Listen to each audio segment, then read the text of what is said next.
Hey, good morning. Brucegas, boxing, jazz, and more. Fights have already started over here, man. Boxing has already begun. MZ, my bro, thank you for popping in here, man. We're in Riyadh, Saudi Arabia right now, my brothers and my sisters, man. We got a full day of boxing over here.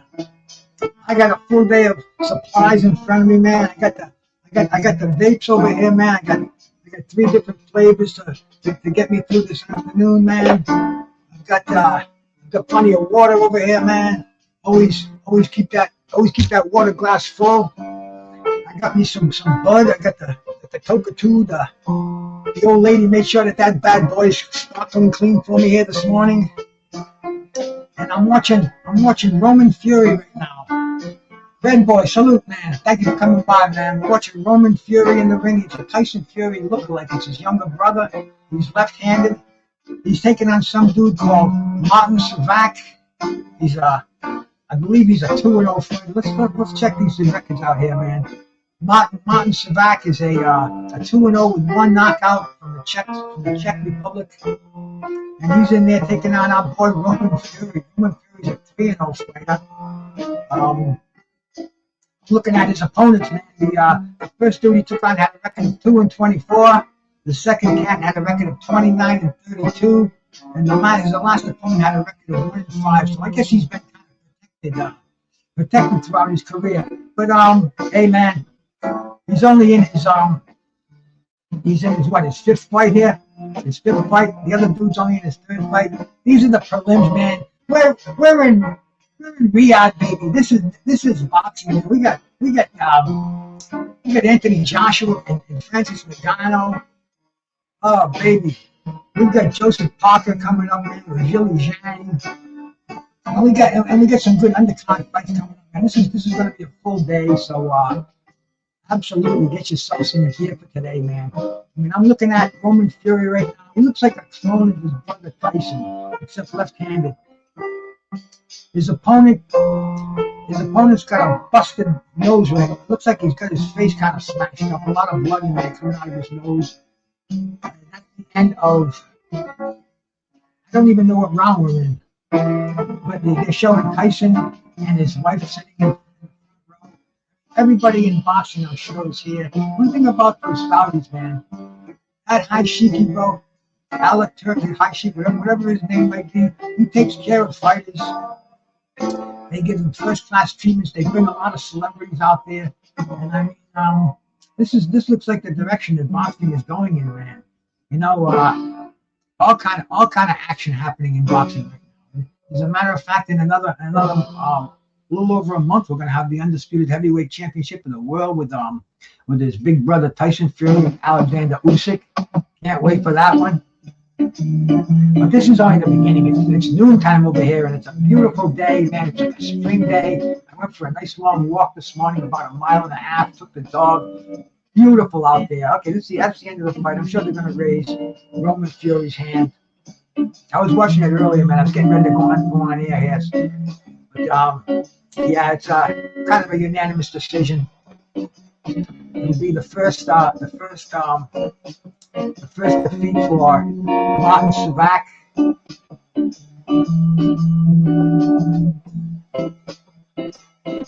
They're raising the hands of Fury. His brother Tyson and his wife, they're out there in the first row clapping. But hey man, we're just getting underway here. The big boys will be rolling in. We got a full card coming up here. We got a full card coming up. We saw a couple of the matches on the prelims. I wanted to see Roman Fury. That's why I forego the intro.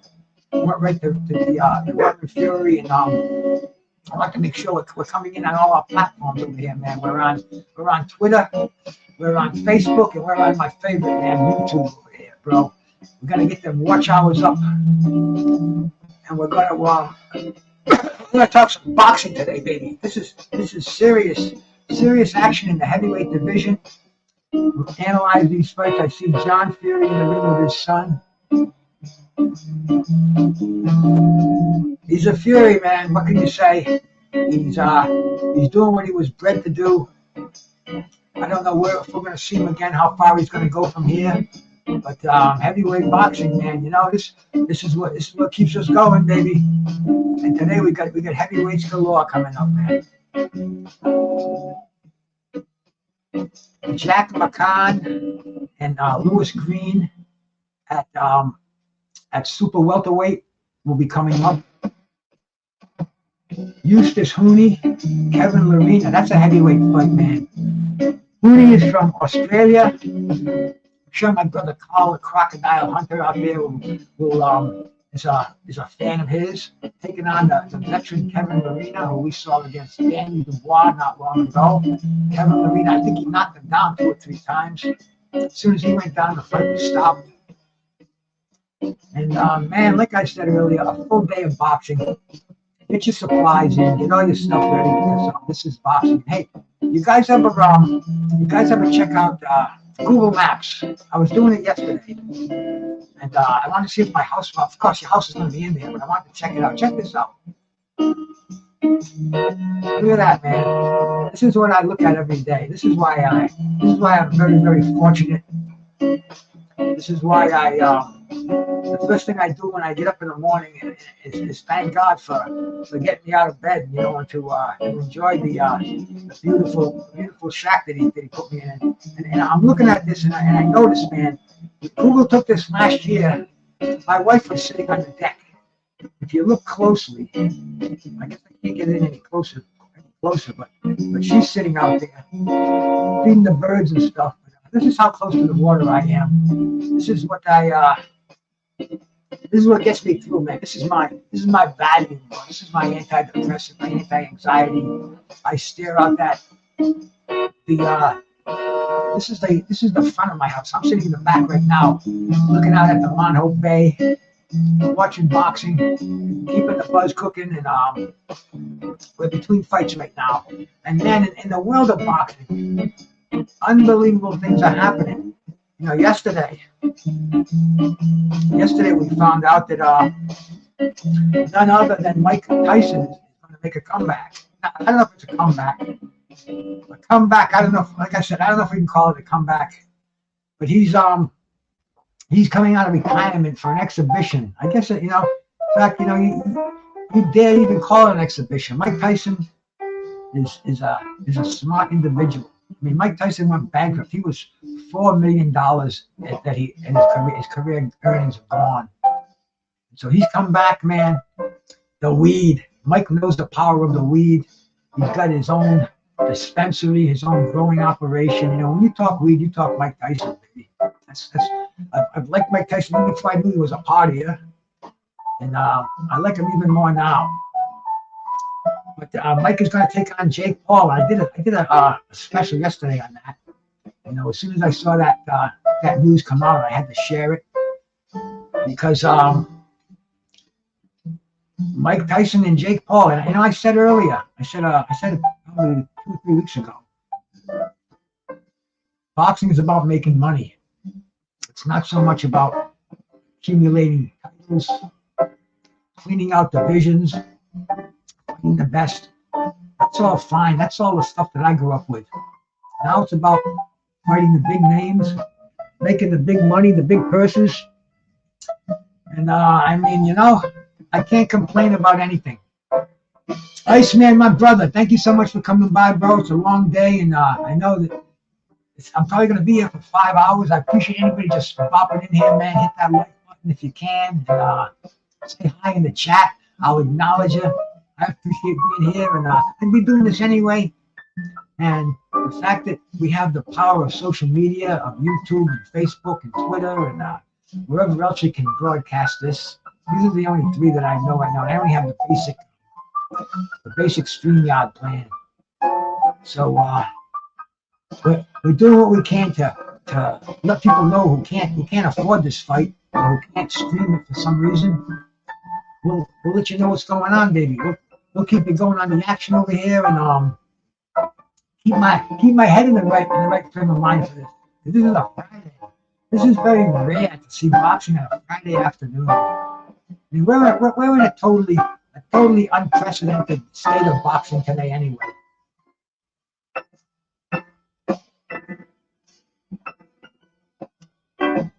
Oh, that water tastes so good, man. All I drink, plain water. No flavoring, no additives, no fizzies or anything in there, man. Just plain water. Water is the most important element in your body. Definitely increase your water uptake. It's good for every organ in your body. It's good for joint lubrication. It's just a good thing to do, man. It's a good thing to do. You keep all your teeth. You keep you get that carbonation out of your stomach with all the sodas, man. I used to go through 10 bottles of soda a day. My brother Carlos Mendoza, the drunk Irishman. Thank you much for coming in here, man. Carlos is a big boxing fan. Hey, and you know something? I mean, obviously, anybody who knows their boxing knows this today, March 8th. Take yourself back to March 8th, 1971, baby. This is the day it all began, man. This is Joe Frazier, Muhammad Ali, probably my favorite fight of all time. I was cutting my teeth on boxing, man. I listened to this fight on the radio. And, man, today's the day. What was it, 53 years ago. 53 years ago today. But, yeah, we got another fight coming on.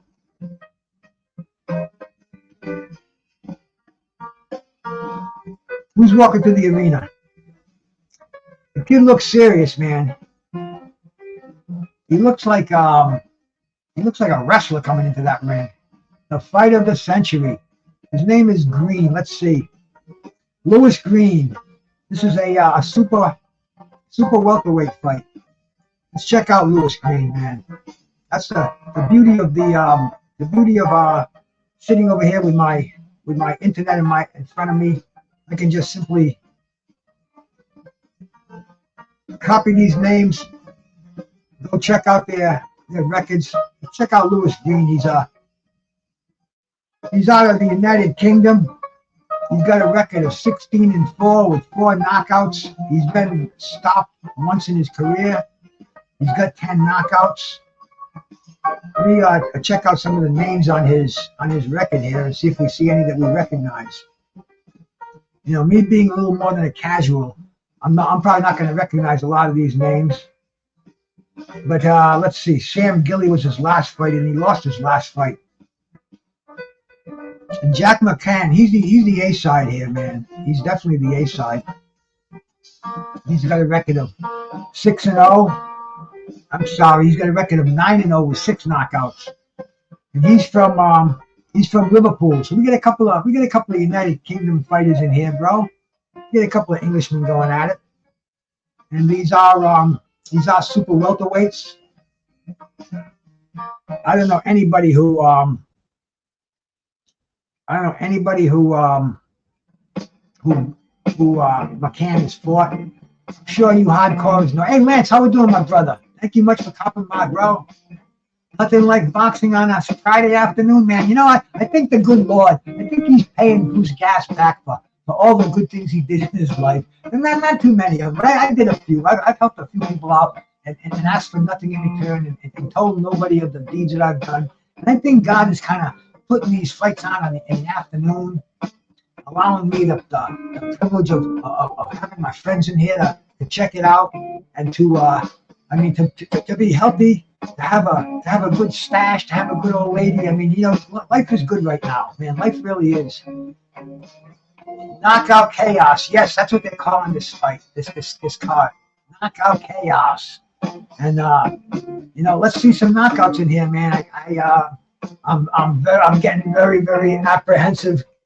My juices are flowing. This is boxing. I'm where I should be. The sun is shining high. I got the Atlantic Ocean and Monho Bay in front of me. It's windy out there. I can see the white caps. And man, we got live boxing from Riyadh, Saudi Arabia. It's Jack McGann. Jack McGann. He looks like one of the new kids on the block. He's got that curly hair on top. Kind of got a little bit of Ryan Garcia look to him. Ryan, he's another one, man. We talk about all that shit today because we're going to be here for a while. It is, Lance. It's a beautiful day out there, man. I don't know, I had this thing in me this morning. I was saying hi to people, you know. People were like, oh, hey, how you doing? Having a good day, huh? And they're like, yeah, man. And it's like, tomorrow will probably be snowy and crappy out, but hey, we live for the moment over here. They're getting this next fight, getting all the introductions in order. Referees being introduced.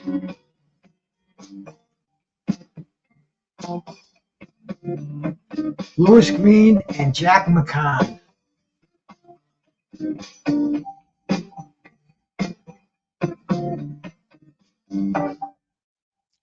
Green, like I said earlier, man, 16-4 with 10 knockouts. Never been knocked out. But wait a minute, he has been. Yeah, he's been stopped once. He was stopped in his He was stopped in 2020. So hey, man, you know, this is preliminary action. I don't know what they're charging for this card. In fact, I kind of do. I think it was $39.95 if you're if you have a DAZN subscription. If not, I believe it was like $69, $70, whatever it was, man. Hey, I'm blessed with the internet over here, man. But that's a good question, Carlos. You know, there's a lot of question marks in these fights. This is why I like them, man. You know, because you know, we got Ngannou. Is Ngannou going to be able to fight in any other gear but moving forward and throwing those big right hands? You know, is it if that jab puts him on his heels, is he going to have a plan B? I mean, there's just a lot of intrigue, a lot of interest on this card. But right now, we're getting ready for one of the preliminary matches. Jack McGann, Louis Green, and here we go, man. They're in center ring. McGann, the taller of the fighter. The taller of the fighters, he's a stand-up. Looks like he's very orthodox, pumping that jab in there. McGann does have a very, very nice jab, man. He's showing that early. Keeping that high guard up there, moving back into the ropes, staying on his toes. Very smooth fighter. McGann coming forward, but behind a high guard, trying to get those hooks to the body, trying to work upstairs to the head. He's got him against the ropes now. McGann is opening up.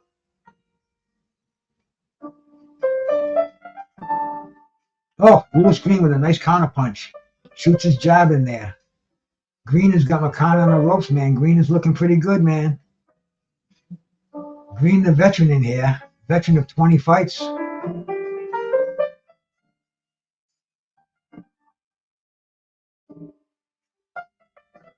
Green is trying to cut the ring off, doing the stalking, throw some nice shots downstairs. Oh, look, beautiful, man. Green just knocked McGann on his ass in the corner. Oh, Lord, man. McGann is in trouble. McGann is in trouble, man. It's over. The fight's over. Woo! Beautiful, beautiful. First round knockout, man. First round knockout, Louis Green. Louis Green beats undefeated Jack McGann. What a statement, man. This is what boxing is all about. The underdog. Huh, Carlos? Wasn't that a beautiful overhand right, man? That's what you call cutting off the ring, man. You get the brother in the corner and ba-bang. I mean, that was sweet. That was sweet. Red Glove Militant, my brother. Salute, man. Thank you for coming by, brother. Hey, Marky Don, man, you know your shit. When I see you up there, bro, I listen, bro. I learn stuff from you, man. You know your shit in boxing. Like everybody in here. That's why I like doing these shows, man. You know, I don't get a lot of people, but I get the people that I come, they got a lot of info in their heads, man.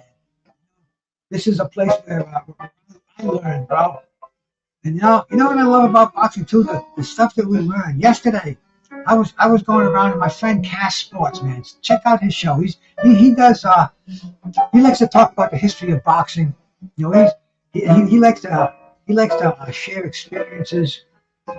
Yesterday he had a quiz on his show, and I didn't even know about it. I heard about it, but I forget everything. But anyway, he had 40 questions, and I got there were only 10 questions remaining. And I aced it. I got all the last 10 questions, and I won. It was a prize. It was a freaking a laptop. He's going to mail it to me. And I'm grateful, man. My memory was okay. The questions were kind of easy. I was lucky that there weren't a lot of you cats in there because it would have been hard. But it was stuff that I know, man. It was 70s, 80s boxing. Didn't even have to think. The only one I had to think for was the referee in the Chavez and Melder Taylor fight, and I'm like shit. All I could think of was anyway, it was Richard Steele, and it finally came to my head. But and man, you know, thanks Cass Sports, bro. He's going to send me a laptop. I don't know if it's a brand new one. I don't know what, I don't even know what it is, but this should be here, and I'm very grateful for it. And this is what you get when you pay attention to what you're listening to.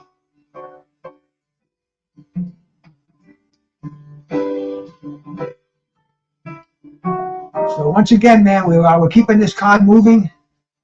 I think the next fight, according to my information, should be the Justin Huni and Kevin Lerena fight. But we'll see, man. The doctor is in there taking a good look at Jack McGann. You know, suffered his first defeat, a first round knockout. I mean, devastating. How much more of a devastating defeat can you get? Being on the stage in Riyadh on one of the greatest. Hey, Caesar G, man, cool breeze, bro. Salute, man. Hey, I appreciate that, man. That, the last thing I expected, but it's just been, things have been good lately. Things have been, in the boxing world, things are good, man. Things are great. I gotta give credit to McGann, man. You get knocked out in your first defeat, first round knockout, but he's hanging tough. He's staying in there, going through the ceremonies where the referee is raising the hand of Lewis Green, giving him a little medal. The guy came. He was brought here to lose. He was brought here to add McGann's record. But this is boxing, man. This is why I love this. This is why I love this sport. And then, if we can keep it going, if it can be as exciting down the road as it's been so far, then we got some good shit happening here, man.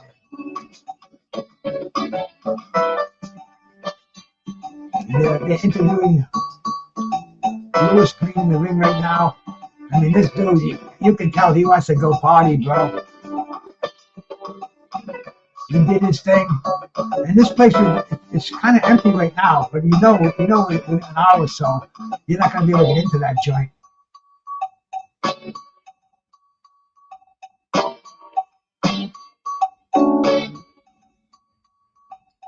Excuse me.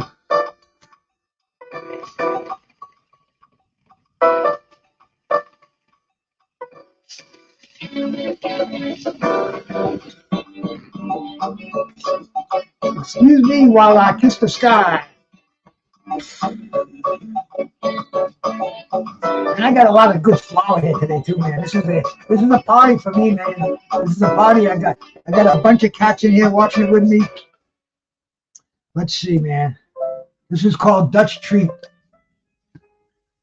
Got put a little butt out of here. A little nugget to pass the time away between fights. And this is my medication. I mean, I'm a sufferer of chronic arthritis. I have the medical marijuana card, which I don't need anymore because Rhode Island is a recreational state. So we break no laws. We hurt no one. We simply enjoy boxing in the right frame of mind. You know, I was bopping around yesterday. I came across this cat online. I don't know how I ever subbed to him. I subbed to a lot of people, man. But this guy's just sitting there blasting on his vape. He couldn't have. He was a young guy. He couldn't have been in it any older than his early 20s. Very very overweight. He had green fingernails. A total freak, bro. A total freak. And anyway, I was on there for a while. I talked a little bit about weed with the guy. And like I said, I can't even remember. I can't even remember the channel it was. I think I went to the tavern and I dropped the link in there because I wanted some of my boys in there to go in there and interact with them a little bit. But, hey, anyway, there's so much going on in here. Like I said earlier, bro. There's 79 million YouTube channels out there. And if I can get 25 people to stop in and mine, I am lucky. I am fortunate. You guys know your boxing, and hey, I'm kind of honored that you come here and listen to me spit out a few lines. And only 12:30, and boxing is on. This is better than the Japanese boxing, because the Japanese boxing you have to wake up real early. This one I had a chance to get up, do my thing, come back. Let's see who's texting me over here, man. Oh, my brother Squid. I missed a video call from somebody else.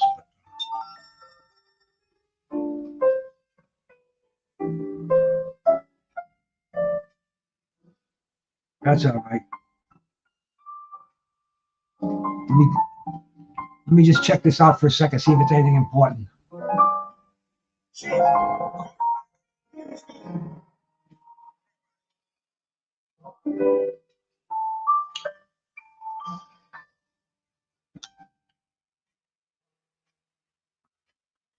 Yeah, we are live on Facebook too.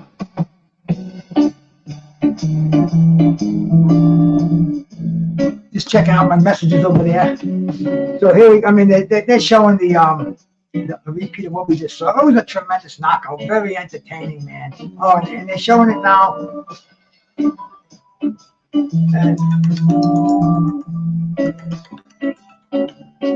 And I gotta take this one. Bear with me 1 second here, man. I gotta cut the.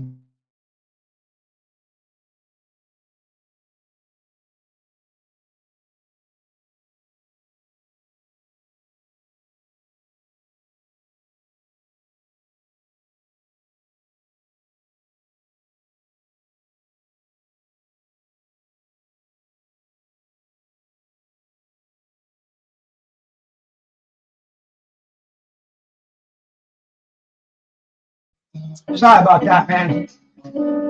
Hey, my sister Swoop like me. Long time no see. How you doing? Good to see you in here. It's a day of boxing, man. We're getting ready for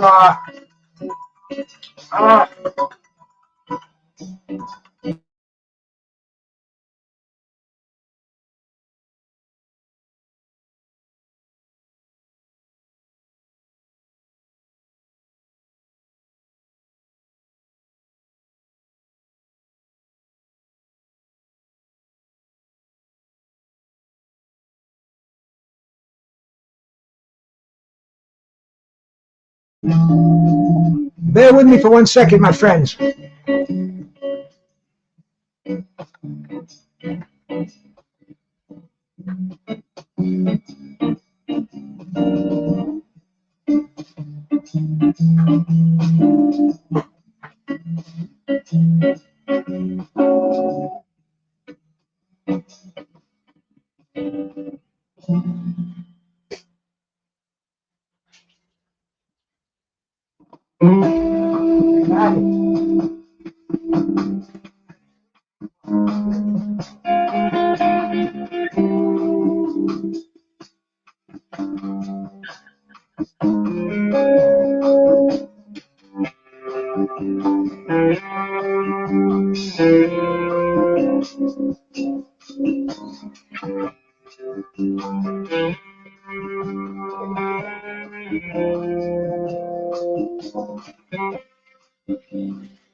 Sorry about that, man. I'm back again, and we're in boxing, but you know sometimes duty calls, and you gotta get up for a second.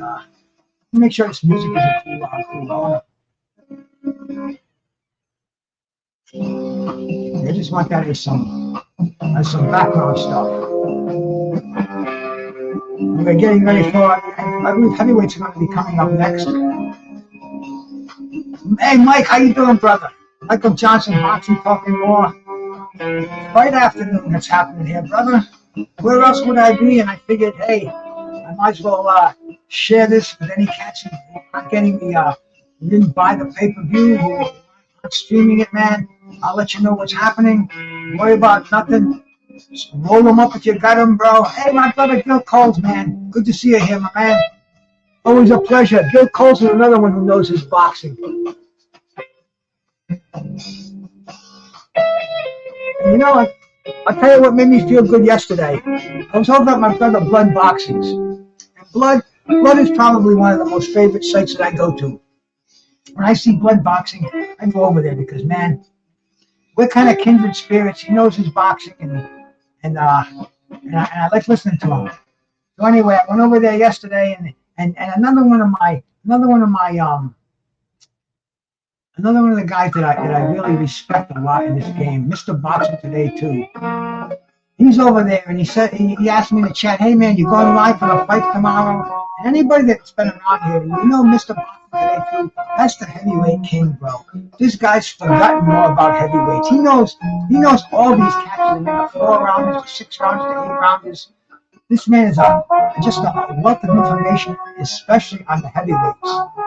And he asked me if I was going live today, and I said, man, you know, that kind of vindicates it, bro. If Mr. Boxing Today is going to come in here and listen to me, then he goddamn well I'm going to be here and do this live. Just Blaze won, my brother. Hey, I'm just blazing over here too, man. All morning long, baby. We're going to be doing this till probably 5 o'clock. My wife was good enough to make me some scrambled eggs and hash browns and English muffin and a banana. I had that earlier, and that's like filling. That'll get me through till 5 o'clock. And heavyweight boxing, bro, that's the key around here, man. This is what I'm here for. Let's check out some of this Dutch treat too.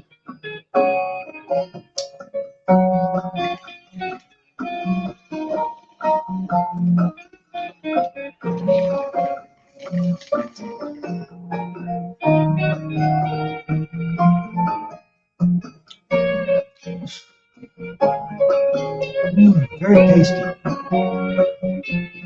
You can tell that's an indica. It's got that diesel aftertaste.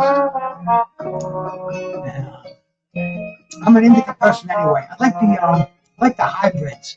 I don't like the sativa dominant strains. They just kind of get me a little bit too wired. But if I smoke them at night, I'll be awake all night, man. Seriously.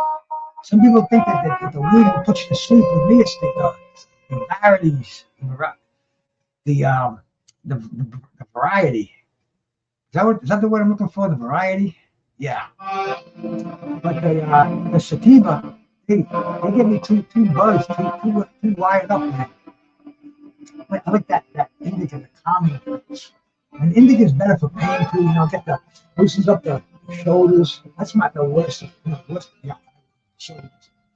But the good thing about the feature is you don't think about the pain, so you maintain. Get ready for a couple more totes on this token too before the fight starts. That's another thing, man. You don't want to be smoking when the action's going on. I did that once, and my friend Mad Chad, one of my brothers out there, man. Mad Chad's a cool dude, man. Me and Mad Chad, we met in person a couple times. We traveled down to a Legends convention down in Hershey, Pennsylvania. And we met Marlon Stalin, Tim Witherspoon, Mitch Green, Tyrell Biggs, Willie Bull. Fuck, I can go on and on and on, man. They were all there. And me and my brother Mad Chad were there too, bro. So, I mean, he's a legend in his own right. But anyway, what was I talking? Oh yeah, Mad Chad's got the condition where if he smokes too much weed, You get sick. I think they call it something synopsis, whatever it may be. I'm bad with coming up with words on the spot. It's a, it's a legitimate medical problem. And he believes it's the sativa that gives it, that brings it on. When he smokes the indica, it doesn't happen. It hasn't happened. It's happened to him twice. And it's a nasty thing, man. If it ever happened to me, I don't know what I'd do, man. I don't want to put refund. I'd be like Ryan Garcia. Because see, that's another thing about Ryan, baby. See, Ryan has had the fight moved from. First of all, Ryan, he lives in La La Land. He's young. He's got a ton of money. He's got the world before him. He's got yes men all around. And Ryan loves to smoke the chronic. And you know, the weed today is much more powerful than when I was growing up. You know, they're getting these infused brands where they add the isolate to the flower, make it up to 30% and more. And Ryan, he's puffing on that shit, man. He's got a vape in his pocket all the time. Ryan loves his weed, bro. And now they moved his fight to New York, and the New York State Athletic Commission, they test for THC, and they not only test for THC, but they test for levels. And they have a cutoff point, which they measure in nanograms, in the milligrams of your blood, and it's 150 nanograms, puts you at a definition of a chronic pot smoker. Higher than that, you're considered an addict. Lower than that, they'll let you pass. They'll let you continue fighting, and it won't affect the results. No fine. But as it goes up, that's when fines come in. That's when your results of your fight can be turned into a no contest, and that's when you can have multi-$1,000 fines. And this is playing on Ryan. This is why, see, this just happened within the past week. That's why we saw Ryan at those press conferences. He was off the wall, bro. These are new problems. See, Ryan's not a seasoned veteran. He will adjust to this. It's only there's no physical addiction with marijuana. After a few days, you can get that psychological thing out of your head, especially when you understand you're making all this money. You're making millions of dollars. Apply by the rules, and see, THC is a fat soluble molecule, so it stays in the system a lot longer than something that's got it's water molecule, water based, like most powders are. But THC binds to your fat cells, so it takes a little longer to get it out of your body. But Ryan, being low body fat, high metabolism, within a week or two, that'll be flushed right out of his system. As long as especially if he's in training right now, his head will clear up, and it'll be a non-factor. He can go back to smoking when the fight's over, back to Vegas or wherever, and carry on your career. Hey, Q-Ball, how we doing, bro? It is absolutely, my man. Absolutely going to be some good times over here, bro. Right now they're showing Anthony Joshua dispatching Robert Helenius to kind of show the see Anthony Joshua. The thing is, he's got a really he's got a great chance of winning this fight and having an all British fight with Tyson Fury. If Tyson Fury gets by Usyk, which a lot of people think he won't do, I think he will do. And if Joshua looks really good today against Ngannou, we're talking another multi-million-dollar fight right down the road. This is what boxing is all about, man. You move on to the next, and these cats are accumulating so much money in their infrequent fighting careers. And that's what it's all about. Anthony Joshua has said many times that his heart's not into it. He wanted to retire early. But how can you retire when you got these multi-million-dollar purses out there against Ngannou? It should be easy, right? Ngannou's not an accomplished boxer. This is the cat out of MMA. How many successful MMA guys have come in and been successful in boxing? Not too many of them. Will Ngannou be the exception? Very possible. Very possible. And he's got that power. Does he have anything else though? Does he have the boxing skills? What's going to happen when he gets backed up? If Joshua gets him on his heels, gets his back against the ropes, is he going to have answers? Is he going to be able to cover up and counterpunch him? Does he have a plan B? I don't think so. That's why I think it's going to be a win for Joshua. And man, that if factor, that what's going down factor. You know, I mean, I've seen it so many times in the past with heavyweights.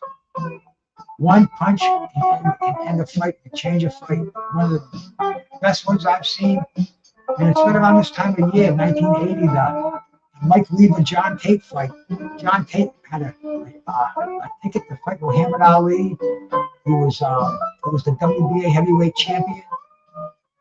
He had the world in front of him. He was undefeated. He's in his hometown, Nashville, Tennessee. He's taking on Mike Weaver, a tough journeyman, beating him up,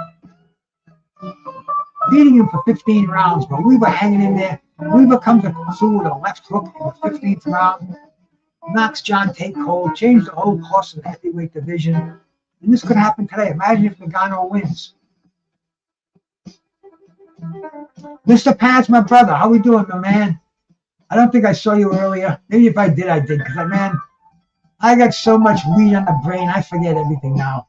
I take this supplement. It's called Cognium. It's silk protein. That's all it is. It doesn't have any other additives in there. It's just silk protein. And silk protein is the largest single supplement that they've studied for memory improvement, to delay the onset of Alzheimer's. Because these are the things, I don't worry about much physically, man. You know, we all wear out like a car. We have to make sure we change the oil, replace the parts and shit like that. But the brain, ain't no replacing that. You gotta keep that sharp. And I think doing things like this, interacting with people on here, where you can't bullshit, you can't make no mistakes. I got some boxing minds out here. If I said something stupid, I would look so stupid, and that's not what I want to do. I want to come out here and I want to interact and talk about boxing, learn about boxing. And this is the present right now. See, boxing's got the past, the present, and the future. Sometimes we talk about the future. I do that with Skywalker and Tim Jr. We do the Tim and Tim show. We bring a lot of these up and coming fighters. That, you know, it's great. The boxing past, man. That's where I live, bro. That's where I thrive. In the boxing present, what we're going through right now, man. We're in Riyadh in Saudi Arabia.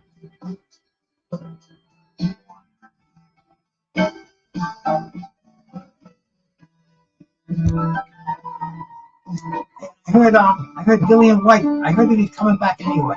He got his approval. They said the B sample was tainted and blah blah blah. So anyway, Dillian White's coming back. And you know what I read today? You know who his comeback opponent is? Christian Hammer. I mean, what do they think this is? 2015? This is a yawner of a fight. I mean, Dillian White, I didn't think he should come back anyway, but when he's coming back against Christian Hammer, come on. Insane. Truly insane. Let me see if I can turn it down, cue ball. I get my back up again. Okay.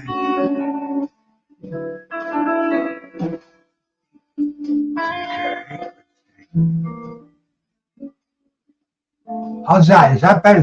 Does that affect my microphone or just the music? It's you know, I have a control panel over here. I don't know how to use it really. It's a voice meter thing, and I set most of them just on 0. But I'm trying to adjust it now. Maybe we can make it a little more pleasurable, because I definitely don't want to be drowned out by the music. Mr. Pads, what do you say out there, my brother?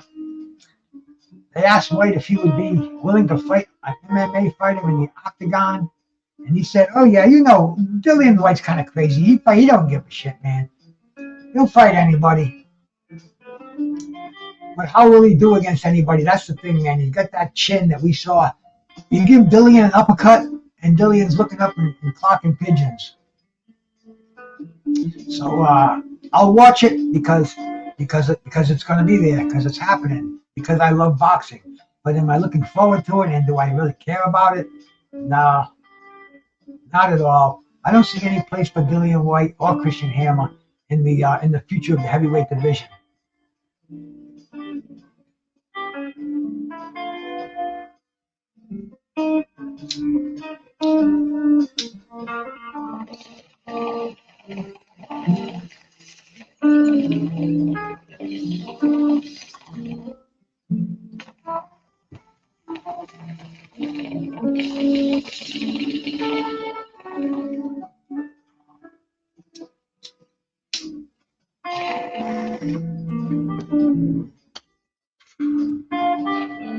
This is one thing I like more about the vapes. I think they're less harsh.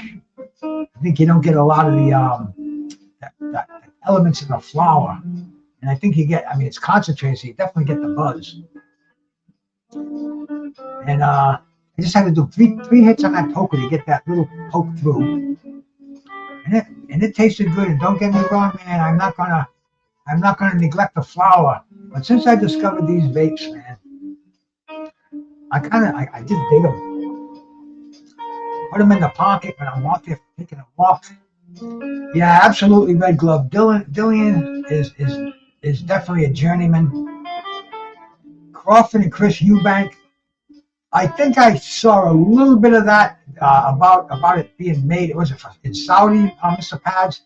I'm not sure, but you know, Crawford should fight Boots Ennis. I know Boots Ennis is the first bid with Cody Crowley. I mean, who cares? This is why boxing today just gets people so turned off, because see, they made that Jake Paul and Mike Tyson fight just like that. Boom, it's there. They got a date, July 20th. They got a stadium. They got odds. It's all they have to do now is promote the fight, and it's a fight that really doesn't need promotion. It's a self-promoting fight because people want to see Mike Tyson, even though Mike Tyson is 57 years old, be 58 come fight time. People there's a generation that never saw Mike Tyson. They maybe missed that exhibition that he had with Roy Jones, which, you know, that was like a really a non. That wasn't a boxing match. Neither one of these guys wanted to hurt each other. You could see when you were watching the fight. Tyson was throwing hard punches. He was hitting Jones in the arms and the shoulders, and Jones would come out with a flurry, and you could tell that there was no malice in there. And even the judges they had in that fight, they had the coal miner's daughter, they had Chad Dawson, and they had Vinny Pazienza as the judges, and their scores were so far out of whack. It was crazy. So, you know, I mean, it's an event. Am I excited about it? Hey, like I said this morning, I'm excited about getting out of bed and seeing a beautiful sunny day. So, yeah, man, I'm looking forward to it. Does it really matter in the big scheme of things in boxing? Is Jake Paul going to knock out Mike Tyson? Is it, vice versa? I don't think so. I think they're going to get in the ring, mix it up, dance around. And I just don't see. Well, first of all, Mike, like I said earlier, Mike Tyson's almost 60 years old, and maybe if it was a real fight, if his ass was on the line, Mike Tyson could give us maybe a round of violent boxing. But he said in one of his promos, he did a thing where he was working on the heavy pad and on the mitts. He said he had to stay in bed the next day because he looked really good. I think it was maybe on his 54th birthday, and he had his shirt off, and he bang, throwing these beautiful Mike Tyson motion down. He's bobbing and weaving. He said he had to go to bed all day the next day. He was so sore. So, you know, Mike knows what he's doing. Gotta love them sunny days, Red Glove. There was a time in my life where I used to love rainy, foggy days when I was fucked up because they'd be a good excuse to do nothing but get fucked up. So life has changed a lot for me, bro. You kind of if you ain't learned nothing by the time you reach 60, then you wasted 59 years. I'm stealing that quote from Muhammad Ali. I'm not paraphrasing it, but that's the general gist of it all.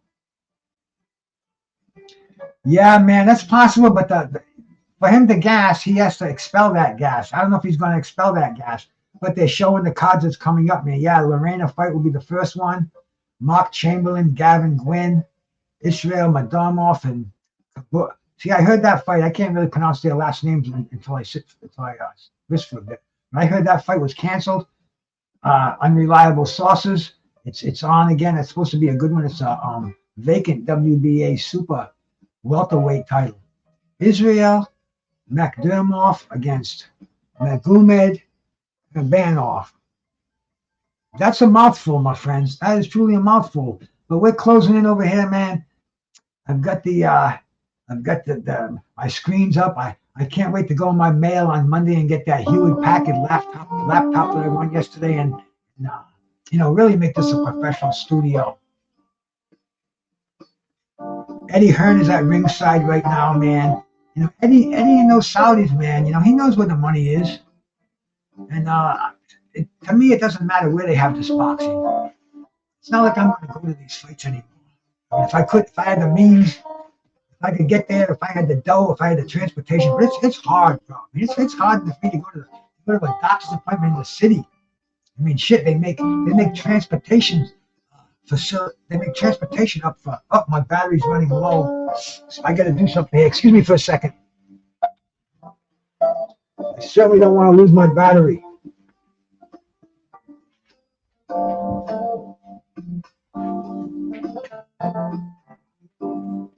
Okay.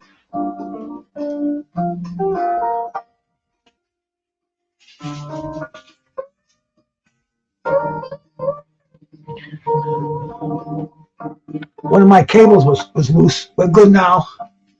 We're good for the remainder of the show. Once again, thank all you cats for coming in here, man. 35 people in here. I appreciate that. Hit the like button, if you will. That does us good, man. What do we got here? We got 22 likes. Hey, it's early in the day. We'll take that.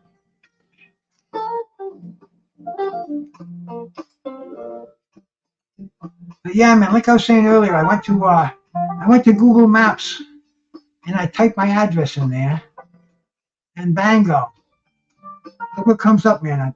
A picture of my house. This is what I'm doing right. This is where I'm sitting right now. And as you can see, if you look to the right, you can see that my porch over there. I'll move it up a little bit. I can't go any closer.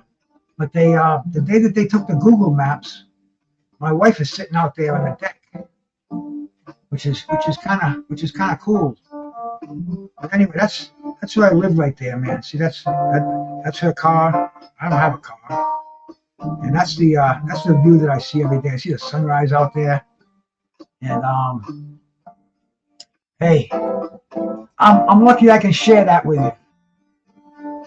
And we are getting ready here, man. We are getting ready for boxing to start. I just had a thing that popped up on my screen to get a free scan from McAfee. Nah, no thank you, don't need it. Back to the full screen on whatever site I'm watching this on. I don't even know right now. So I got two of them. One for a backup in case this one goes down. And I just have to get the full screen on. There we go, man. We're cooking with gas over here. Hey, I'm a poet. I don't even know it.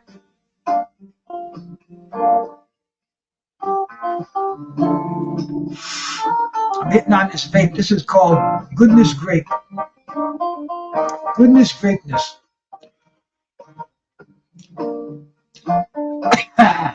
Does have that grapey aftertaste. Bruce, you literally have gone to boxing matches and seen all-time greats.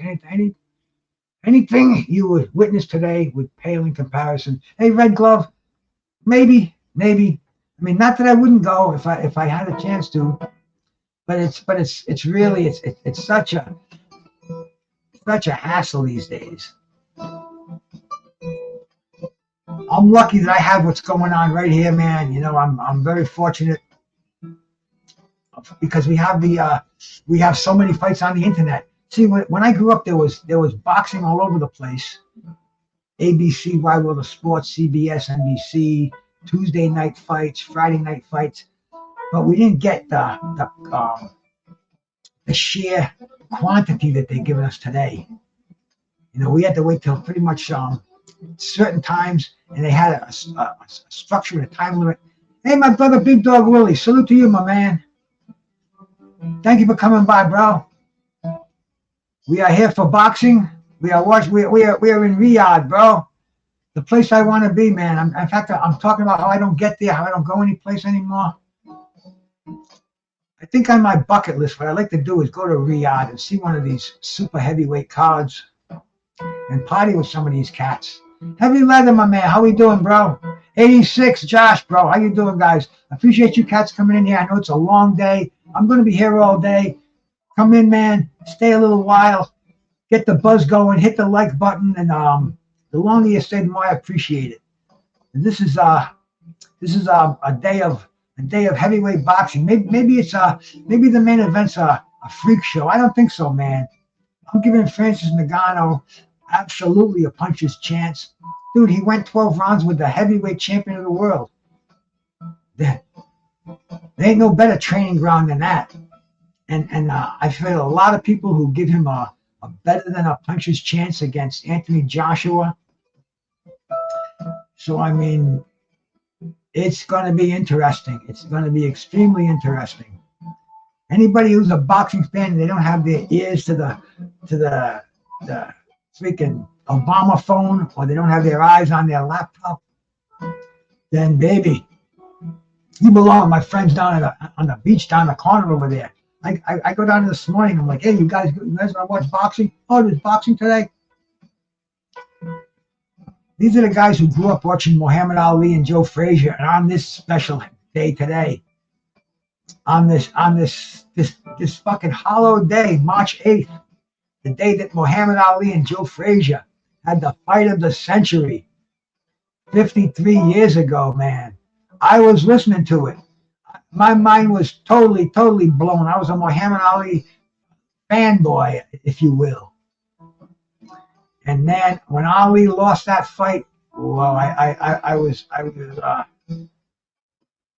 first I couldn't believe it. Then I got mad. And then I saw the beating that he laid on Joe Frazier. Joe Frazier was in the hospital for a month.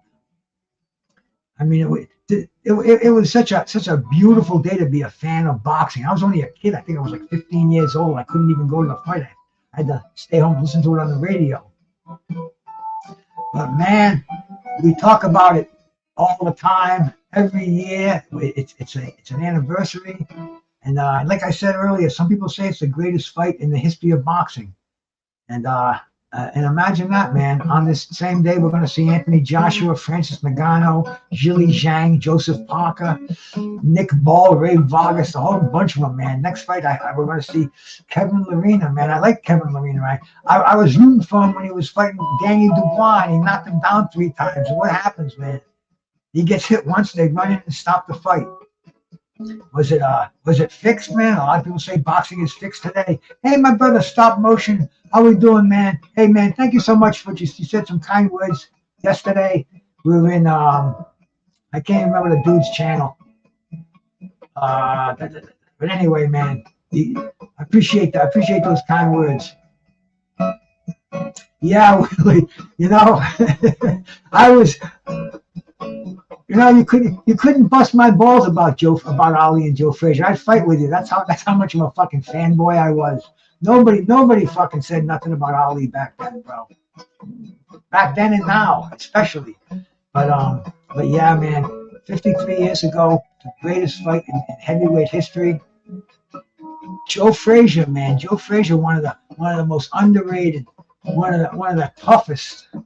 Bro, I mean, this dude had a left hook that would knock a wall down. And you couldn't stop him. You needed a fucking 44 mag 3 times in the head to even get his attention. I mean, Joe Frazier was something else. Kane's Dolphins, my brother, salute, man. Thank you so much for coming by. We are in Riyadh, baby. I'm sitting in the chair over here. I'm looking at the Atlantic Ocean, and I'm looking at boxing, the zone, live in Riyadh, baby. We got the heavy hitters.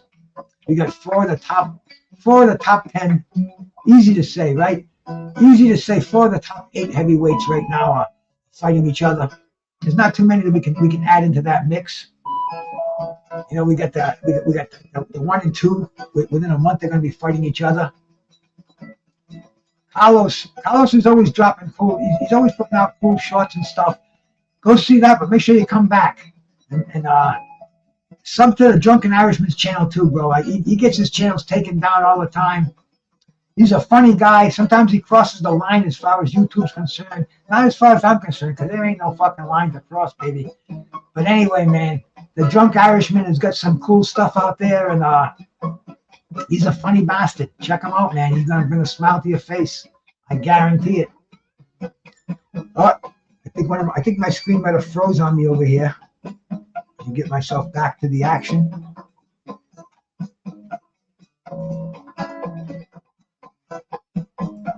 Bear with me. Come on, Crackstream. See, they put the things in there to send you to other sites. I guess they call them fishing. Yeah, that's it, fishing. Okay, we're back again. Yeah, we're just between fights anyway. So we got that the zone logo out there. I thought the screen had froze on me, but it didn't. It's kind of moving around in the background. We're just waiting for the next fight to start. You know, the last one we saw was a first round knockout. So I guess the next 2 fights was, I think, a Lerena and Huni. I think they have to warm up in the back of the main card. Okay, that's what it is. The main card. See, to me, the whole thing is kind of the main card from the preliminaries on up. Because that's the way it is. When I go to live boxing events, man, I like to get there early and I like to stay late. But kind of like this here, we saw the whole card coming. We saw the whole card presented to us, and they're switching it over. I don't know what they're doing on the streams that I watch it on. It doesn't look like they're going anywhere. They're not making any changes. They're just kind of getting us ready to start the main event. Yeah, baby. I'm sure it is Cue Ball. I'm sure it's the main card getting ready to start. And I know that's going to start with the Kevin Lerena fight. Kevin, I think, is brought there to lose. I guess this Justis Huni, he's an up and coming Aussie.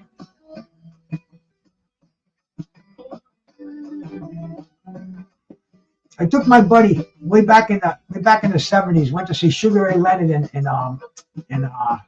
Floyd Mayweather Sr. And I'm at the bar that I used to go to. It's a Saturday afternoon, and it's happening at the Providence Civic Center, which is only 10 miles away. And one of the cats there, he liked boxing, but he wasn't a fan of boxing, not like me. His name was Charles, good friend of mine. I went cross country with him. He ended up staying in Las Vegas, became a pit boss. I said, hey, Charles, let's go up to the Civic Center. We'll stop at Federal Hill, get some fucking pasta, and we walked down to the Civic Center. Sugar Ray Leonard's fight. And really? I said, yeah, man, let's go. So we went up there, and the first fight was a preliminary, and it was some dude. He was in his first fight. He didn't have a robe or anything. Fought some polished amateur. I mean, it was like real fast, but explosive. My friend says, oh, that was worth the admission right there. A boxing fan hooked for life, man. So anyway, man, seeing live boxing will truly make you, will bring you to the sport. I'm going to go to one of my other things, see if it's coming on the same. Check out one of my other streams going on here, seeing if this is prelims. Let's get away from that. Let's see if I can find the main event here. Yeah, here we go. Click on to this one. See, the card hasn't, the main event card hasn't started on my end. Anybody have it on? Hey, my brother, the Outlaw Pugilist, how we doing, my man? Good to see you. I appreciate you stopping by, brother. Always puts on a good show, man. Go check out the Outlaw Pugilist. He's on a lot. He does live shows. He hits you with the latest results on his vids. And a good dude out there, man. Definitely check him out. I go see him. I'm getting up in the morning. I guess it's afternoon or late evening, early evening over there. And I always like to check him out, man. I go on his panel once in a while. I went on there yesterday, and that's where I learned that Mike Tyson is fighting Jake Paul in a couple more months. And that's when and as soon as I heard that, I went and did a video on that. And breaking news, baby. That's how we learn about it around here. And the Outlaw Pugilist, he's a good guy. His channel's going in leaps and bounds, and absolutely one of the cats that I highly endorse. Check him out, man. He talks boxing, no bullshit.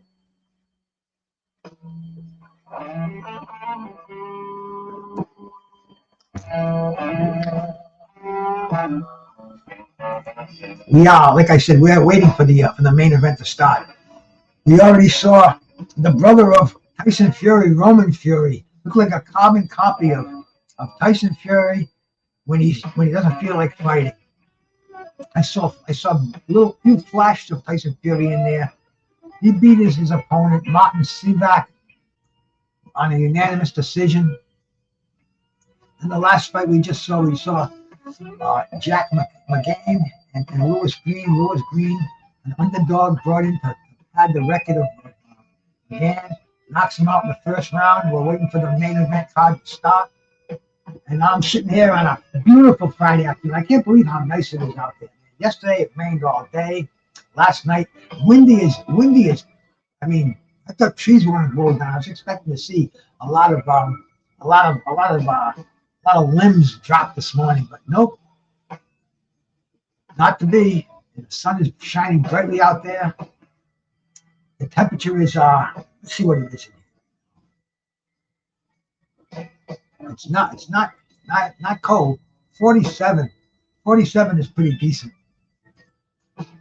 47. That's spring, baby. Spring is in the air. Spring is absolutely in the air.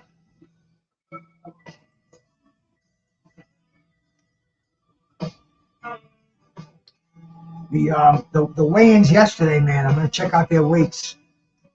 Parker weighed in at 247.6 pounds, and Big Zhilei Zhang, man, he weighed in at 291.6 pounds.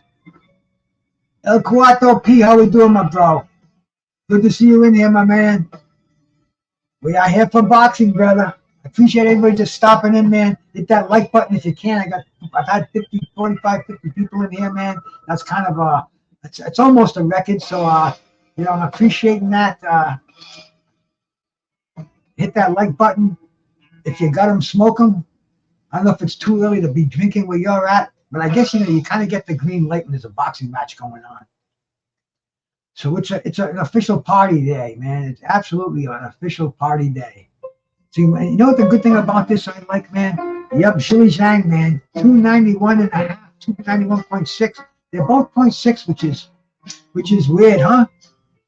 And then let's check out Joshua, man. Anthony Joshua, he weighed in at 252.4 pounds. And Francis Ngannou, he's walking down those steps at 272.6 pounds. So I mean, there's some meat in the ring today, bro. These are some huge heavyweights. The thing about Anthony Joshua is, man, and see, you look at Ngannou, that's not a fat guy. You see somebody with 272 pounds. You look at somebody like Big Baby Miller, and you see where he's carrying the most of that weight. You look at Ngannou, he's just big. He's got a neck on him the size of a fucking spare tire. The dude is and he's got functional more boxing. More, have I ever seen you in here before? I'm not sure. I know more boxing. but I don't know if I've ever seen more boxing in here. You know, you go to Crack Stream and get it, man. It's coming in just fine. I'm watching it right now. It hasn't started yet, but it's coming in. So yeah, there's 100 streams to get that, bro. Let me see if I can. You know, anybody, people. I have a weak spot for people to say please. So this right here, man. That should get you there. See how you said please. Hey, my brother, Hardcore Boxing, man. Salute to you, bro. Great show as always, man. I was gonna jump on there, but I had to take a shower and get ready to do my own thing over here. Bring one of my computers out here and set it all up because we got a great show today. And Hardcore, you had the panel over there. I seen my buddy Eddie from Coastal Boxing, man. I didn't know you knew Eddie. Eddie's a good dude, bro. Eddie's always on the move, man. Slick Eddie, fast Eddie. I've been on many shows with Eddie, man. Good guy. But yeah, baby. Click that link and go to Riyadh, man. Just make sure you click that like button over here, baby, because we talking boxing. We want to get recognized over here. We want to get some recognition for being a legitimate boxing channel over here. See, well, I don't just only smoke weed and speak on health and nutrition and jazz and professional wrestling and fine reefer. I also talk boxing. I have a little bit of knowledge in the game. Man, I got crows outside, man. I'll tell you, life is happening right now, man. Spring is in the air. I can feel it. I'm surprised my dog's not out there humping the freaking. He's going to be 9 years old in another couple of days. And he's like a puppy. He plays, he fights, he plays, he barks. Just as crazy as the day I got him.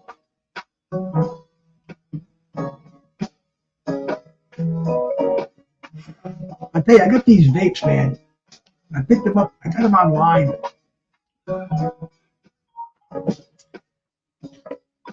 I got them on Valentine's Day. I can remember the day they were delivered. And they're made by this company, HIT, High in Thought.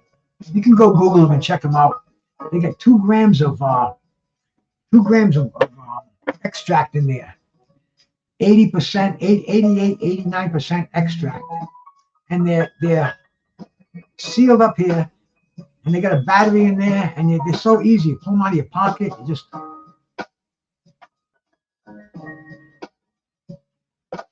They light up like the pinball machine from Dukes of Hazzard. This used to be in the bar that I lived upstairs from, man.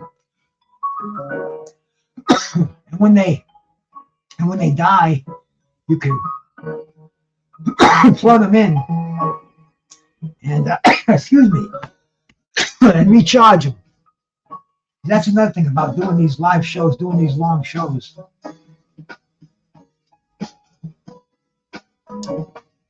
And smoking, it dries the throat out. But this just makes it so easy. So easy. I think you could probably even, if you were in a no smoking joint, you could probably even hide it. Take a hit and just hold it in.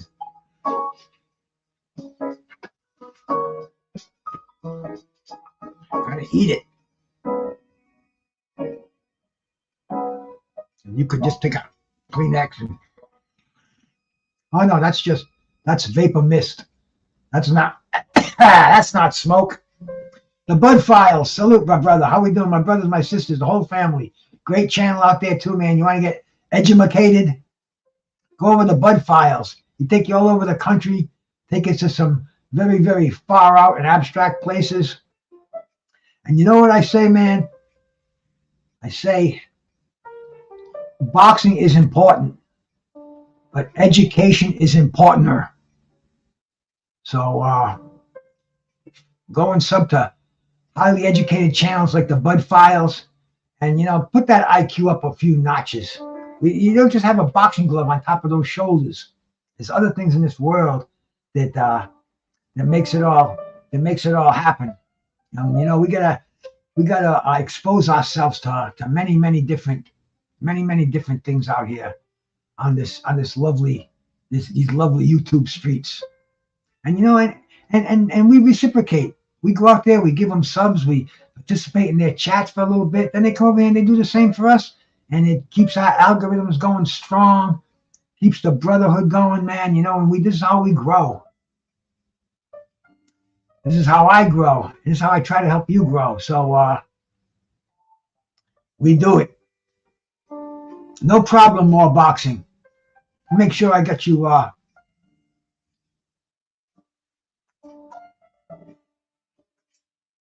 we'll turn you into a blue man over here. See? That way you don't stand out. We keep everybody homogenized over here, bro. We're not about classes. Everybody's the same over here.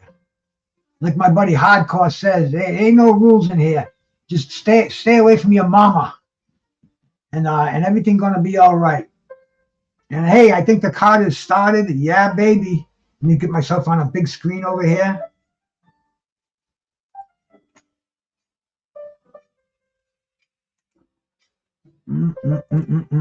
Okay. And I got that music in the back with no copyrights on to keep something flowing in the background. It's a little sleepy here, but we're gonna have boxing that's definitely gonna wake us up over here. If you need a cup of coffee, now's the time to go make a strong one, baby. See, I don't drink coffee. No stimulants whatsoever. No caffeine, no coffee, no tea, none of that shit, man. And I used to drink shit. I used to go buy the 24 ounces at Dunkin' Donuts. I'd go through 2 of those during my shift at work. Not to mention 2 or 3 cups in the morning. I mean, dude, I was like, always wired out on that caffeine. But don't need it, man. I don't need it anymore. I wake up and I'm good. See, I don't need that extra jolt to the heart. I don't need that artificial stimulation. Not necessary. And I think you're going to find out by doing that, you're going to have better heart health. Because I see a lot of people at my age and doing the same thing I'm doing. They're having, different kind of heart diseases. Nah. THC is not a stimulant, bro. Not at all, man. If anything, it would be considered to be a, let's see, what would you call it? Would you call it a hallucinogenic? Antidepressant? I don't know what category they put it in. My brother, Mr. P, saluto. How we doing, my man? Always a pleasure to see my man, the pigeon, in here. You know you're not having a legit show on YouTube if the pigeon doesn't come in here and give you a shout out, man. So definitely is a success when the pigeon comes through. But we're getting ready for these fights to start. And I'm pretty sure, it's the Lerena fight is going to be up next.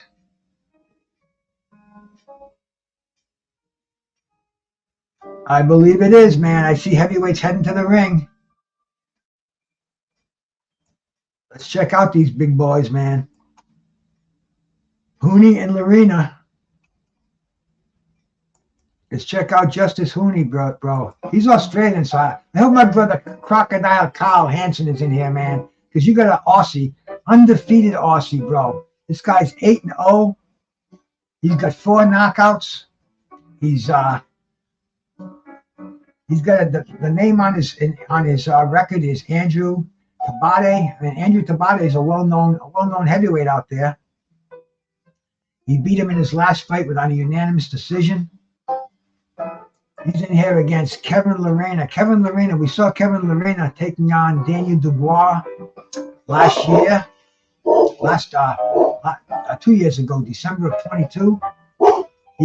They stopped the fight. They stopped it early. That's my dog. He's gone kind of nuts. I guess somebody must be at the door. But excuse me. Got spit. There we go. I don't have my spittoon here, so I got some Kleenex.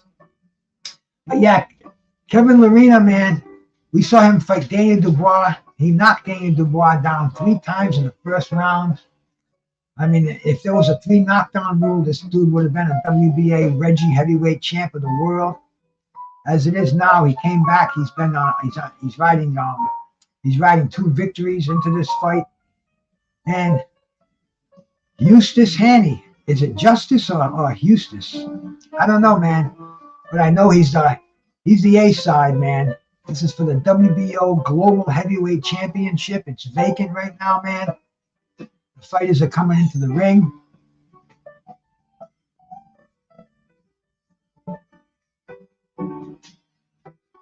Heavyweight boxing, once again, man, here it is. This fight is what we call a battle of an up-and-coming prospect against a fringe contender. So once again, we probably have 2 top 20 heavyweights in the world in here. Let's check their records out. Just check their rankings out. Yeah, Kevin Lerena is ranked 11 in the world according to BoxRec, and Huni is ranked number 25. So I said top 20, top 25, and a top 11. 11 and 25. So I mean, this is a heavyweight fight that's worth watching. Anybody who likes heavyweight boxing has their eyes glued to their sets right now, bro, because this is something that's not going to shake up the division by a lot, but it's going to let us know if Huni is the real deal, if he's the goods. Lerena, I mean, he blew it with Daniel Dubois. He knocked him down 3 times, and then as soon as he got knocked down, the referee kind of stopped the fight prematurely, I thought. But then again, man, it was a while ago, and I don't really remember all that far back. So let's get this bad boy out. Let's get this bad boy started. I'm almost done with 20 ounces of water since I started. I got my tumbler, the Blood Boxing Fistiana sent to me, man.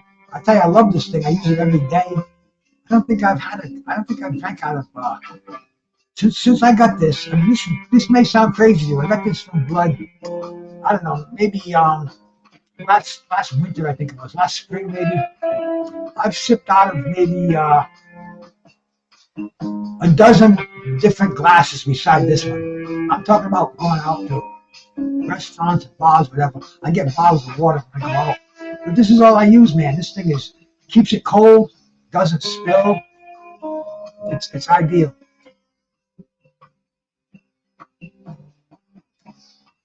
Yes, they are, bro. They're in the ring right now.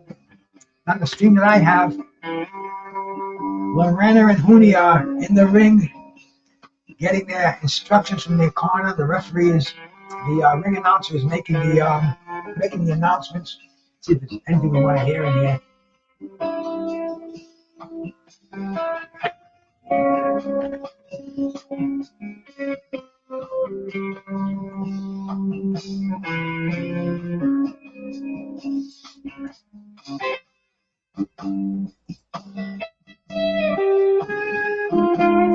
Okay, cool. Got that all taken care of. And they are announcing the fighters now. I hear you, drunk Irishman. This is the kind of fight that I like to see, man.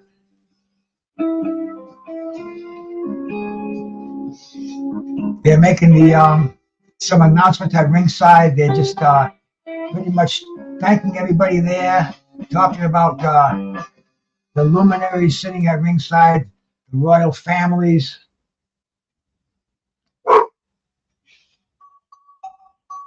Yeah, like I said, man, 10 round for the vacant WBO.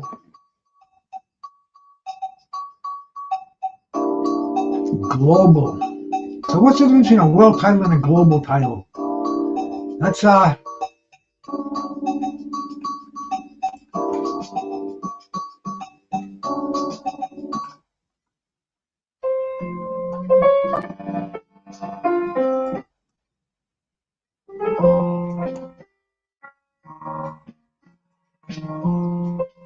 Victor Loughlin. They got a Scottish referee in there. You guys familiar with this referee? Because Lerena didn't have very good luck when he fought Danny Dubois with that referee that he had in there, man. 3 knockdowns and a premature stoppage.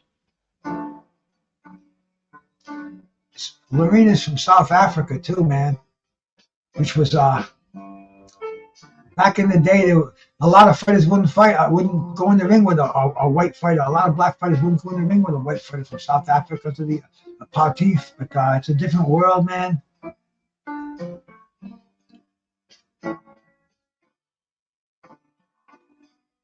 Lerena's getting his introductions.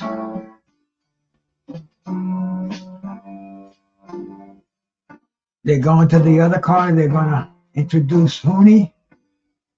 This fight's just about getting ready to start. Let me do a toke on the machine before this fight starts.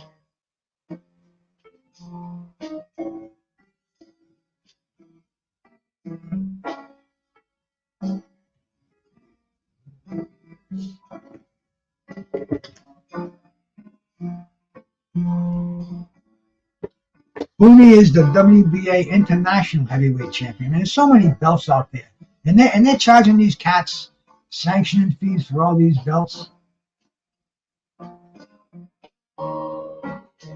Riyadh Seasons, powered by SNB.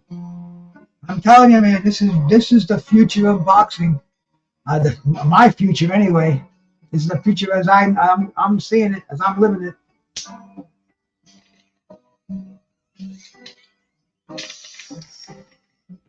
This is the first fight of the night on the main event card, which we've already seen.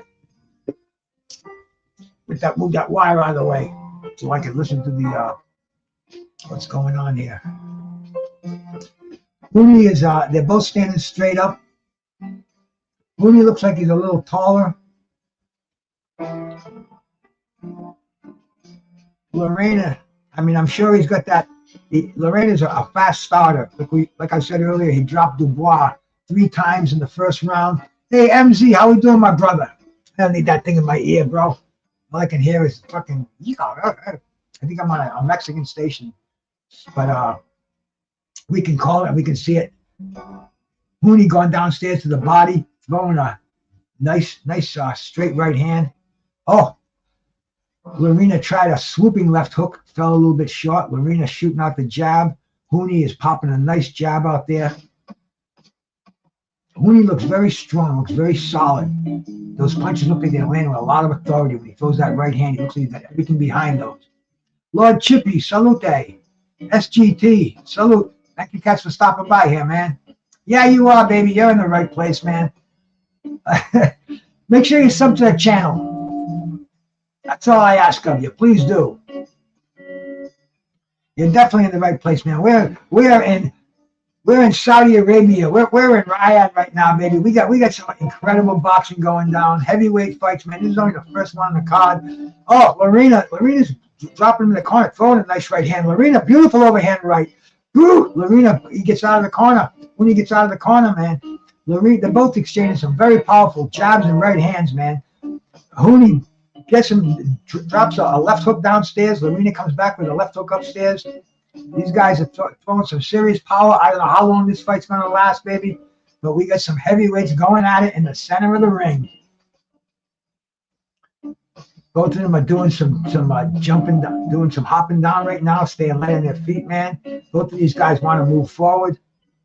Both want to come down behind those jabs. Very, very educated fighters, man. We're seeing punches that are being placed and being landed here. We're not seeing a lot of wild punches being thrown. Both of these guys are disciplined. They both know what they're here for, man. Huni's impressing me. The first time I've seen him. Lerena, very solid work. Oh man, Huni almost walked into that right hand. If he can time him a little bit on that one, I think Huni might almost got hurt with that right hand, man. If Lerena can time that, I think we might see a little bit of a difference here, man. Huni's got his back on the ropes. He's shooting out jabs. Lerena's trying to keep him in the corner, muscling him in the corner. They're in a clinch right now. Referee's breaking them up. But man, they don't stay more than a few feet apart. Both of these guys want to get in each other. Both want to move forward. The end of the first round, a good first round. I would have to give that to Lerena, man. Tough scoring. I'm not even going to go score in these fights. But man, that was a good first round. Yeah, baby. Great way to start the card over here. Knockout chaos.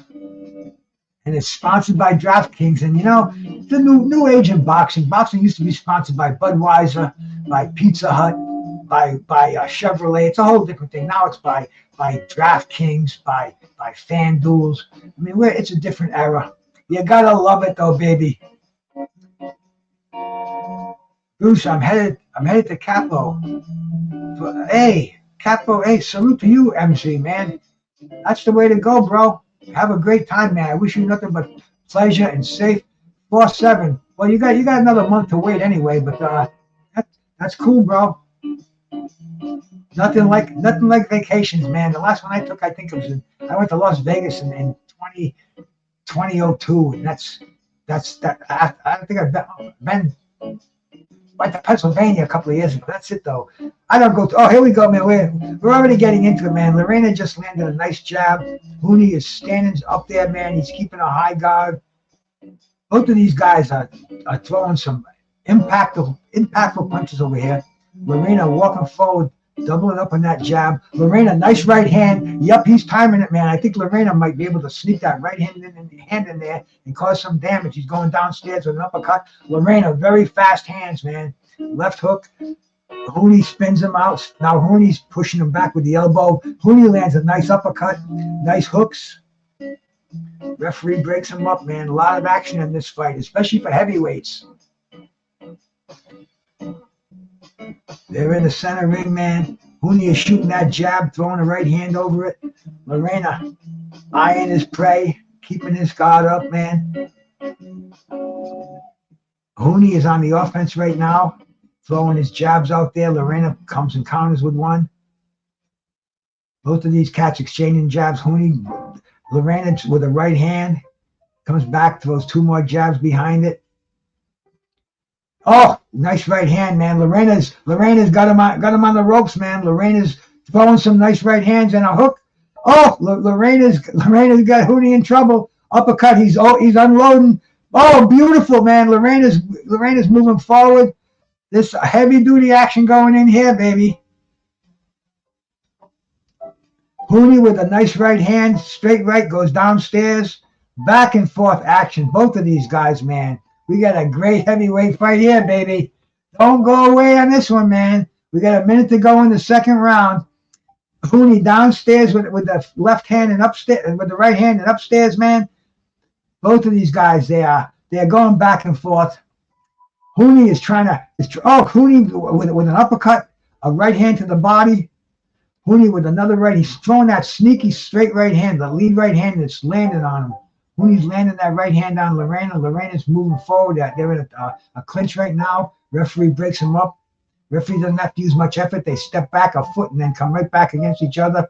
These are two very, very smart fighters. Oh, big right hand by Huni.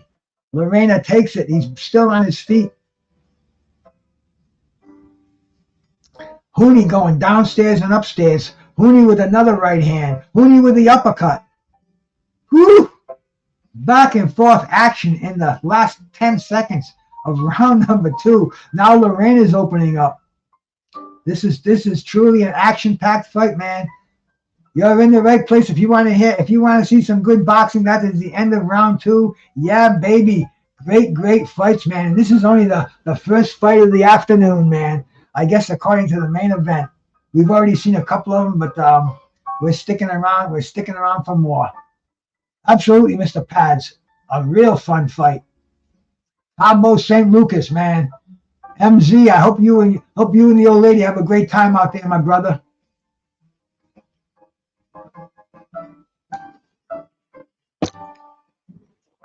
Let me make sure I get my...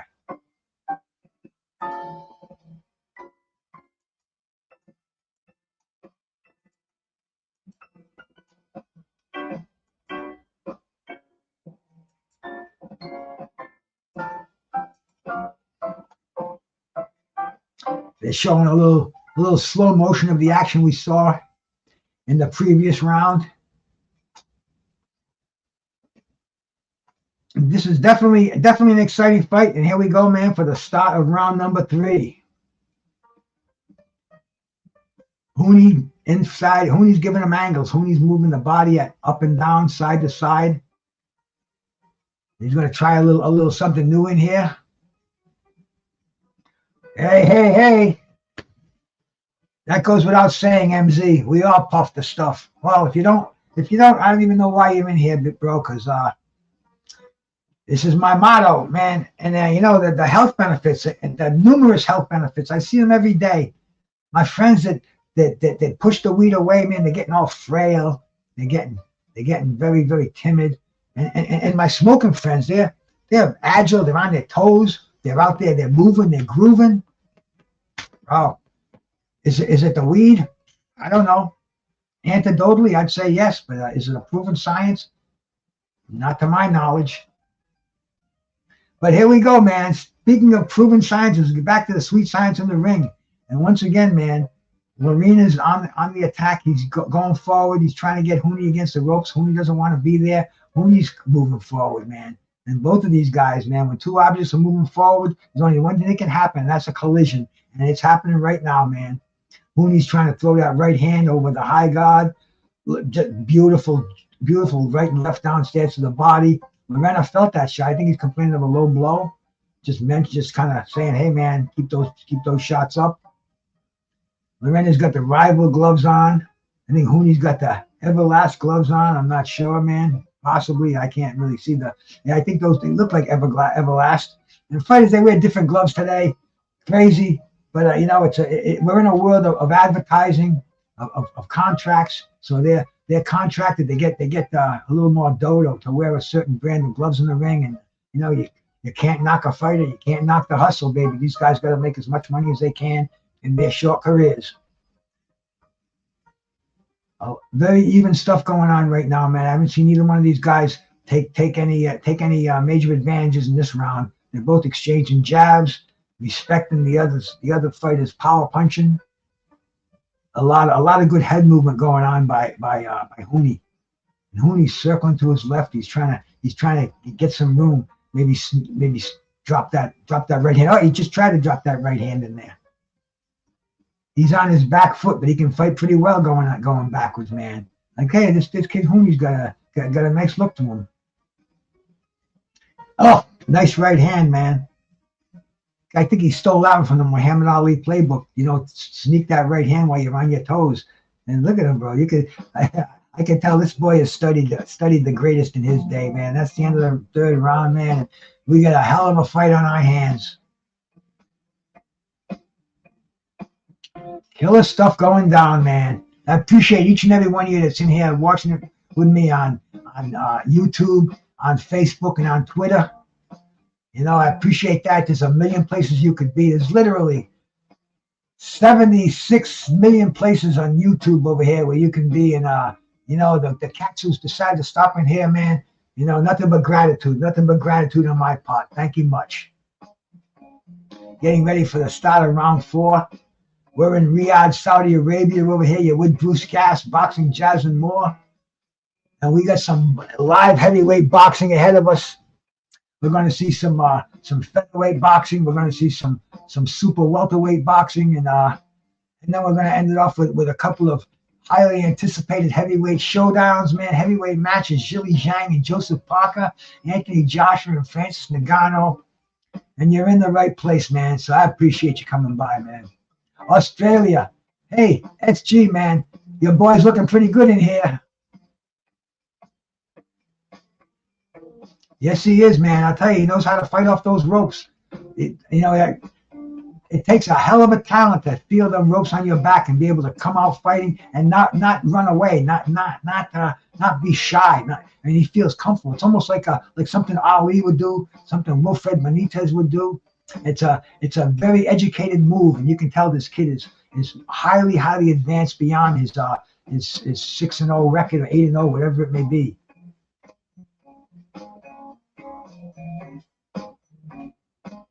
Dancing out of harm's way. Lerena's packing a wallop there. Lerena's just moving forward. He's shuffling forward, keeping the flat feet, just trying to land a jab and a right hand. Huni's got him against the ropes. Huni opens up. Oh, beautiful. Downstairs and upstairs. Lerena, he faded in the fight with Daniel Dubois. So we're going to see if he's got the stamina to last more than a few rounds because Huni looks like he's got some gas in his tank, man. He's built very loosely. Doesn't look like he's expending a lot of energy. Very, very cool cat in here.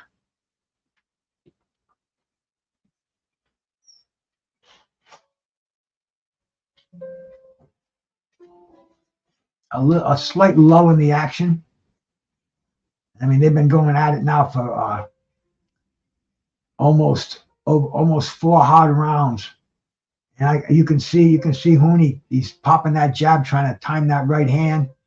Lerena's just trying to crowd him, not giving him any room, not giving him any angles, any length on his punches. He's trying to get inside and smother those shots. Drop that right hand in there on his own.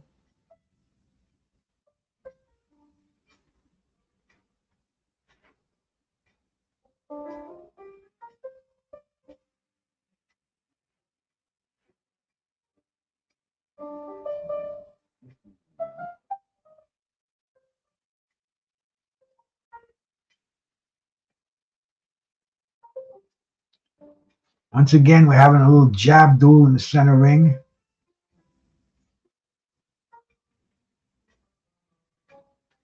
Huni has got a really, really nice right hand that comes over the top.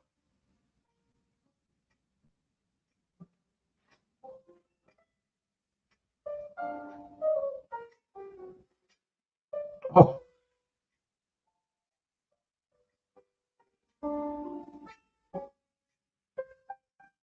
Lerena's got that nice pop in that right jab, man. This is a good fight. Neither one of these guys can let up, man. They let up for a second, and they get hit. Boom! I'm watching in slow motion. Big right hands from Houston Huni. And Lerena, he's coming back with counter punches too.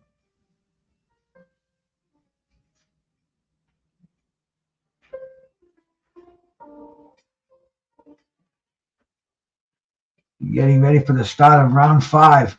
Action-packed fight going on over here. Heavyweights.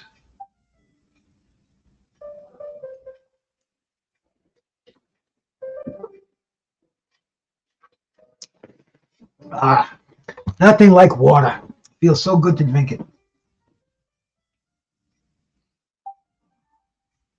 And you can see the arena is filling up.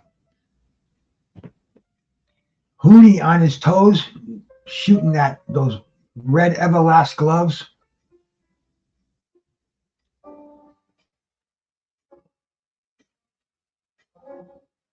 Lerena is trying to counter that right jab over the left hand of Huni.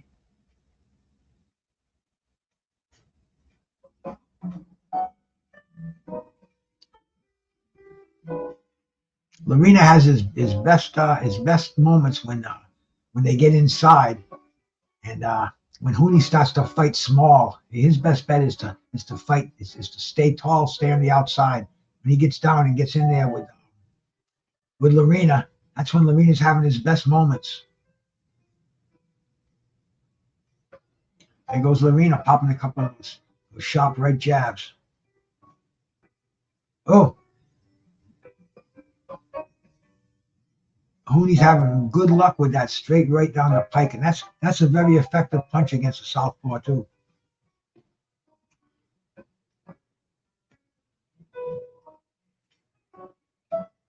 Great footwork by Huni.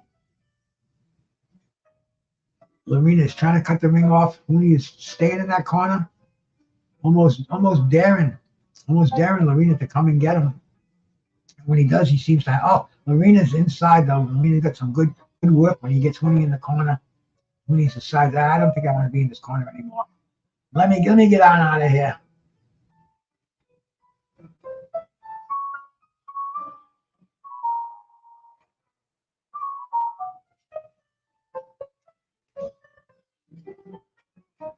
Once again, they're exchanging jabs. Huni sneaking a right hand in there. Lerena's keeping that right hand down low now. Almost kind of like a Thomas Hearns Hearns would carry it. Maybe he's getting a little tired, man. Maybe he can't keep those hands up like he was earlier. Just got nailed with a triple jab. Lerena is still moving forward. He's still trying to get Huni against those ropes. But Huni's doing a little bit more slicker boxing, man. He's ducking underneath him, coming inside with his nice smooth uppercuts as Lerena's moving in.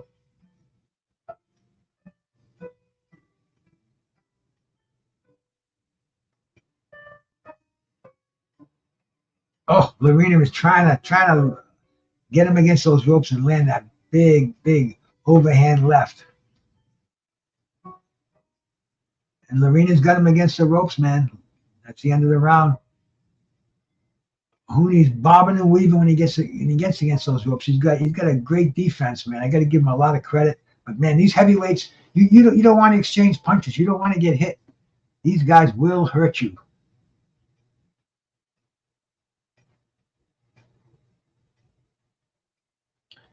Gavin, Gwynne, and Mark Chamberlain. I guess that's the next fight coming up. A couple of lightweights. And hey, let's keep the ball rolling over here, man. Riyadh boxing.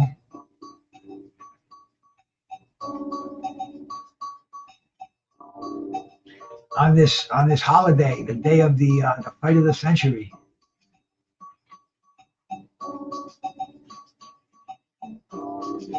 Muhammad Ali took his first L, and his career he rose, bro. That L meant nothing to Muhammad Ali. It was a badge of honor, a badge of courage. And he went on a tear. That happened 53 years ago. And here we are, bro. 53 years later, we got heavyweights banging it out in the ring. And I'm sure Muhammad is watching down on this fight, bro. It's in the Holy Land. Ali is right here, man. He's right there in the ring, bro. The spirit is there, and I don't know if they announced it before the fight, but I'm sure they did, because anybody that has any, you turn in your boxing card if you don't know what today is. And they're exchanging like they're just taking up where they left off in the last round. We're in round number 6. Lerena's keeping his high guard. Huni's moving in front of him, looking for a spot to drop that big right hand. Lerena spins off the ropes, drops an overhand left.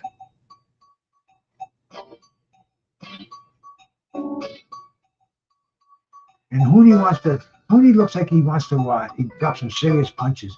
He's standing a little more flat-footed right now. Looks like he's fighting lower. He's down at even sides with Lerena. Boom, they rips a combination downstairs. Lerena comes back with a counter. Sneaky overhand right, which set Lerena back on his heels. Lerena moving in, catches a shoulder. Lerena leading with his head, tied up. I haven't seen any. There's been a very clean fight. Oh, nice overhand left on the break by Huni. The referee didn't break them. They broke on their own. They punched out of a clinch, and that's the way you punch out of a clinch, man. Oh, just missed a big left hook. Huni got him up against the ropes, goes downstairs. Huni with an uppercut on the inside. Oh, nice combination by Huni on the inside. And these guys are in a phone booth most of this fight. These guys are fighting brilliant inside boxing over here, man. Huni steps back just enough to get some range for his punches. Comes in. They clinch on the inside. I mean, this is Hey, my brother Carl, baby. You know it, man. Huni's doing it over here.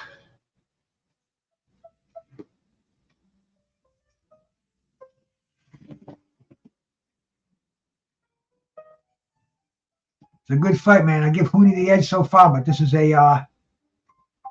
Lerena's still in this fight. Huni looks like he wants to put some definition on this fight. You can see he's more flat-footed. He wants to put more power on his punches. But Lerena gets him against the ropes, and that's it for the 6th round. I don't know, man. What do you think? You think this fight's going to go to decision? Or do you think there's going to be a stoppage here?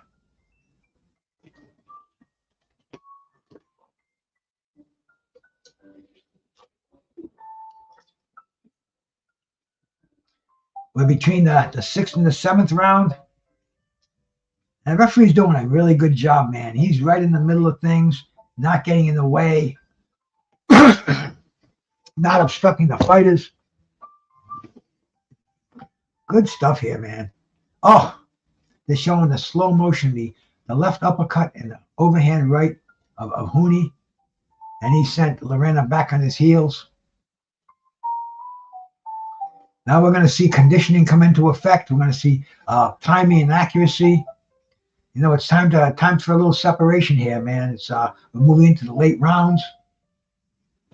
We don't want, you know, like Marvin Hagler said, man, you know, these are my judges from now on. You don't want to leave it into the hands of 3 blind mice sitting at ringside.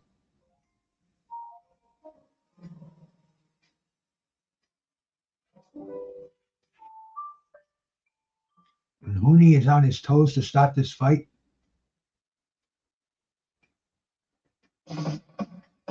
Sneaks a right hand in there. You know, he reminds me a little bit of Greg Page by the way he's fighting.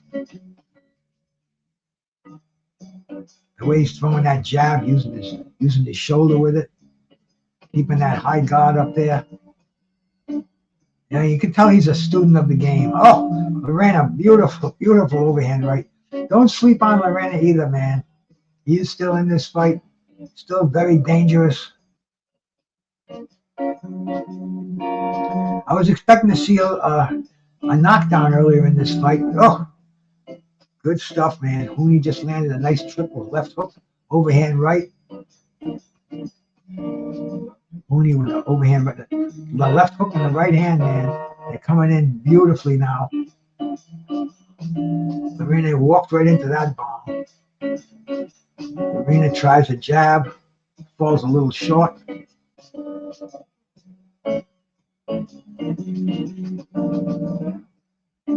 Huni squaring off. Right hand to the body. Lerena tries to throw a punch, feints a little bit. And Lerena's kind of being a little bit standoffish on his punches now because he knows there's a return fire every time he fires. So he's waiting to counter punch. And he just landed a nice counter right there, man. Lerena, once again, nice 1-2, gets back on the outside. Huni coming inside, opening up. Lerena fires off with an overhand right. Overhand left, I'm sorry.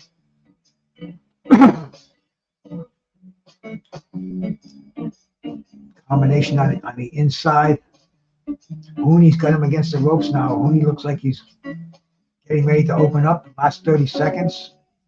Oh, I don't know if that was a headbutt. Something landed.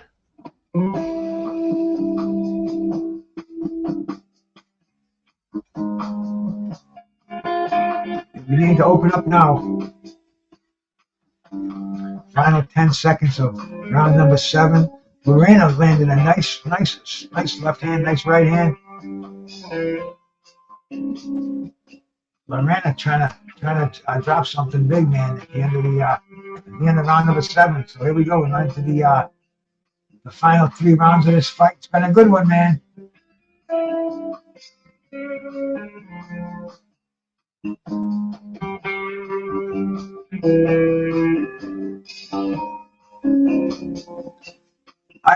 I can agree with that one, Lord Chippy.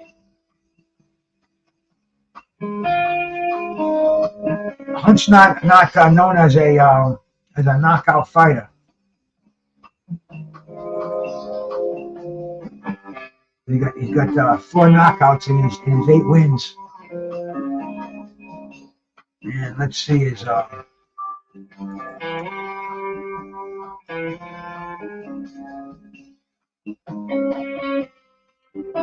he's won his 4 fights by TKO. So I guess he's not a one knockout puncher. He's big enough though, man. We'll see what he does in the last couple of rounds of this fight. Here we are. We're in the 8th round, and Huni is still on his toes.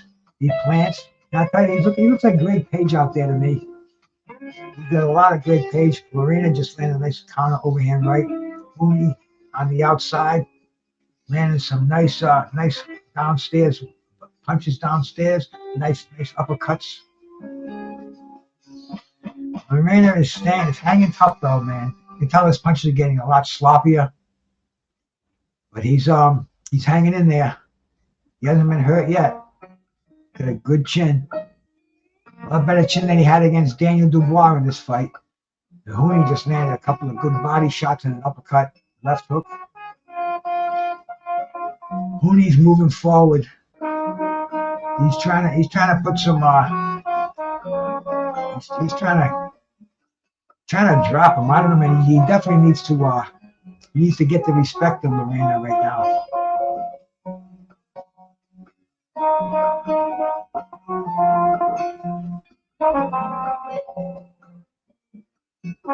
A lot of clenching on the inside now. Lerena's not throwing the punches. He's holding. He's covering up. Oh, he just got hit with a beautiful overhand right. It's all Huni right now, man.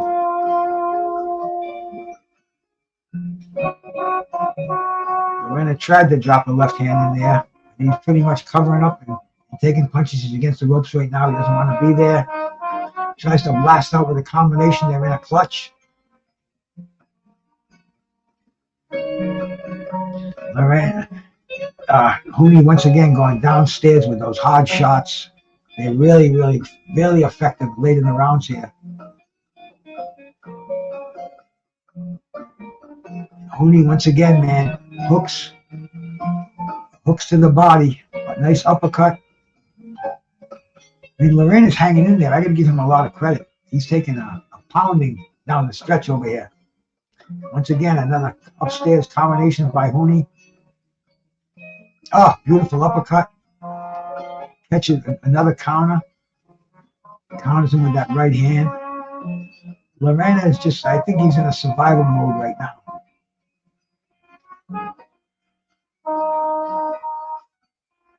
He doesn't seem to have an answer. Huni's coming at him with all combinations from different angles. Working body, working head.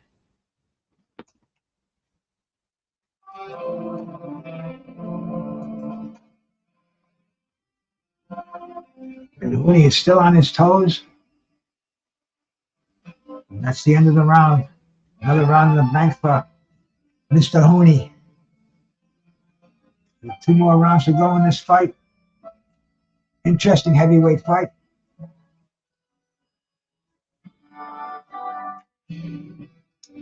Once again, we're watching Knockout Chaos. Live from Riyadh, Saudi Arabia. Very turmoil place to be in the world right now, but I'll tell you, there's a lot of turmoil in the boxing ring. A lot of bombs going off in here. Boom! They're showing the slow motion of Huni working the inside, ducking down, shifts, beautiful, beautiful angle, landing the left uppercut, the right uppercut. I mean, very, very, very educated, very effective boxer. He's listening to his corner. And here we go, man. The last 2 rounds, the 9th round coming up in this WBO Global Heavyweight Championship fight. So it's from a vacant WBO Global, which is different from the WBO World. I'll tell me, but anyway, man. Once again, they're in the center ring, and Huni is flat-footed right now, shooting that jab off. Tell you, dude, this dude looks a lot like Greg Page. Go back and look at some of Greg Page's earlier fights, man. Even some of his later fights. I guarantee you, Huni has studied the American boxers. And Huni has got Lerena against the ropes. He's keeping him there, looking to drop that big right hand. Lerena was spinning off the ropes earlier in the fight. Now he really doesn't have the mobility, the energy to come off the ropes like he was earlier, so he's covering up. And Huni is looking to drop that big right hand, that left hook. Scoring pretty much at will on Lerena right now.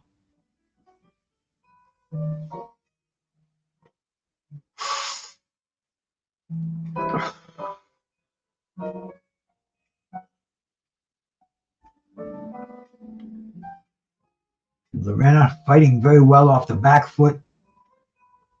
I'm sorry. Huni fighting very well off the back foot. Lerena is pretty much stationary in the center ring.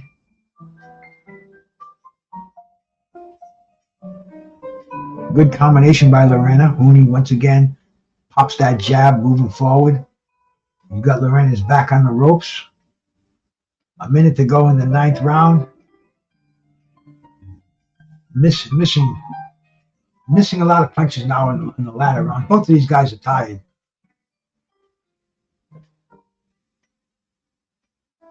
Nice jab once again for Huni.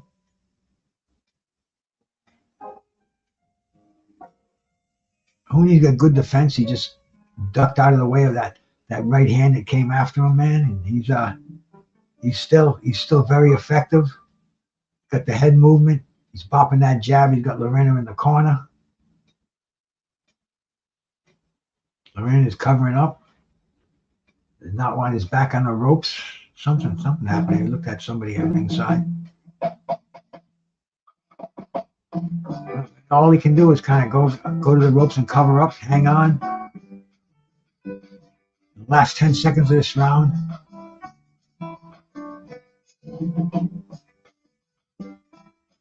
Lerena is hanging in there. You got to give him credit, though, man. He hasn't folded. Hey, my brother Skywalker, salute, my man.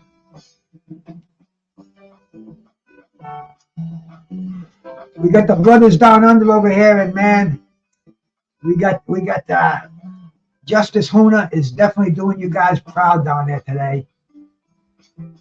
He's looking good. He's shining. You know, they're showing Lerena landing a few punches off the ropes. It's not that he's not just a punching bag in there. He's definitely coming back. He's getting the respect, and he's landing some scoring punches on Justis.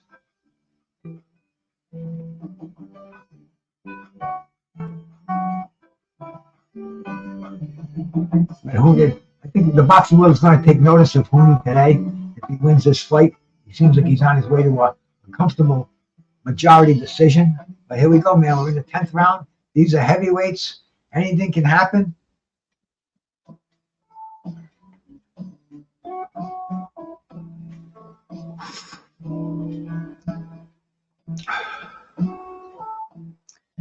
Once again, Huni's in charge. He's got Lerena again. He got Lerena against the ropes. He's trying to jab. Lerena's off the ropes. Lerena just landed a nice left hand. You know, he's popping out. Lerena's coming with some nice popping jabs in this fight. Maybe he's saving a little bit for the last round. I think he wants to finish this fight strong, finish on his feet.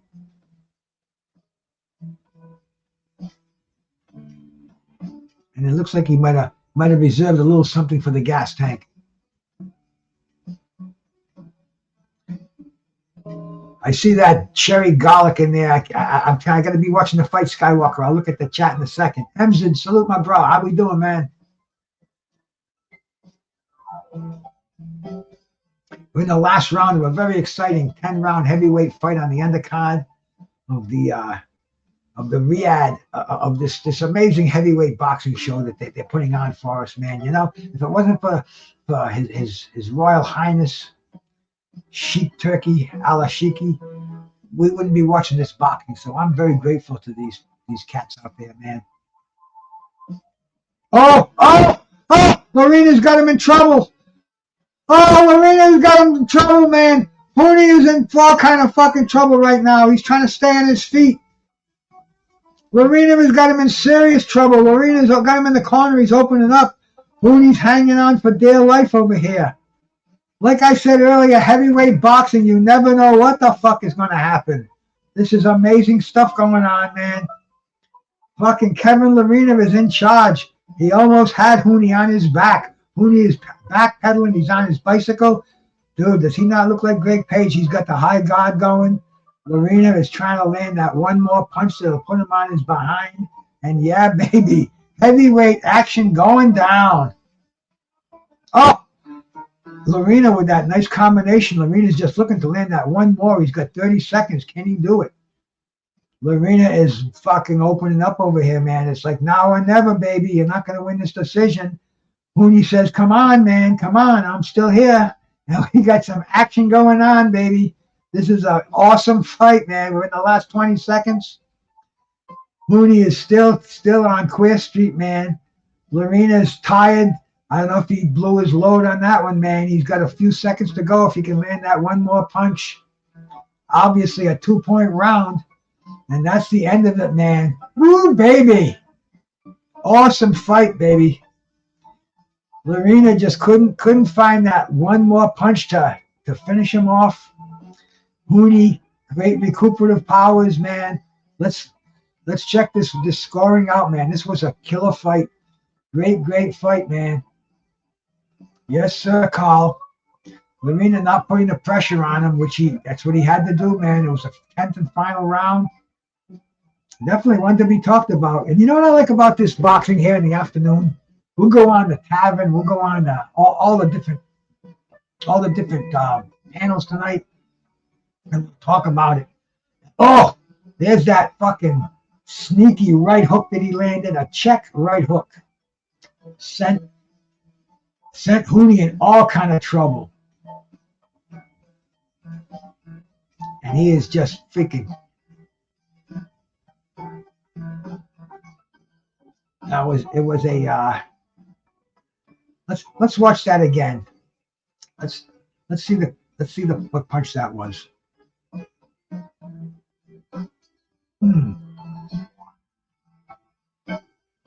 Almost like a pull counter. I gotta see that again. I gotta see how he landed that punch. And Huni was in all kind of trouble. Almost like he was looking for a place to fall, but he stayed on his feet. He recovered. Even at the end, he even said, "Come on, let's go." And we've got let's check out and see what the scores are in this fight.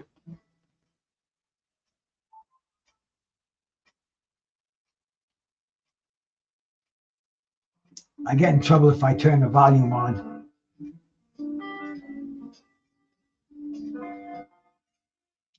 So here we go, man. Let's see what the scores are in this fight.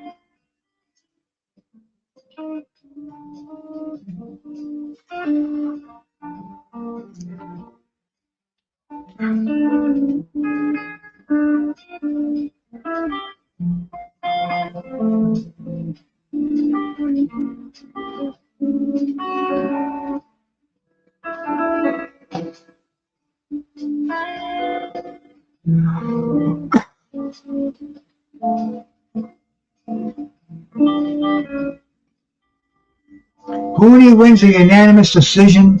2 judges had it 96-94. 1 judge had it 98-92. It was a good fight, man. It was a good fight. If Huni had gone down, it could have been a knockout in the last round. I mean, it was an interesting fight from bell to bell, bro. This is why we like him. This is why I love heavyweight boxing.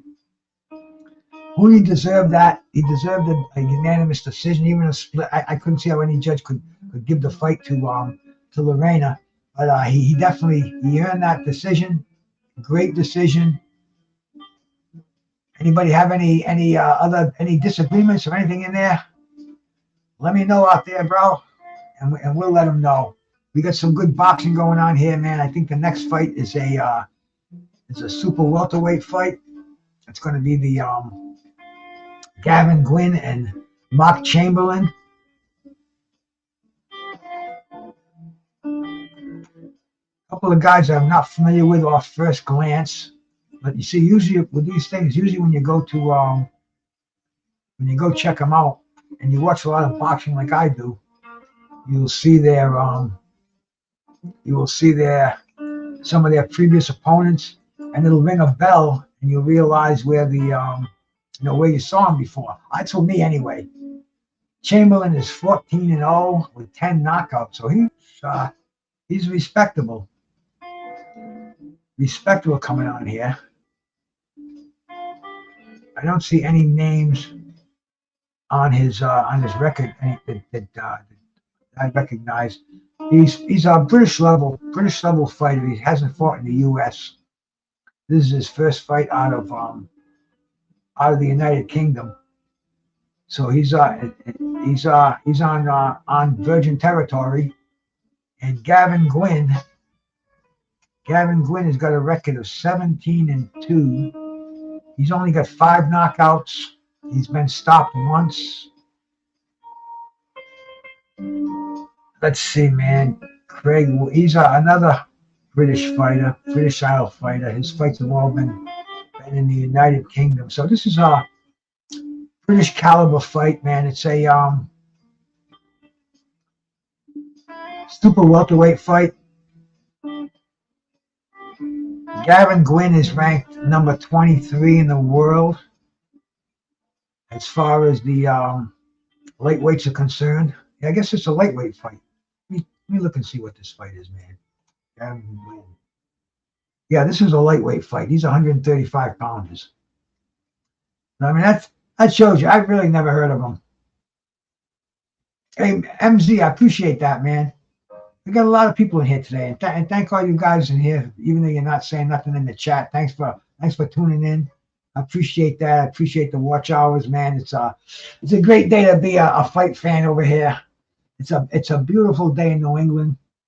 My outside cameras, my water camera conked down on me the other day. I got to get my guy down here to hook it up for me, because I got a great view right now out there, man. It is breathtaking, bro. I'm surprised there are no fish jumping out there, but it's still March. It's still winter over here, man. But it is a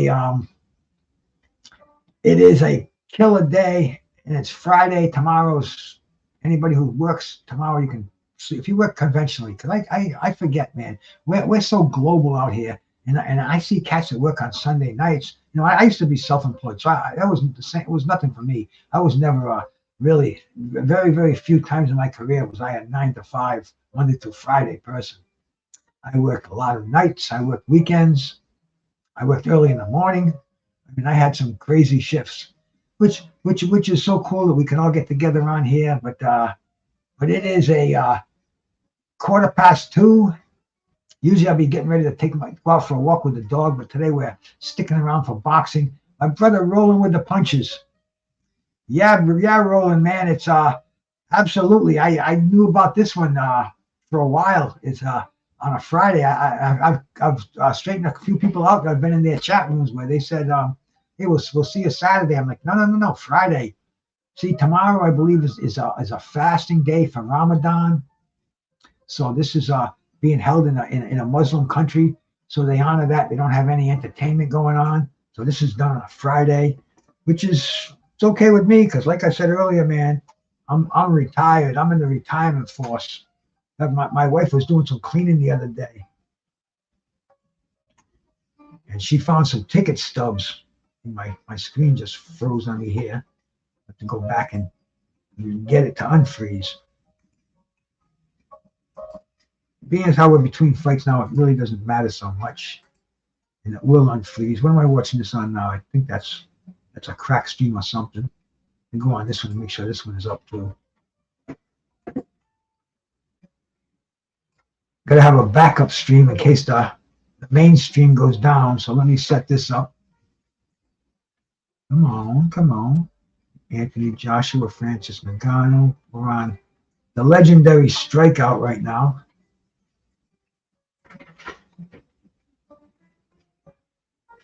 And yeah, that one's working.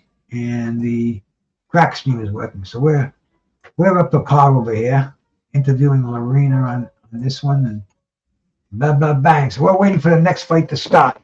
Like I said, man, it's a lightweight fight. British level fighters, Gavin Gwynne, Mark Chamberlain. Check out Gavin Gwynne. Gavin, yeah, I think we went here earlier. He's ranked number 23 in the world as far as the lightweights go. But I mean, I say 23 in the world, and you can't really turn your nose up at that, bro, because we're talking about 2,270 active lightweights in this world today. So you're ranked at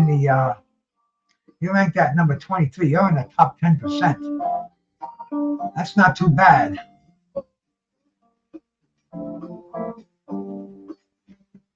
Wish it was a little later. Bro, you working now, Roland? Got the earbuds in if you can, man. Yeah, I know it is tough for you guys that are living out there, because see, my time zone, it's almost perfect. It's like I said, 2:15. The main event's coming on at 5. I almost feel like ordering a pizza. It's like the old afternoon boxing days.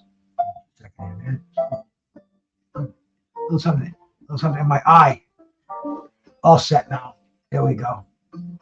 Gotta make sure those eyes are working properly, man. I'm at a time in my life I don't need to wear glasses. I got 20/20 vision. I had a cataract. I had it taken out, and very grateful for the gift of sight, man. Because sometimes, man, we have blackouts here, and there's no houses in front of me. It's darkness. It's the ocean. So when we have blackouts, it's black. It's like you're blind. And it's scary. Can you imagine having to live like that? So I see blind people. I help them out. I do what I can. I'll put some money in if they're out there. They get the little cup or whatever, man. To me, sight. That would be the worst one. I mean, losing the arms and losing the legs, that would suck. I mean, losing anything would suck, but I think the worst would be sight. Hearing, that might be a blessing. Smell, but sight, man, that's so precious. But we're getting ready for this. I think there's probably a lot of Europeans, people that attend these fights. Because it's probably a quick hop, skip, and a jump from England to Saudi. How far is that? Let's ask the phone over here. We don't have to do anything drastic.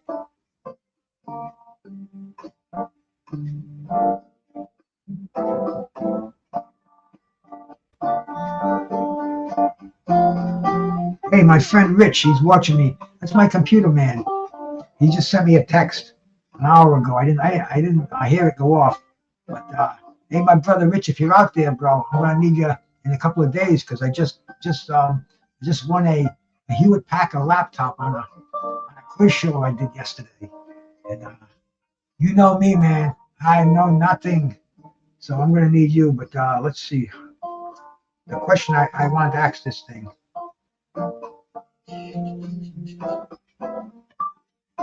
How many miles between Saudi Arabia and England? It's 3,925 miles to get to England from Saudi Arabia. 4,000 miles.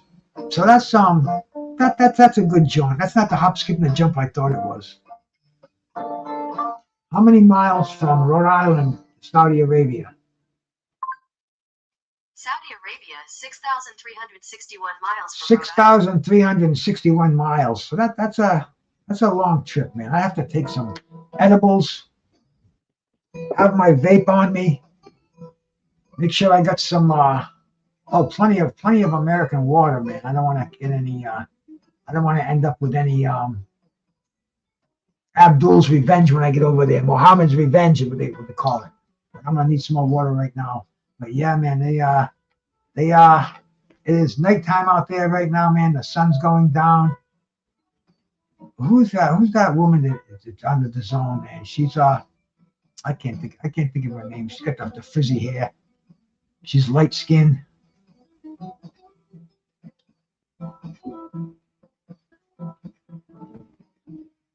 Six-hour flight. I gotta get me a GoFundMe page so I can get out there to see a fight, do it live. Katie Abdo, that's right, Mr. Pads. She's a hottie.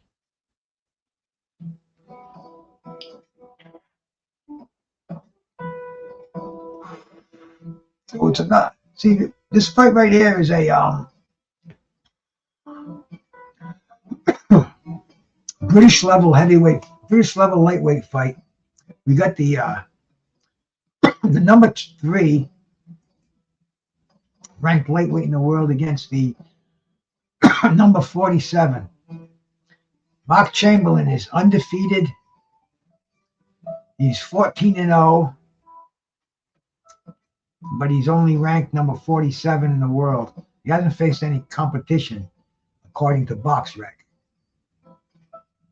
Let's see. His last fight, the dude was 16-2. Before that, 12-4, 10-4, 13-2. I don't see him with anybody with a losing record. You go down here, man. In 2021, fought some guy named Jordan Eliason with an 11 wins and 31 and 2 draw record. So that's And as we go down, you know, I can see a couple of them on there, but I mean, most of the guys in his slate have winning records. This Joshua Bandana has got a record of 10-16. In fact, he's got a couple of guys. It's funny. One guy, Joshua Bandana, who he fought in December 14th of 2019, has a record of 10 wins, 16 losses, and 4 draws. In 2 fights before that, he fought some dude named Sergio Gonzalez, who had a record of 10 wins, 16 losses, and 5 draws. Isn't that coincidental? In his first fight, he fought some dude with a record of 4-16. He knocked him out in the first round. So his first record, his debut, he goes in there with a guy with 20 professional fights. Mr. Beckel, salute my bro. Thanks for coming by, bruh. Still can't pronounce that Chinese name of yours unless I do a Google search on it. I think I did one night, but I can't remember what it was. But good to see you here, my bro. Who's winning the main events? Maybe I can put a poll up. Let's see if I can do that. If I know how to do that. See, I would go to this right here.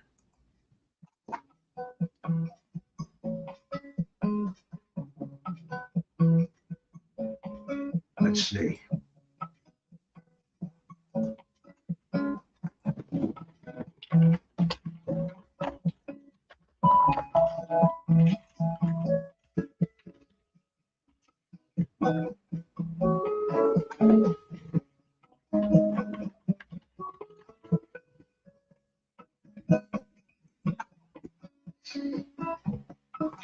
Let's see.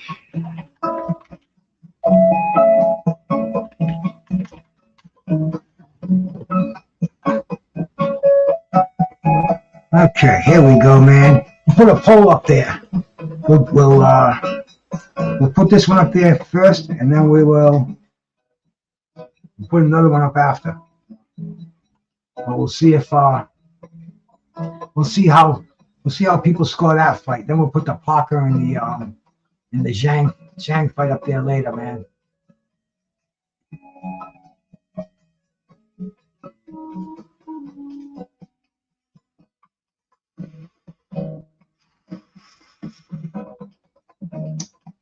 These vapes are going to be my downfall, man. They're just too easy.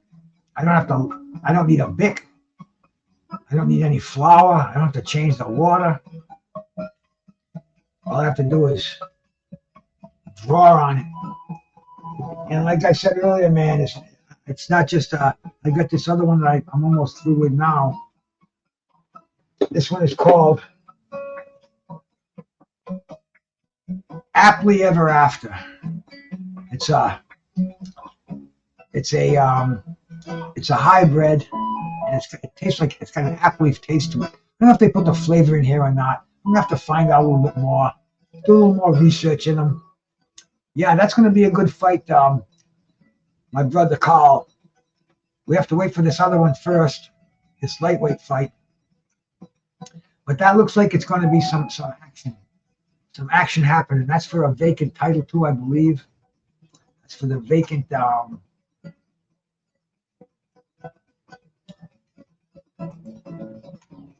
What the fuck is it? The WBA super welterweight. think it's the super welterweight or super lightweight. I'm not sure. Let's see. Yeah, it's a super welterweight. So that's another good one coming up, and then we got the Ray Vargas and Nick Ball. Nick Ball's another European fighter. I believe he's undefeated.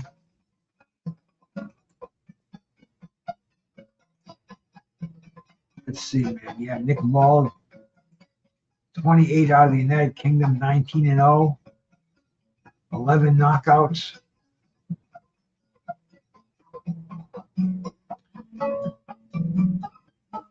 And that's for a title, man. Ray Vargas is the WBC World Featherweight Champion. So we got a featherweight title fight coming up here, bro. There's all kind of belts out there now. I mean, this used to be a prestigious title. The WBC featherweight belt, that was one of the most honorable belts carrying. That's the one that Salvador Sanchez had. That was like I said, man, that was prestigious. And now, Ray Vargas, as good a fighter as he is, I don't know a lot about him. I saw him when he got beat by Shacky Foster. Shacky Foster, he freaking vacated the belt, moving up in weight. So Nick Ball is the taking it, because WBC doesn't have a regular belt, do they? That's only the WBA, and I think they're trying to phase that out. I don't know, man. Boxing and belts. See, that's why belts are kind of useless today. Boxers, they want to make big money fights, and it takes two names to fight each other, and they don't even care if they're in the same weight division. I mean, one of the biggest fights we're talking about is Canelo and Bud Crawford, and the last time I looked, Bud Crawford was a welterweight, and Canelo Alvarez was a fucking super middleweight. So, but that's just a side thought. To get these guys in the ring and make big money, they can both leave with $20 million, and titles be damned. And it's crazy, man. It's a crazy world that we live in. But this is going to be a featherweight title fight, and Vargas, a former champion, now he's got a chance to regain the title that he lost. And why did they take it away from Shacky Foster? Did Shacky Foster did he relinquish the belt?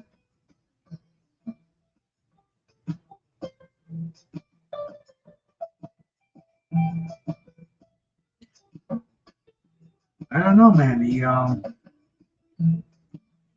He beat Abraham Nova, and he must have he beat Abraham Nova in February, and he defended the WBC super featherweight title. And now this fight with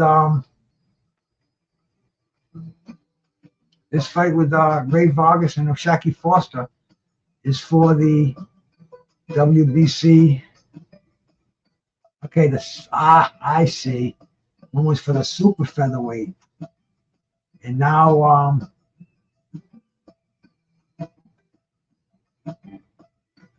Ray Vargas is dropping down to featherweight. There we go. That was confusing. Now I'm all set. Usually a fighter moves up in weight. Ray Vargas is moving down in weight. And let's see, apparently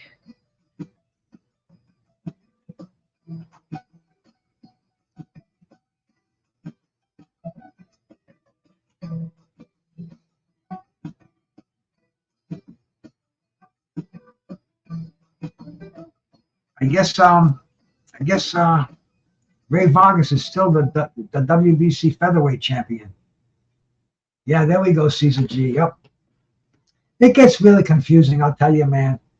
I think I got it all down now, if I really want to. But like I said earlier, it's so fucking confusing.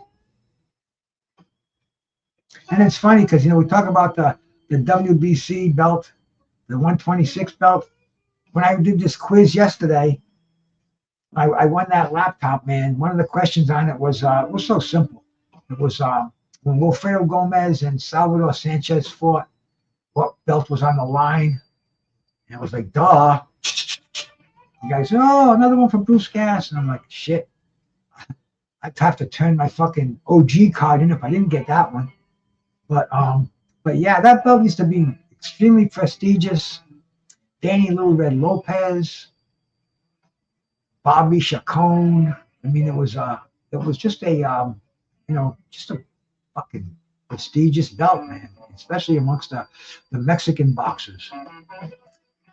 And I guess there's so many belts out there now. Titles have become so watered down, so freaking meaningless. But here it is, man. Now we have to understand this is a world title fight. This is the legendary green belt, the WBC featherweight belt, the one that who wore that belt, man? Rocky Lockridge, okay, Wilfredo Gomez, Lopez, fucking Sanchez, Juan Laporte. This was like I said, man, this was a major belt at one time. And today it is too, bro. Today it is too. Right now we're gonna go back down to lightweights. We're gonna see, like I said, man, we're gonna see a British level lightweight fight. Mark Chamberlain, Gavin, Gwynne.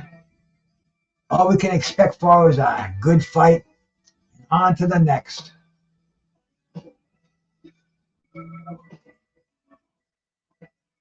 Make sure my other screen here is tuned in. There we go.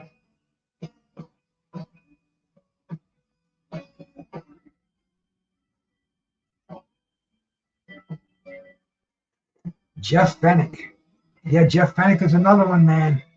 Another one of my favorites, man. Azuma Nelson, the professor.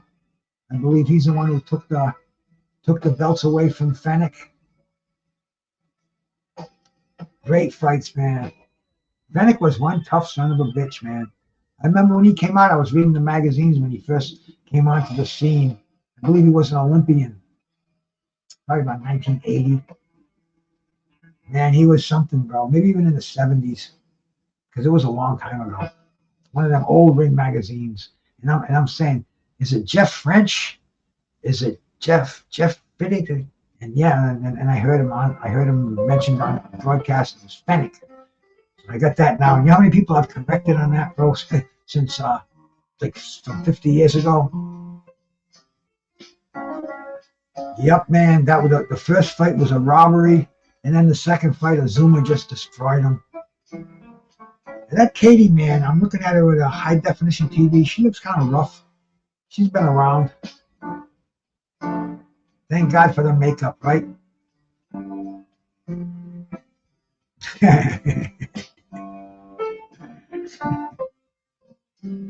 You know, my friend Carl Hansen, bro, the boxing kangaroo, he is a definition of a homer. If you're from Aussie, if you're from Australian, if you're Australian, you're an Aussie, bro, Carl is going to give you the benefit of the doubt, bro. He is still riding the George Cambosos train, bro. He calls him George. Carl is a loyal fucking homie, bro. You know, if he was in Rhode Island, he'd be for Vinny Paz. He'd be Marvin Hagler up the street, man. He'd have Rocky Marciano tattooed on his fucking ass cheeks. I know what it's all about, my brother. They'll break your heart, bro. It's a tough road to hoe, but you got to be loyal with them. And it ain't being a fanboy. It's being a fucking homer. You're cheering for your home team, bro. I can see that, man.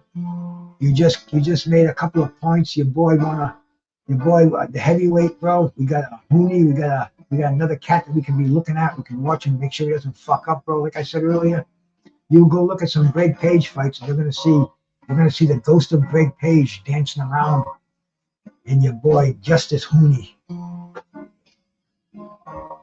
We are once again waiting for the next fight to start. A 135-pound contest. That's the second fight on the pay-per-view portion of this card.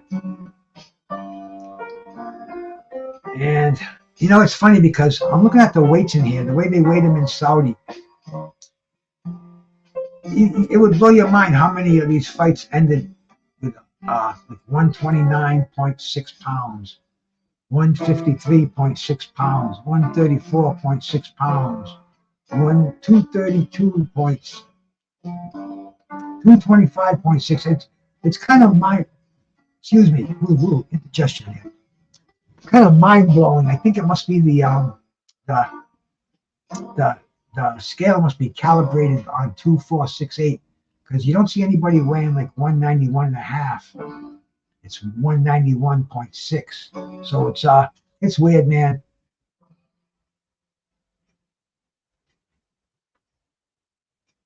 There we go, bro. The winner of the Madrimov and the Kurbanov is supposed to take on Virgil. I mean, Virgil left so many fighters right now, man, out there. We would love to see this fight. We'd love to see this fight happening, man. Virgil, so many people have such high hopes with Virgil. Virgil and Boots Ennis, they've been talking about that fight for years. And that's all I want to see. I want to see Virgil in there with some good competition. I want to see him healthy, without that intestinal thing that he's got going on, the ribomyosis, muscle wasting syndrome, whatever it is, man. It's crazy.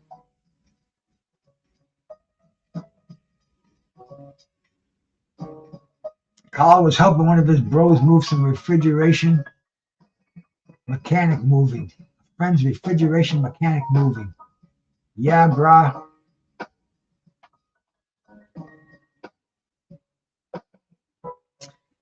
We are just getting ready for this fight to start, man. So once again, if you got to go to the bathroom, go do your thing.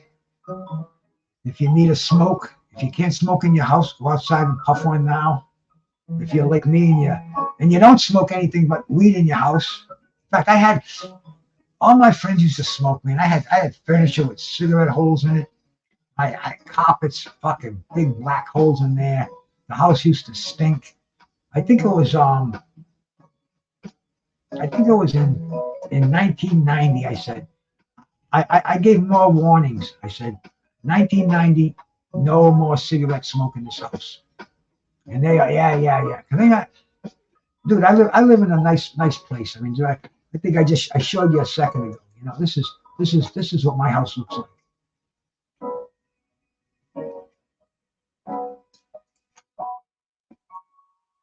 Right? So I got a lot of people that like to come and hang out with me.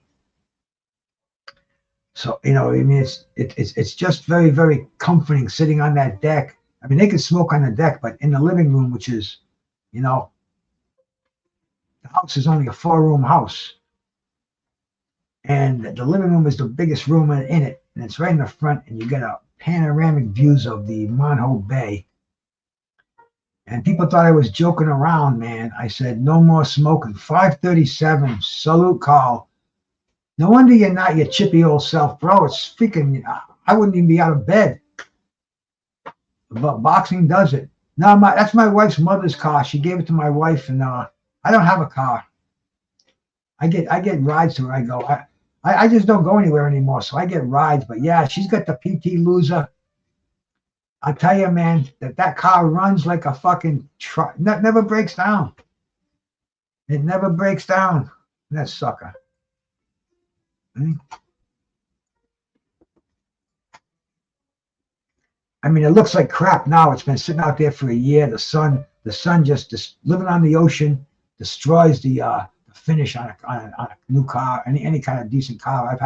I've had tons of them. I've been living here for 45 years, and I'll tell you, man, I get waves from that bay that come up and will land on your car. I used to have to take seaweed off my windshield many times because it's Mother Nature out there, man. And there ain't nothing you can do. When it comes to you against Mother Nature's always gonna win. You know, she will pick the shore one pebble at a time until she takes it over. And I've seen the shoreline erode. Not so much down here in the bay, but more when you get out to the Atlantic Ocean. People that have oceanfront property, you know, they build them on stilts. It's crazy what they do.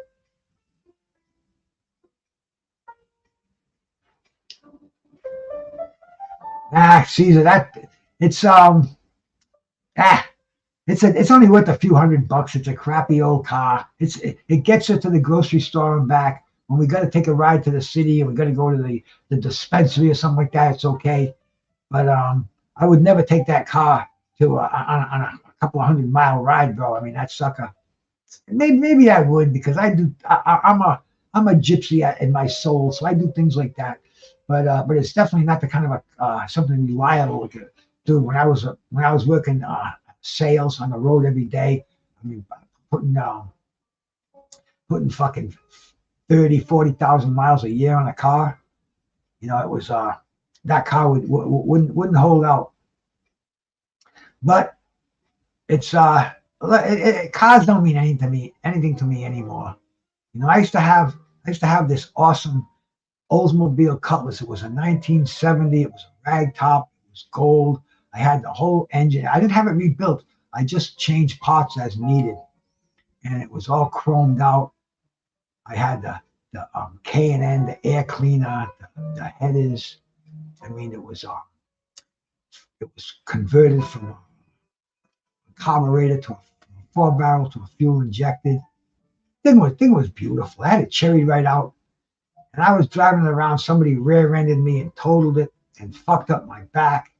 And then after that, car's a car. And I've bought new cars before, and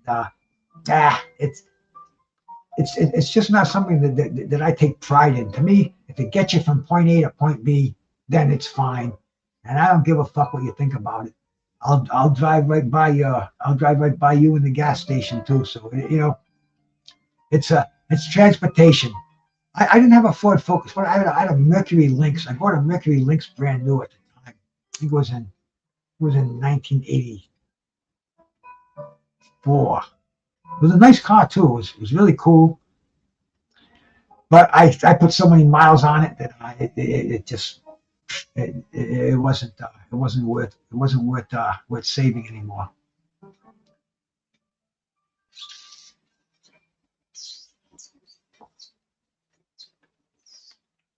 Think about these disposals. Sometimes they clog up on you.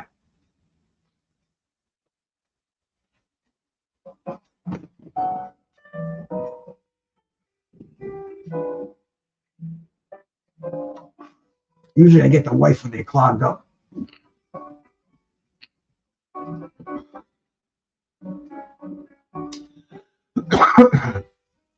She can breathe through the top of her head, so she usually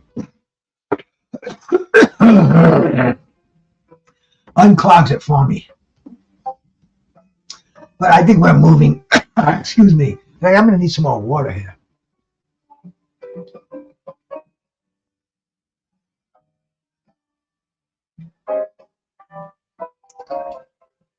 I'm going to fill my glass up before the next fight starts. So please stay with me.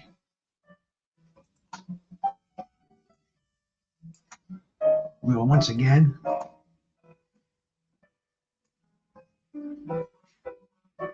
I'll be back in a flash.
Okay,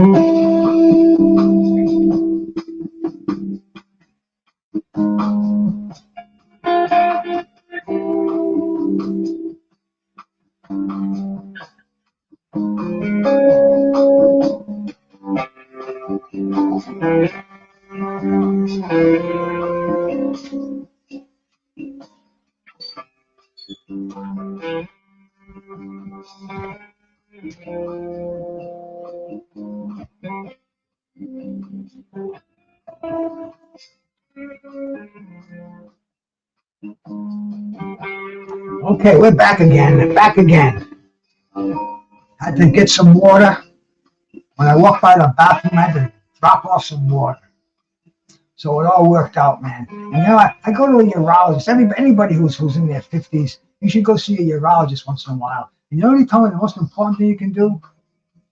And you know, this was a couple of years ago. And this is when I went exclusively to water. He said, drink more water. And I said, shit.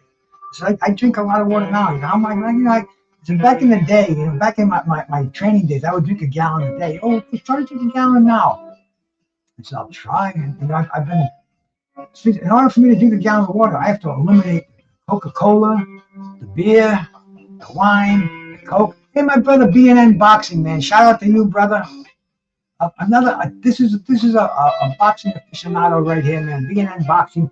Go sub to his channel, man. As soon as the fights are over, he goes and he puts a nice little video up. Very, very intellectual, very down, very, very to the point. He knows what he's doing. He's got I wish I had his voice. Very, very entertaining and a cool guy, man. You know, right from day one, I was hanging out with him over here on YouTube, and go give him a sub, man. Definitely worth checking out, brother. B&N Boxing News, and he's a pharmacist too, man. If I had known the guy 20 years ago, man, shit, I would have married him.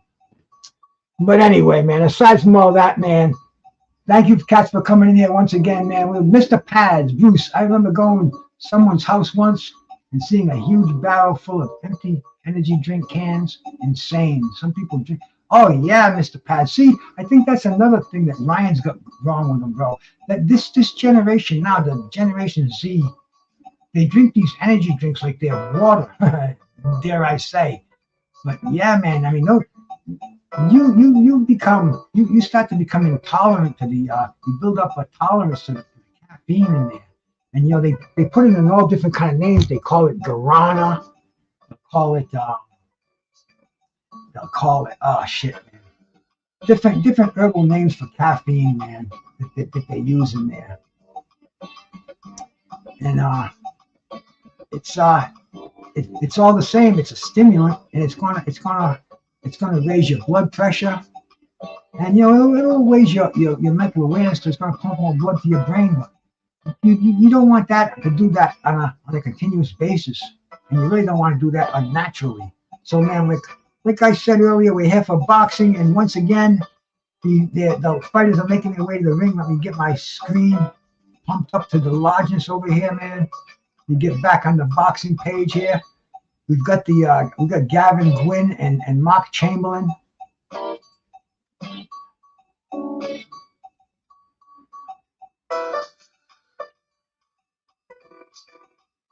Couple of lightweights here, man. Like I said earlier, these are the European level fighters. This is for the WBA Intercontinental. Any of you guys remember the monkey on the WWE, man? The Intercontinental Heavyweight Champion of the world. Thank you, MZ, because it really is, bro. That's the this is, I think, what keeps me sane. I really do, man. You know what you look at on a daily basis. You know, if you're enclosed with four walls and all you see you just don't see good things when you look out the window. You know, you see blight. You know, you see despair. You know, you see anger. You see war and shit like that going on. I don't see any of that shit, man. I see the water. I see the ocean. I see God. It's like incredible, man. It really is. And I've been seeing it for so long. It's almost like I take it for granted. But then I'll sit back and I'll reevaluate and I'll say, damn, how lucky am I? look at what I look at, and you know, what would I be looking at if I wasn't here? Man, I'd be in some fucking retirement home looking at the cars in the parking lot going by. You know, I mean, I got everything going on over here. So much aquatic life going on, man. Waterfowl, fucking creatures that come in the yard. I mean, I got wild turkeys that come in here. I got swans that swim by, ducks, and seagulls by the fucking millions. I could ask my wife to throw some bread out there now, but yeah, I wish I had my camera set up out there because it'd be like a flock of rats coming in here. It's amazing. But anyway, man, we're back in Riyadh over here. Good. Gavin Gwynne in the ring, man. Gavin Gwynne and Mark Chamberlain. Mark Chamberlain up and coming, lightweight, undefeated at 14-2. Gavin Gwynne 17-2-1. And this is for the Intercontinental WBA light heavyweight title. So it's got some prestige to it. Make sure you give me a thumbs up out there. I appreciate you catching here. Back more than a thumbs up, man. If you can give me a sub, I would really appreciate that because I'm trying to get over that hump, man. Trying to get more subs, more exposure. You know, be out here and do it for a reason, not just for a season. You know what I'm saying, man? So you know, I'm not looking for any financial support. I'm just looking for the sub to the channel. I don't care if you never come back because you probably will because I'll be in your news page and you'll see my shorts. When I go live, you get a notification and hey man, you come on and say hello. I do the same for you, bro, because I sub to the cats that sub to me, and we're all one big happy family out here, bro. One love. For me, it's boxing, jazz, health and nutrition, pro wrestling, fine weed, pretty ladies, beautiful nature, pastoral settings, the ocean. I mean, dude, there's so many things. How the fuck can anybody be pissed off in this world? You know, you got to look at the good, bro, and life. But if you're living, you're on the winning side. And believe me, I am definitely nobody to talk any kind of inspiration or anything. I got to get back to my music over here, man.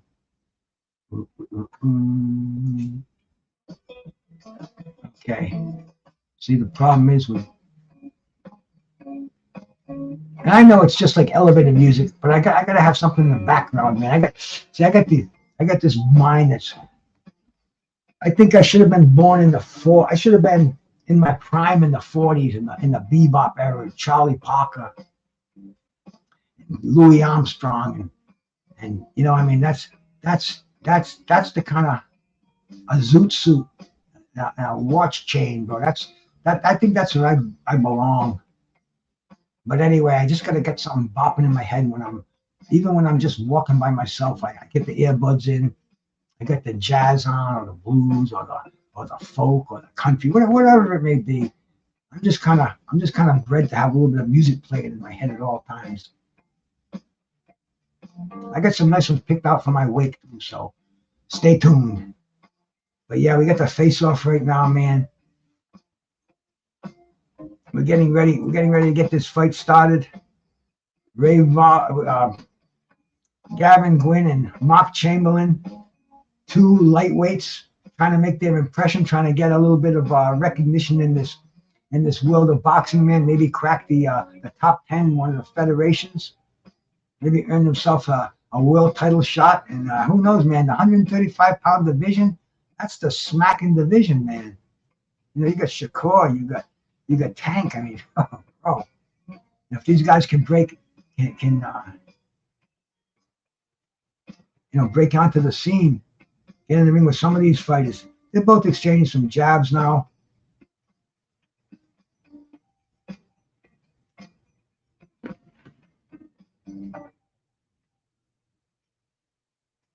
Gwynne with the white gloves on.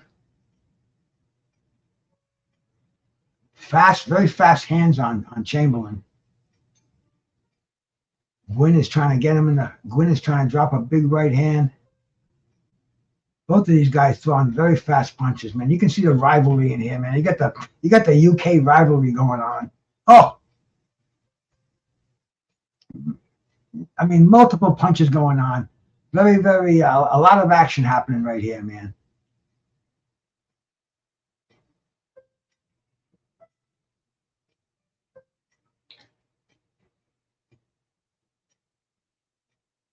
Chamberlain is popping his jab out. Very, see, these guys, a little rough stuff on the inside, man. I see a forearm, a heel of the glove, referee warning them. Both just standing up and exchanging. This is one of those, let's see who the toughest guy is, man. Big uppercut for Chamberlain.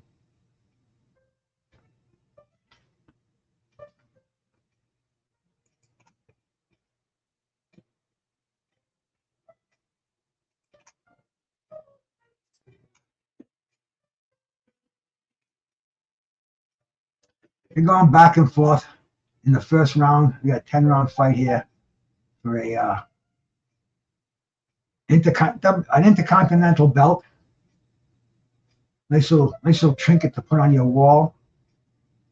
You know, maybe in search of bigger trophies. But they are definitely high class, high level fighters here, man. Both of these guys.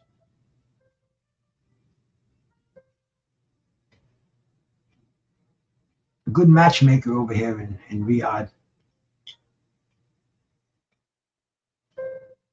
We're anticipating, we're moving down to the closing in on our main events that are going to be happening very shortly. We've still got 5 bouts to go. It's only 3 o'clock, so we're going to be here for a little bit.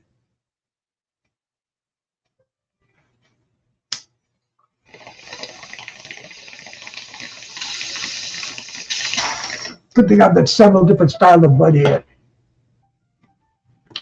Not to mention those crazy vapes.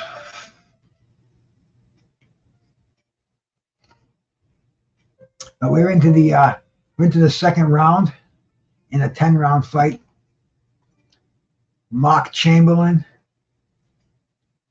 Gavin Gwynne for the WBA Intercontinental Lightweight title. The title is vacant.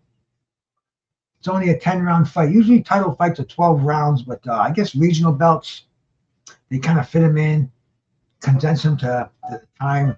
They just wanted to keep this as a 10-rounder. I guess. I mean, I don't know. I'll have to check it out. But usually, regional belts were 12 rounds. That's what usually separated the champion from a contender. The fact that he would fight 12 rounds.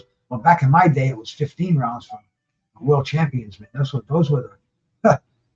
That's when you had to be well conditioned to last 15 rounds. Like the fight that happened on this day in 1971, a 15-round.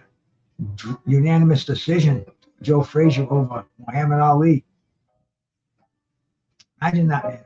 53 years ago today. If we had the technology and a little time machine effort, we'd be doing the same thing here, calling that fight. And man, I probably need more than the bomb and the vapes to call a fight like that. But these two cats, they're in the center ring. They're just throwing leather, going back and forth. Man, Chamberlain and Gwynne. This is a round 2 of a 10-round intercontinental European level lightweight fight. And both of these guys, they're both seem like they're both on the same level. They're both pretty much talented. Is fairly equal. I haven't seen either one of these guys do anything to show that they're showing any advantage yet. They're both exchanging crisp jabs. It's getting a little dirty inside, man. You can tell these guys. There's some rivalry going on here.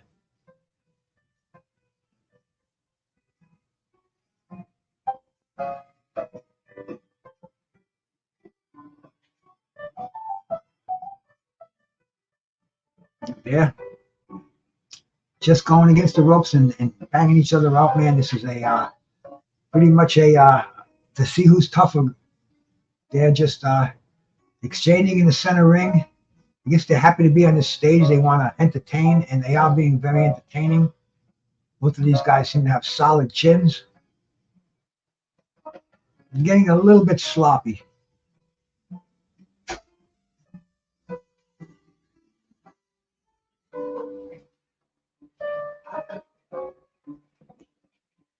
Chamberlain just landed a nice right hand. Chamberlain seems to be have the more effective punches in this fight.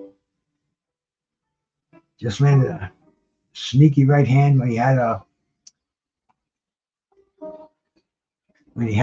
Gwynne against the ropes. Chamberlain punching on the back foot. Chamberlain's against the ropes. Gwynne is trying to take some charge here, but Chamberlain is just letting those hands go. He's not giving Gwynne a chance to set up and throw his punches. Oh, Gwynne just got nailed with a big right hand, big left hook.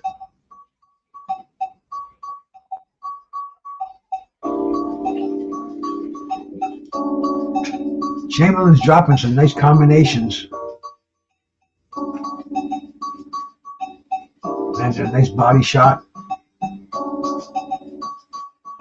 Gwynne coming back with some jabs and a right hand. Gets nailed by beautiful counter punches by Chamberlain. End of the round. You got a pretty nice little fight here. We got lightweights, both from the UK. One from Portsmouth, Hampshire, and the other one from, I don't even want to butcher the names of these places. So he's from Wales. We'll just leave it at that. Neither one of these guys are known for their punching power.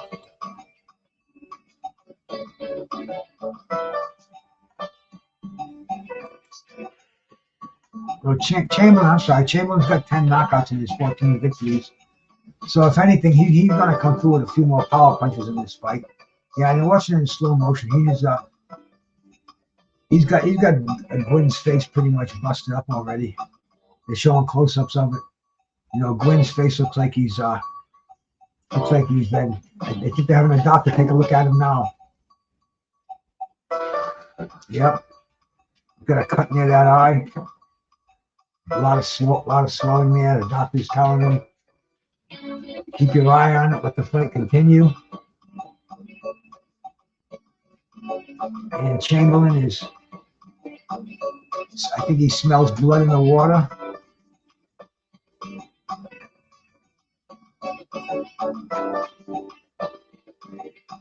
I think they know that the referee said let this one go. We'll see what happens between rounds. And they've only gone 3 rounds, so if it stops, it'll be called a no contest. I think it has to go 4 rounds or more to go to the scorecards. So both of these guys want this fight to be stopped right now if they can stop their opponent. Otherwise, it's going to be a no contest. I got to give Gwynne credit though. He's not folding. He could succumb to that cut. And he still might. I mean, we got a ways to go. That's a nasty cut. That eye looks really bad. He's already good. They're already having a doctor look at it again.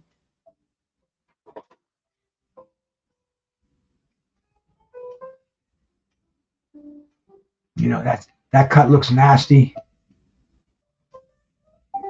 It's only the 3rd round. 2 minutes to go. And he's got a target with that jab. And he can rip that eye apart. He can have this fight stopped. But like I said earlier, man, this fight's got to go over 4 rounds. I believe that's the limit, and it's different. It varies from federation to federation.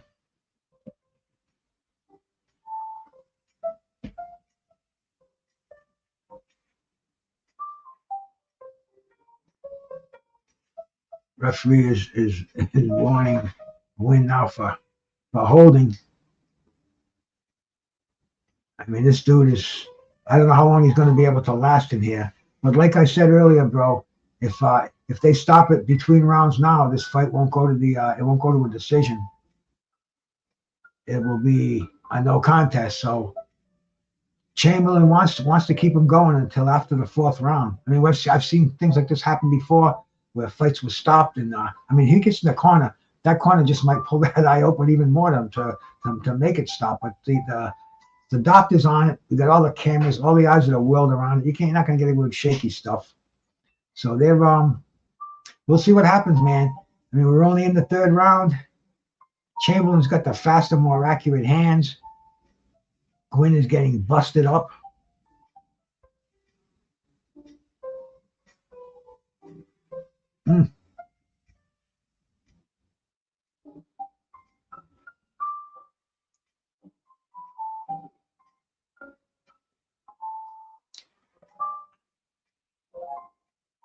Big right hand by Chamberlain. The Chamberlain can he pop out that jab, catch him coming in with a big right hand. And I don't know if he must know that he wants to get this fight another round so he can. So if it is stopped and goes to the scorecards, he will be ahead. Oh, nice right hand with that. That's another round in the bank. They're going to let him come out for the next round.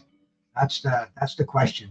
Give his corner a minute to work on that eye. I mean that looks nasty. That's the right eye, so that's been peppered with that left jab. Was that a headbutt that caused that to open? I don't know, man. I'll have to see a little bit of that. They show it. Oh.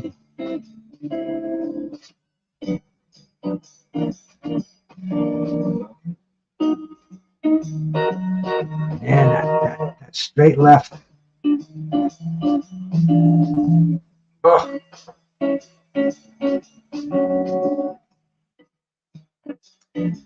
Yeah, man, that right eye, that looks like it's ready to pop out, bro. Let's see, man, we're getting ready to start the fourth round.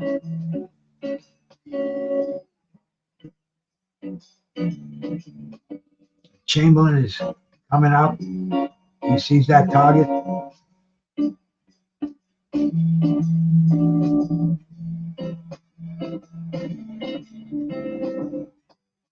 You know, he's a southpaw, and it's almost like that left hand is glued to that eye. It's almost like there's a magnet there. He can't miss it. Hits him with 3 jabs. It's almost like he's fainting with that right hand. And let them know it's coming. Don't you worry. Don't blink.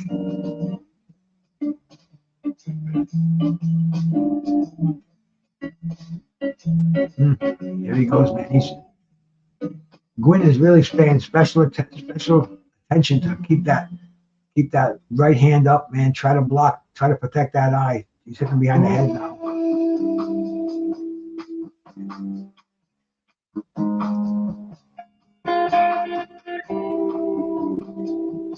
Chamberlain is trying to move forward, but you can see he's pinpointing his attack. He's not going crazy because he sees that eye is closing. Might even be closed already.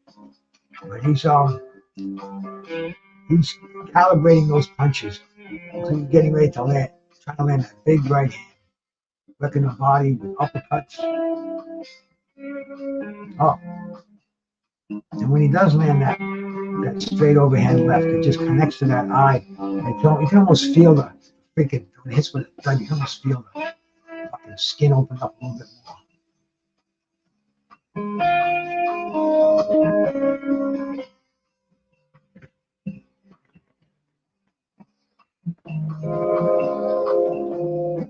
And the referee breaking him up against the ropes. The referee taking a real hard look at that. You can see him when they show a close up of it. The referee is just looking at that. Looking for a reason to stop the fight. He's got that hesitation. See, look, that angle right there. He's kind of bending over, take a look at it. It's a very dangerous game, boxing. How many times have we said you don't play boxing? You're risking your sight in every fight. So,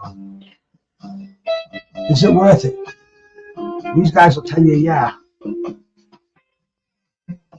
And there goes Chamberlain. Chamberlain's got him against the ropes. He's opening up. I think the referee's taking a good hard look, and that's it. The referee stops the fight. Oof. Chamberlain ends it impressively. And he just had him on the ropes. That's a technical knockout. Chamberlain just beat him up, bro. Busted that eye. Like the Joe Lewis saying, man, you kill the body and the head will die. In this case, man, he killed the head, and then he went and beat up the body, and the referee stopped the fight. So once again, man, another cool fight under our belts. The Madrimov fight should be next, and baby, we're moving on into the main event territory. It's already 10 minutes past 3 on this gorgeous Friday afternoon over here in New England on the Monhoe Bay. 48 degrees. That's spring, man. And I usually got a sweatshirt on. I don't even need the freaking regular shirt. I just need nothing, baby. And the hat. I don't know why I wear the hat. I'm always cold in my head. It's beautiful today. And we got some beautiful boxing that's going to be happening, man. The 4 fights that people have been talking about, most on this card, are coming up next. We're just watching the highlights of the beatdown by Mark Chamberlain, who's maybe moving up to world contention. Take a better look at him. And the referee just jumped in there. We saw that last body shot. Gwynne was defenseless against those ropes. The tough sport of boxing.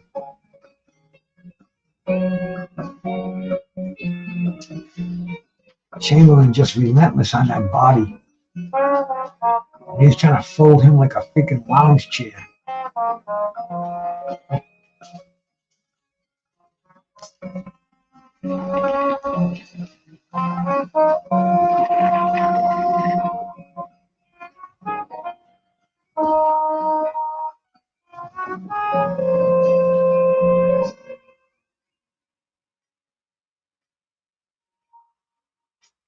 Frank Warren out there, man. Yeah, Chamberlain must be one of Frank Warren's boys.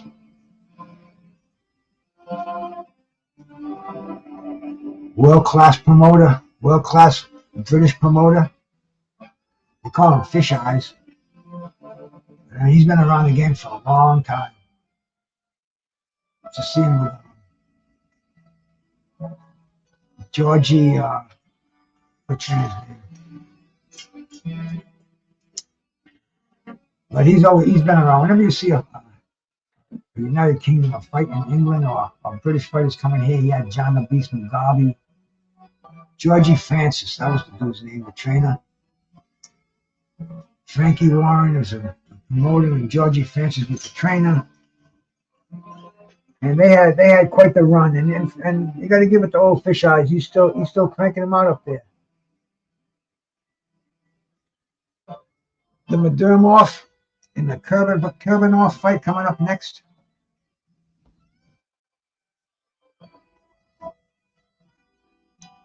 Let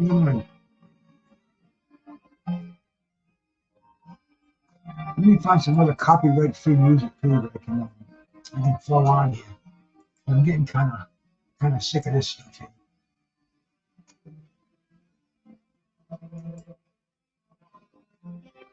Yeah, this one's pretty good.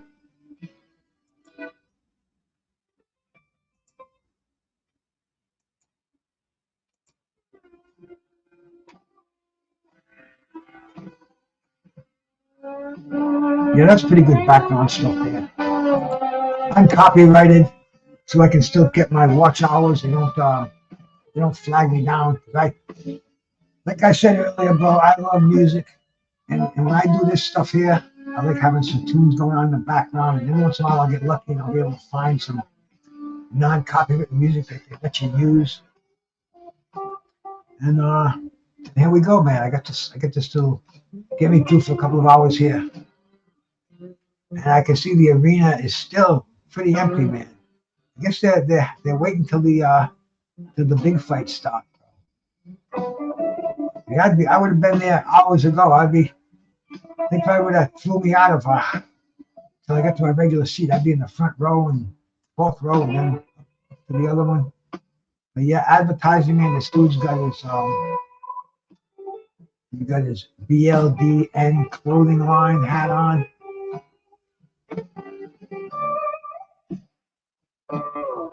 Let's check out Madrimov.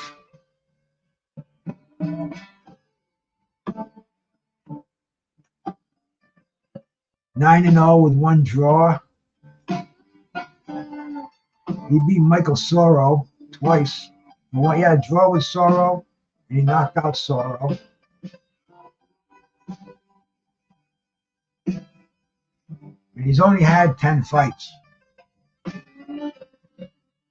6 knockouts to his credit. See, a lot of these European fighters, bro, I don't know who they are. I just don't know who they are.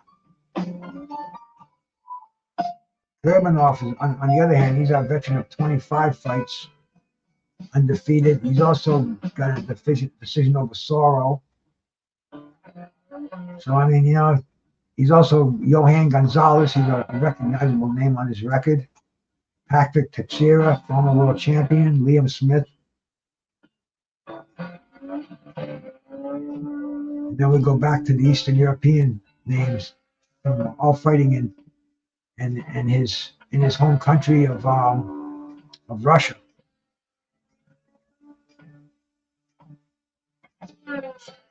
So Kurbanov, undefeated, 13 knockouts, super welterweight. Is this a title fight? I'm not sure.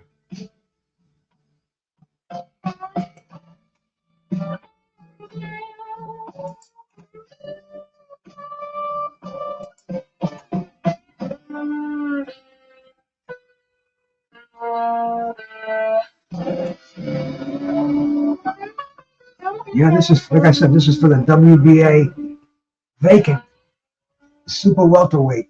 Now, who did they take this belt from? Was this belt taken from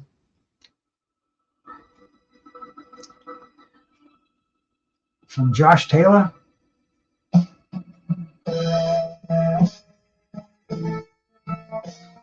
Hey, Fistiana, my sister. Salute. Welcome, man. We're just hanging in here and calling some fights. We're in Riyadh over here, my sister. Heavyweight boxing, and I'm addicted to that more than any other drug in the world. I love heavyweight boxing, and if I can share what I know with other people, I got a couple of people watching it over here with me, and my sister Fistiana. Hey, Fistiana, I was talking about this earlier. One of my prized possessions, sent to me by Blood Boxing, is made by Fistiana Fights. It's custom made, Brucegas, boxing, jazz, and more. It features my favorite jazz man, Miles Davis, one of my favorite boxers, Marvin Hagler, and one of my favorite gentlemen, Curtis Anderson. I mean, this is my thing, and I'm thankful for it, and I mention my gratitude on there all the time. JC, my brother, salute, my man. Welcome. It's just in time. The fights are going to get better and better here. We're moving into more of the co-main event territory. Israil Madrimov is taking on Magomed Kurbanov for the vacant WBA super welterweight title. Now this was Charlo's belt. For a second, I thought they were talking super lightweight. Man, this is 154 pounders. So this is the fight for the belt that they took from Jamel Charlo for not defending his title. And there's a lot happening at that weight class too. I mean, you got one of the biggest fights coming up with PBC's Extravaganza with the Tim Tszyu and the Keith Thurman fight. That's for the IBF. Is it the WBO? I don't even remember. I think it's WBO super welterweight title. And so now they're all fragmented. Mel Charlo, instead of staying with that division and dominating it, he went elsewhere. He had that fight with Canelo and lost that one, and so the belts are all fragmented now. And this is for the WBA version. So this will be an interesting outcome over here, bro. Yeah, the dreams in that in that race too, bro. He's gonna get by Ryan and all the fighters that are willing the fighters that are ready to move up and move up to that 154 pounder. The dream's got to get, he's got to dominate a full lot at 140 and 147 first. Because I'm kind of looking forward to seeing how these Russians bang each other in there, man. Where's Madrimov from? He's from Uzbekistan, living in California. So these are Eastern European fighters, and they have a special way that they fight. Very aggressive, technical, but it's their own style. I mean, it's not like all nationalities, all races. They seem to have their own specific style when it pertains to boxing. And the Eastern Europeans, you know, the Triple G's, the Lomachenkos, they've all got a different style. And we're going to see two of these styles against each other tonight to see which one is superior in that style, or if they're going to change it up, if they're going to add some other techniques in there. Christiana, no, thank you, sister. That's such a beautiful gift tonight. And not only that, but I use it every single day. It hasn't been one day since I've got it that I haven't used it. It's my go-to water drink, and I fill it up and empty it out a million times. But I think we're getting ready for the action to start here for this super welterweight title fight. Madrimov is ranked at number 12 in the world out of 1,953 welterweights.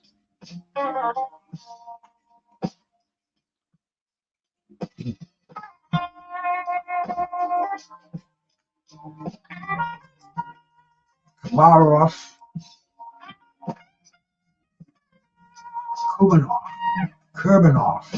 I'm so bad with these names, but he's still living in Russia, and he's ranked number 6 in the world out of 1,953 welterweights, super welterweight, 154 pounders. Very competitive, very tough division. You know, a lot of people give Marvin Hagler all the credit for beating John Mugabe, but John Mugabe was a super welterweight. He didn't fight at middleweight until he fought Hagler. And he did all this domination at 154 pounds. I mean, historically, this is a devastating division. This is the division. I mean, dude, one of the greatest of all time.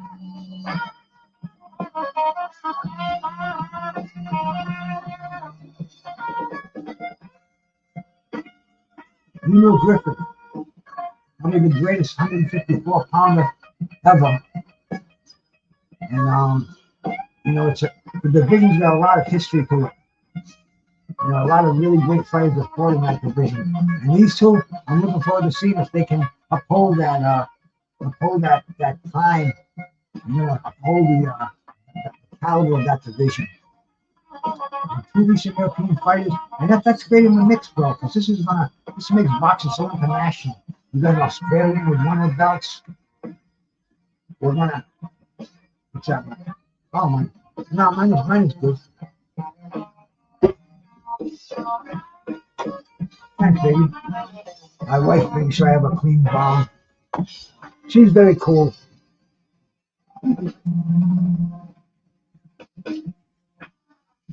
We're just waiting for the see. They do a lot of needless stretching out between these fights. You know, I think they should expedite these a little bit better, because this downtime. I don't know what's going on. I guess they're promoting the UFC thing. I think it's a big UFC fight tomorrow night. I'm not UFC, man. I'll probably watch it because I don't think there's much on tomorrow night. You know, usually when it's not boxing. You know what I did though last week? It took me about 2 weeks to do it. I never watched The Sopranos. I never watched a single episode. But I catch these shorts that come up in the news feed, and they're kind of interesting. So I started watching The Sopranos. I binge watched it. I watched 6 episodes, and I think they were like 15 per episode, 30 in the last one. I mean, it was like a ton of episodes. And I watched them back to back, one after another. And it's funny because it was interesting as hell. And you know, I grew up in Rhode Island, that's where I am now, and I mean, this was a state that the mafia fucking ran for years. And so all the stuff I saw there, even the names, they stole the names from the people around here. I swear to God, Atabuca, dude. It's funny, but I know the writers definitely had something to do with Rhode Island but it was funny. It was kind of authentic, just brutal. I mean, these guys, no, no, no respect for life. They would blow them away at the whim. You know, just fucking crazy. But anyway, it was interesting, and it was on one of these times I just got sick of going in chat rooms and they were talking about the same thing. I think it was like a Bud and Bud's rematch. Why doesn't he rematch Croc? Why doesn't he rematch Errol Spence? What's going on? It's the same bullshit all the time. So I just went and binge watched The Sopranos, just so I did. It was fun. It was done. I didn't get any smarter or any stupider doing it. But it was entertaining and just other things besides boxing. And like I said about UFC, tying it all together. Saturday night, I'll probably go and watch UFC 299 because everybody's saying it's going to be good, and I don't want to be hearing about it. I want to be seeing about it.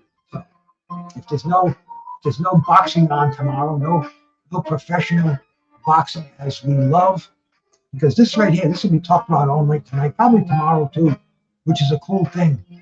It'll be fresh on our minds. All the chat rooms will be talking about it. Hey, boxing at its finest, man. You know, interactive. That's something I never had when I was growing up. Nothing like that until like the past 5 years or so since I jumped on YouTube. You know, I could only talk to boxing with people who watched it, and they were so few between since the millennium. You know, since HBO closed down, and I mean since boxing's just changed a lot. And the old boxing fans, they don't watch it anymore. Hey, Alabama. Salute, man. Salute to you, bro. Thanks for coming by. All is well for sure, man. All is well for sure. What the hell was I saying? I can't even remember anymore. Oh yeah. How we interact with boxing now. And like all my friends, hardly any of them watch boxing anymore. I go talk boxing with them, and they're still talking about Sugar Ray Leonard and Hagler, you know, which is all fine and well, but I mean, I'm talking about what's going on today. And this morning, I went down to walk the dog. I asked a couple of guys because I was in a good mood today, man. I woke up feeling good. I won that laptop yesterday, and I just, you know, God is good, bro. My legs felt good. I went out and I went for about a mile and a half, and at the end of the walk, there's a place where these guys hang out. You know, they're already cracking open the Budweisers by 9:30. But I'm saying to him, hey, I got to get home. This fight's going on. There's fights today? Who's fighting? And I'm like, Francis Ngannou, Zhang. I mentioned them, and it was like, you know, nobody heard of any one of them. And I said they fight with Tyson Fury. Oh, I heard of him. But see, boxing is it's more of a specialty product now than it used to be. Everybody who grew up knew the Mike Tyson era, Ray Leonard era, Larry Holmes, I digress, but up until recently, because it costs a lot of money to follow boxing, because there's so much else out there to see, we're in an age of so much entertainment at our disposal that unless you're a diehard boxing fan, you don't know what's going on in the game. But then I come on here on YouTube with all you cats, man, and it's like, whoa, these are like my old friends from the bar back in the fucking 70s, man. Everybody's watching boxing, and they know what's going on, and you know, it's just so cool to come on here and share boxing with the people who know what they're talking about. Because, you know, with me, boxing will never die. But it's become very, very, very very sedentary, very solo. You know, there's not a lot of people I can talk to. It wasn't. Now there's more than I can even deal with.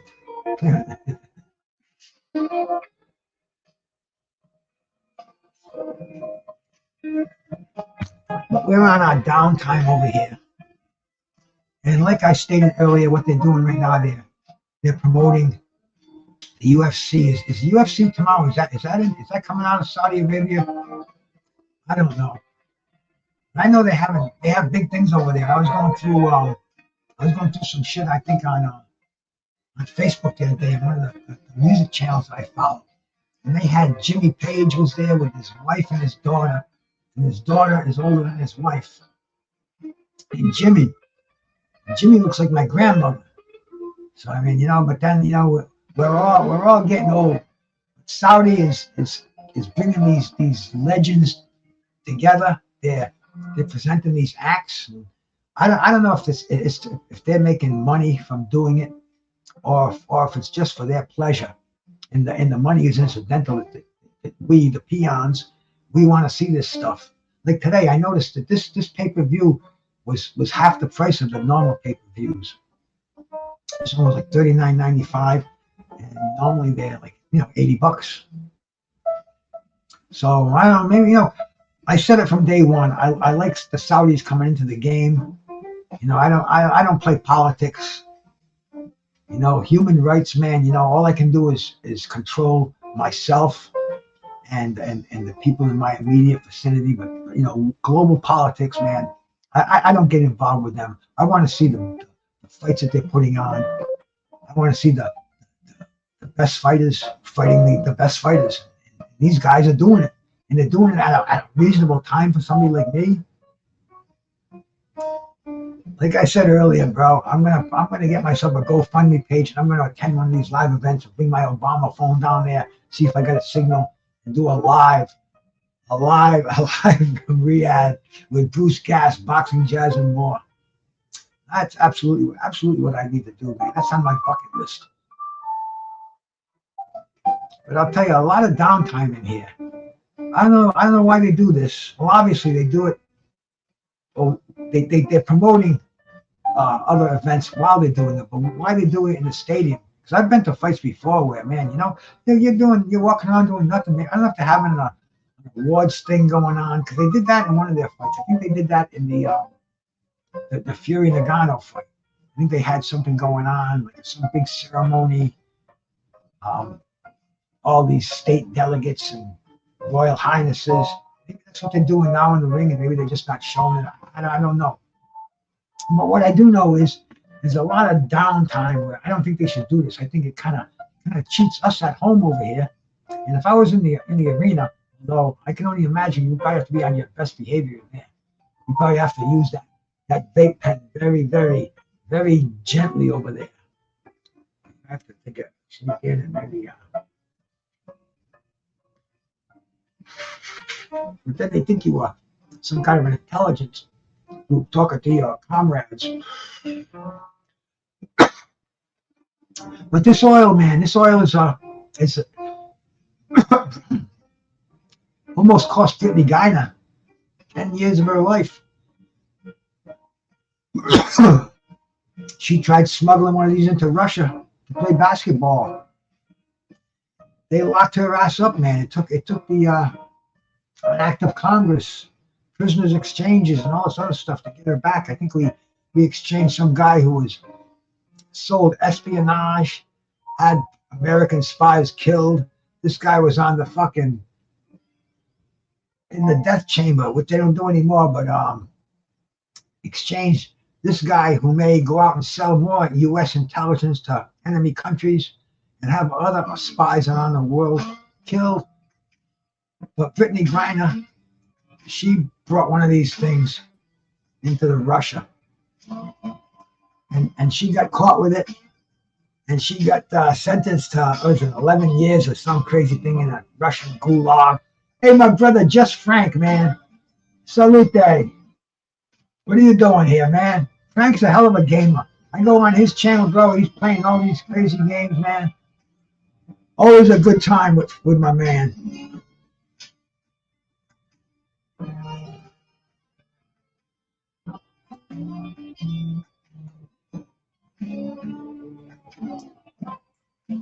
This is the downtime, like I said, right now. The time between fights where we're in like a gray zone, a gray area. Back in the day, this would be what they were, before women's boxing became what it is, when Don King had his fights.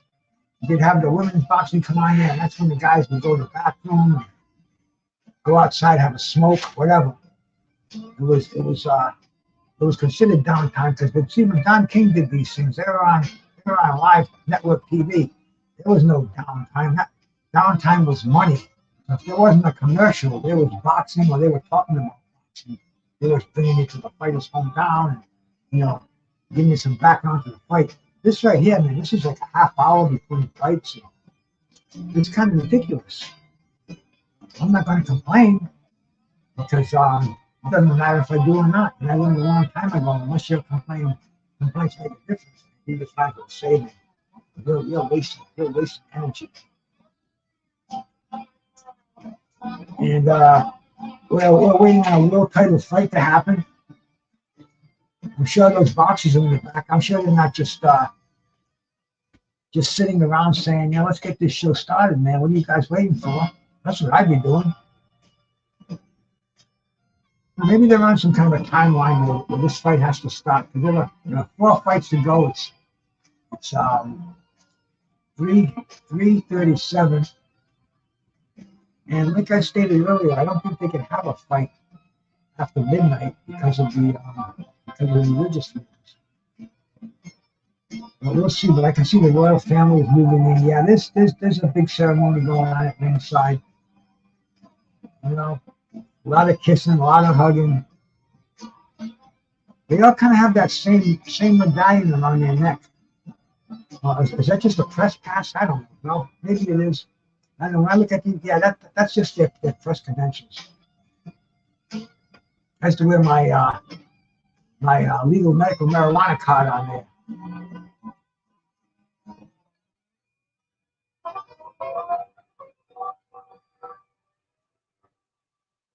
That dude looks familiar.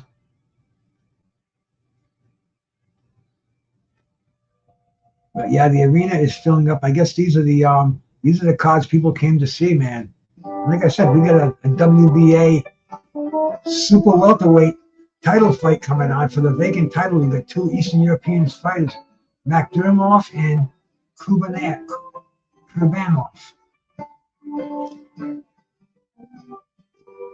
And it's funny because remember how I said the weights are calibrated on the 0.6 pounds? Both of these fighters weigh 153.6 pounds according to their scales. So yeah, these scales have got to be on a 2, 4, 6, 8, 10 kind of a calibration. They're definitely not like the Triple Beam where they every ounce is broken down to the gram basically. And that's how they do it. I mean, these guys, you see them taking off their shorts and everything, getting down to the buck naked. But I see some action coming on there. We're back in the arena. Turkey Al-Sheikh is in there right now. I think that's him leading the parade. He's waving. Yeah, His Excellency Turkey Al-Sheikh, man. That's the man, bro. I like this guy. And you can go in. You know how you can. We're in an age now where privacy, forget it. If I know your name, I'm going to know pretty much everything about you I want to know. And if you want to know how much Turkey Al-Sheikh is worth, you can go and Google that. There are dozens of sites out there. I can tell you how much they make. And he's only like a $1 to $5 million person. You would figure this guy's a multi-millionaire, a billionaire even. But nope, he works for the state. He is the Minister of Entertainment and Sports. That His Royal Highness, man, I don't know where that comes from, but I guess they listen to him. He doesn't have a lot in his own pocket, so it's just one of those interesting fun facts that's available out there. And it looks like we're getting ready to start the festivities for the Madrimov and the Kurbanov. Very important fight on this boxing scene, man. This is the 154-pound WBA title fight. A lot of action going on in that division, man. We've got a ton of fighters out there. Is that Barry McGuigan right there, man, with the bald head? I think it is. What a fighter he was in the day. I'm not sure if it is or not because I'm not listening to it, and they're not putting any graphics on it. But I know he's with the. I know he does a lot of announcing on the European fights, and that's about as old as he probably look now. He was a hell of a fighter back in the day, man. Barry McGuigan, featherweight, beat a Subido Pedrosa, long reigning champion for the title, and he's still with the game.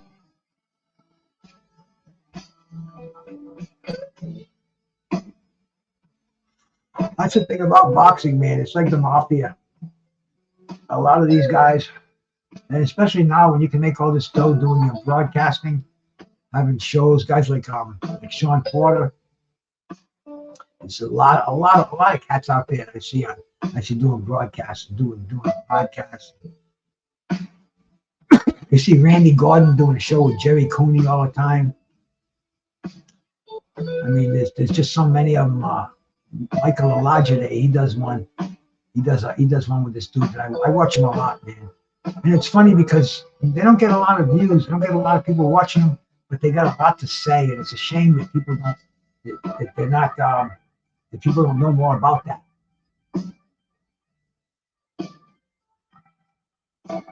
Just Frank, I'll make you a turkey sandwich. Hey, my brother Nick M, man. Salute to you, man. Hey, Nick M's Classic Boxing Channel, bro. If you haven't subbed to Nick M's Classic Boxing Channel, man, you're definitely cheating yourself out of boxing history. This guy puts up fights all the time. He's got a library like Jimmy Jacobs and Bill Caton had. This guy's got hundreds of fights out there, and they're just so interesting. You can watch all the guys that you watched as champions. You can watch them in their earlier fights. You just got such an array of fights out there, man. And go over there and click Nick M's Classic Boxing Channel and go give him a sub, man. And make sure you click that bell. That way you get notified of the new fights that he puts on. I see so many of these fighters I used to watch back in the day, back on ESPN and on ABC and Nick M's putting them up. Nick M's putting them out there, bro. And damn, this is what I do on a Saturday night when there's no boxing going on, there's no live stuff going on. Go to Nick M's Boxing Channel, kick back and watch some classic old fights, man. And shout out to my man, my brother Nick M out there, man. Over in the UK, we're international over here, baby. I look at the people who watch my show sometimes, man. You know, you can go on the analytics from StreamYard.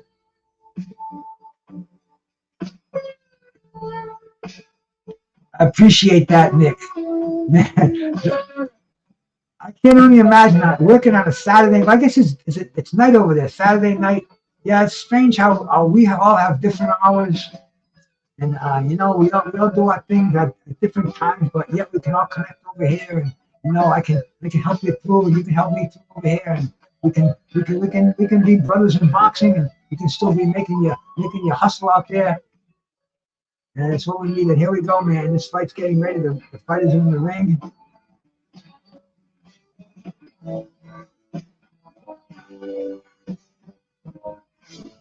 Magomed Kurbanov, 25-0. Israil Madrimov, 9-0 with one draw. And he looks like a little triple G right there. They all have the Eastern Europeans have characteristics. You know, they got the big neck, Kind of like, I don't know how I can describe that head. And the protruding ears. Ears are a thing on a lot of these Eastern European fighters, man.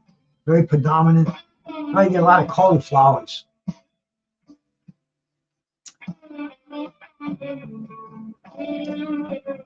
Madrimov, I think, man, but I don't know enough about either fighter to really make a solid claim over here, bro.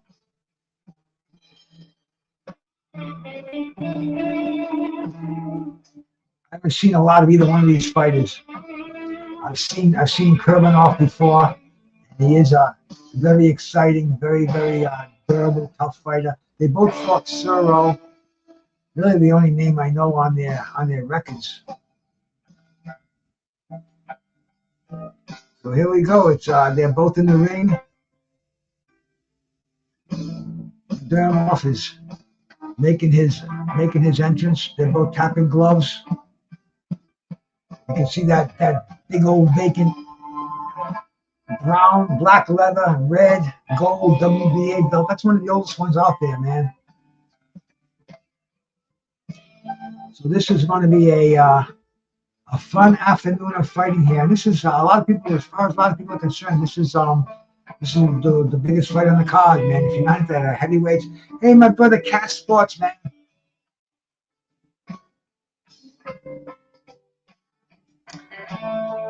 That's my brother, Cat Sports, man. I think I mentioned earlier, man. He has a trivia contest on his show yesterday, and I won it, man. I got lucky, and I won a laptop, and it's great, man. But Cat Sports, go over there.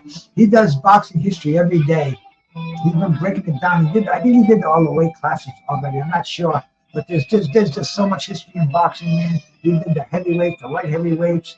I mean, he did the promoters. The dude is a student of boxing, and I mean, he's an inspiration, and he loves the game, man. Go over there and give him a sub. Go give him a thumbs up if you're bouncing around. Oh, Steve Gray, the referee, man. Steve Gray's controversy over here. But I will absolutely do that, Cat Sports, man. I'll send that to you. Let's see if I can pick that up. I'll do it after the fights, man. You're not going anywhere. I'm not going anywhere. But anyway, man, I won a Hewlett Packard computer from him yesterday, and I can't wait to get it. A laptop. That's big. That's big, man. I appreciate that. But here we go. Yeah, you can tell just by the way that Madrimov is throwing those punches around the ring. He's got some power. He's got some experience. Kurbanov, undefeated. He's got one draw. He looks like Triple G out there, man. Uzbekistan. This is going to be an interesting fight, bro.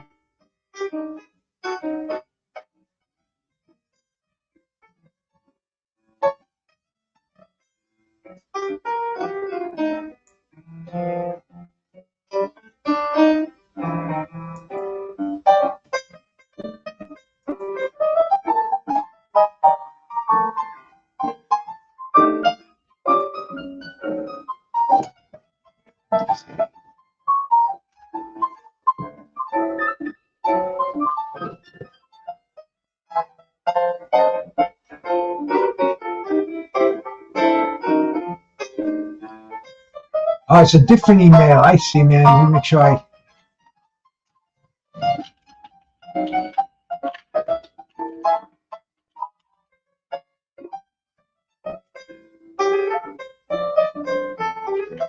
Oh, see, I gotta wait till the fight's over here, bro. We get to that, but anyway, they're in center ring, man.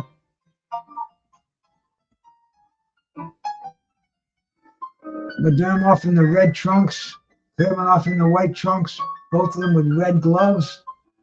And you can see aggression in these guys right from the beginning, man. This is for a vacant title, 12 rounds.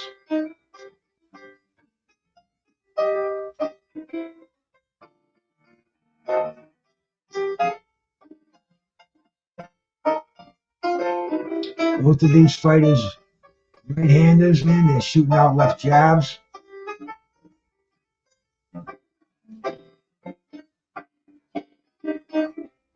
You know, like I said earlier, man, like, with this Eastern European style, you can see it over here, bro. It's a different email cast than the one I sent you yesterday. That one's got 704 in there.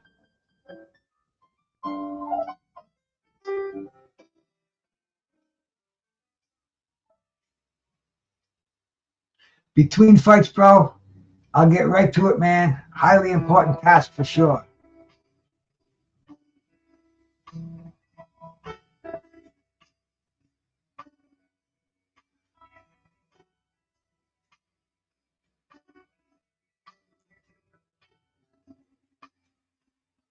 Madrimov is pumping that jab. Looks like Kurbanov is trying to drop a right hand. But Madrimov has got a more educated jab, and he's keeping him in check. He's keeping him from getting off any. And he's got a sneaky right hand too, man. Kurbanov's doing a little bit of looking for angles. You can see.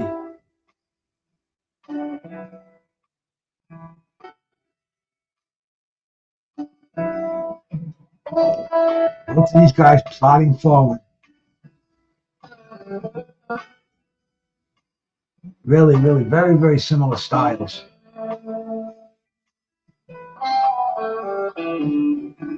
Oh, good right hand by Kurbanov.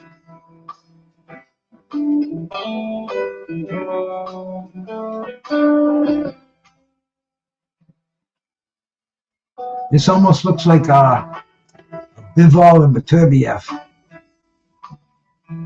Okay, that's the 747. That's the one I have in there, man. Yeah, I can get that one right to you.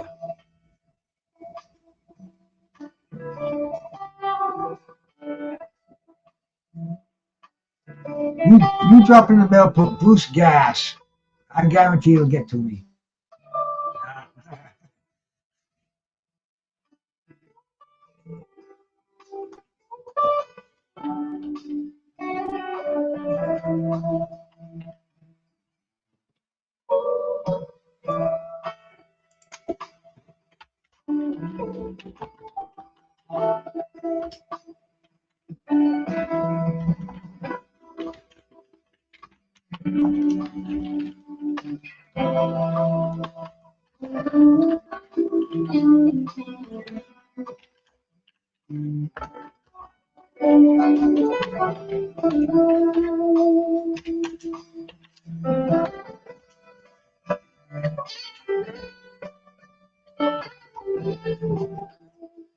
Boom, there we go, man.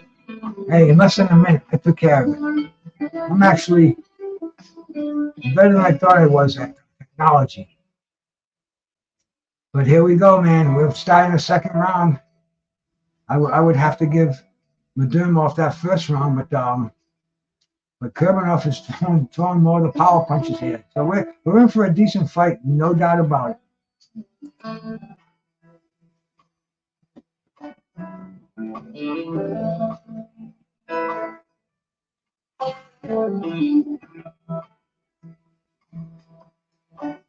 Both of these guys, very scientific. You could see a lot of thought go into these punches, man.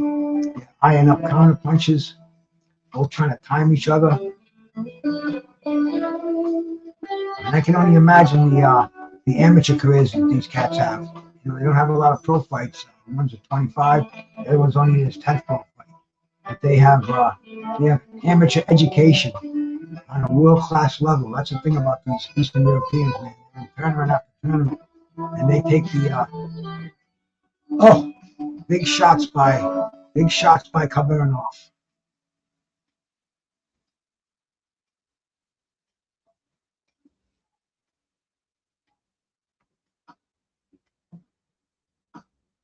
They are.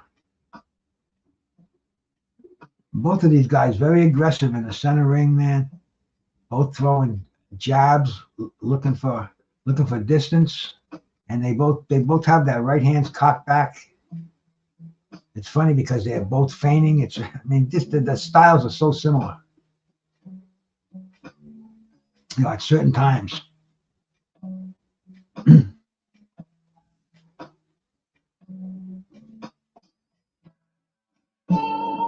a lot of timing and counter punching going on. Oh, there we go.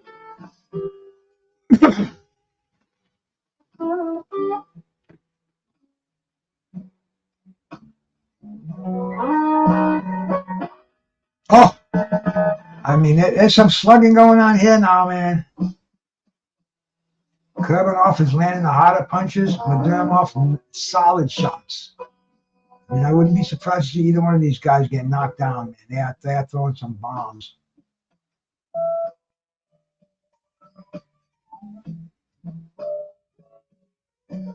I'd like to see more punches from the body from both of these guys.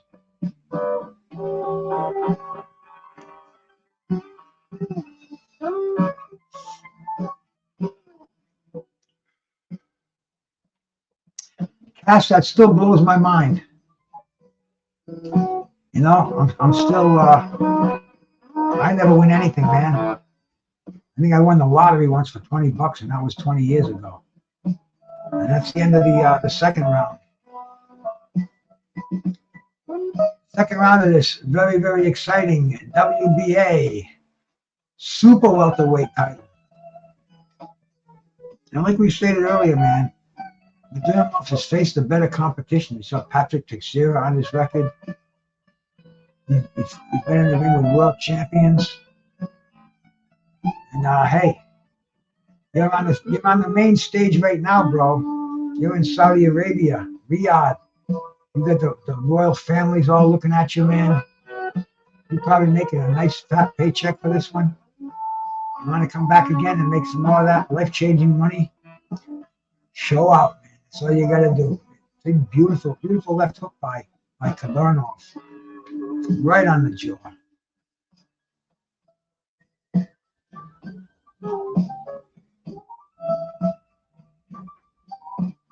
There they go, touching gloves in the center ring. Good sportsmanship in this fight, man. You don't see a lot of holding. You know, Steve Gray, we don't want to see Steve Gray involved at all, man. Steve Gray's the kind of guy who bets money on a fight and stops it so he can win. So watch out for that Steve Gray.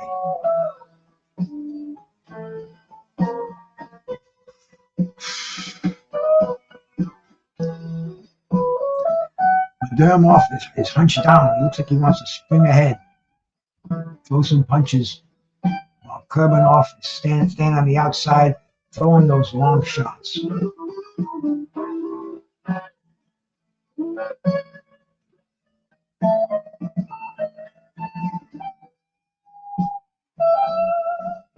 Both of these guys keeping their hands moving, but they both have outstanding defense, so they're not getting nailed with the super solid punches regularly. Oh, beautiful right hand by Kurbanov. He just throws that looping right hand. If he can land that a few more times. Oh, beautiful uppercut, left hook. Kurbanov is looking a little better in this round, man. Madrimov trying to go to the body. Kurbanov, once again, gets inside, throwing those hooks, straight right hands. Once again, they're in the center ring, man. These guys aren't clinching. They're just throwing punches. This is an action-packed fight, bro. We got some good shit going on here, man. Rolling with the punches, bro. Yes, well, we got one going on right now, rolling. We got Kurbanov and we got Madrimov and Kurbanov.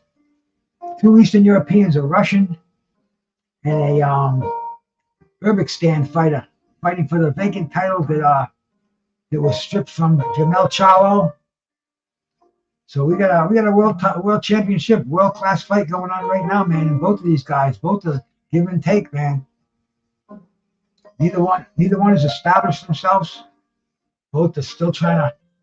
Oh, good body shots by Kurbanov.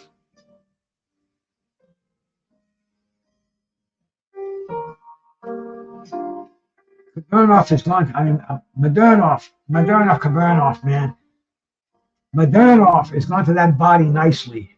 He's ripping the body, almost like a Cesar Chavez body attack, where Kurbanov, he's got some great skills on the outside. He's got a nice jab, a big right hand.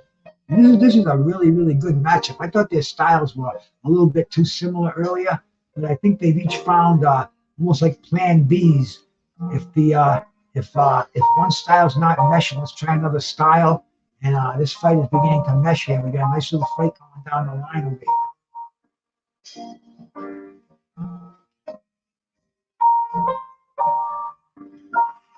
Hey, if you're out there, bro, drop a message in the chat, man, please. Sub to the channel, drop a message in the chat. Let us know where you're listening from. We give you a shout out. And hey, once again, man, this is a holiday over here. This is live boxing on a Friday afternoon. And the heavyweights haven't even come up yet, man. We got some great heavyweight boxing that's going to be happening, man. Whew. Zhilei, Zhang, Joseph Parker, and then the main event, Anthony Joshua and Francis Ngannou, the monster from UFC. Come on. Where are you going to get this? And this is the undercard, man. Shout out to Turkey Al Sheikh, bro. You're definitely doing it right. His Royal Highness, man. I bow to you, brother.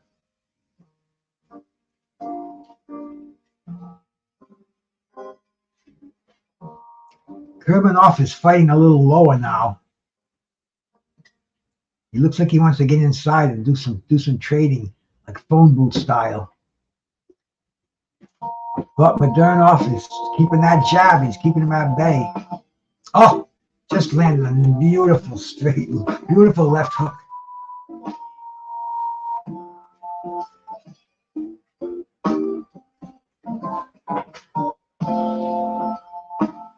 Entertaining fight, man. The referee, Steve Gray, he's not interfering at all.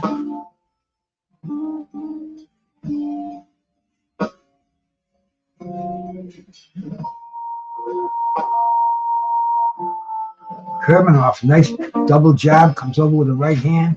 But Madrimov is not going back at all. He's ripping the body, an uppercut and a left hook, another left hook. I mean, these guys are going at it. This is a close fight. Both of these guys are shelling out here. Now here we go, man. A little bit of a clinch. Referee doesn't even have to break them up. They break up themselves. Pure boxing going on here, my friends. Big right hand by Madrimov.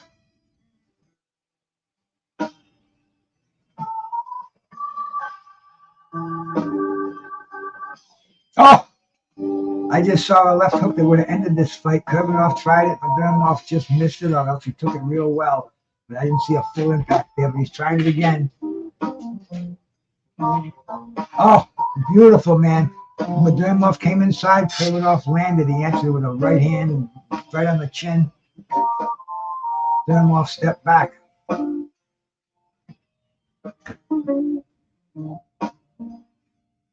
I mean, great styles. These styles are meshing just beautifully. Kurbanov gets inside, drops a beautiful right hand over. Right hand counter. They're tied up now. Referee might have to break him up.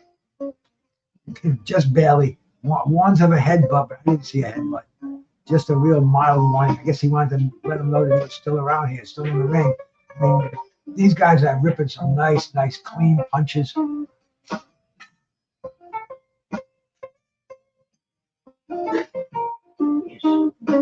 This is the kind of fight that make you a boxing fan, man. This is a really good fight going on here. Very close fight. Could go either way, man.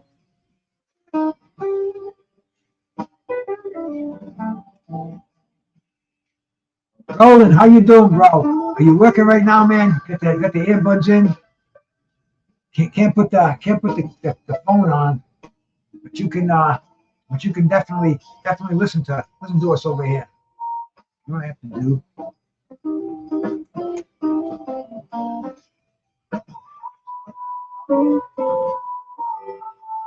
There we go.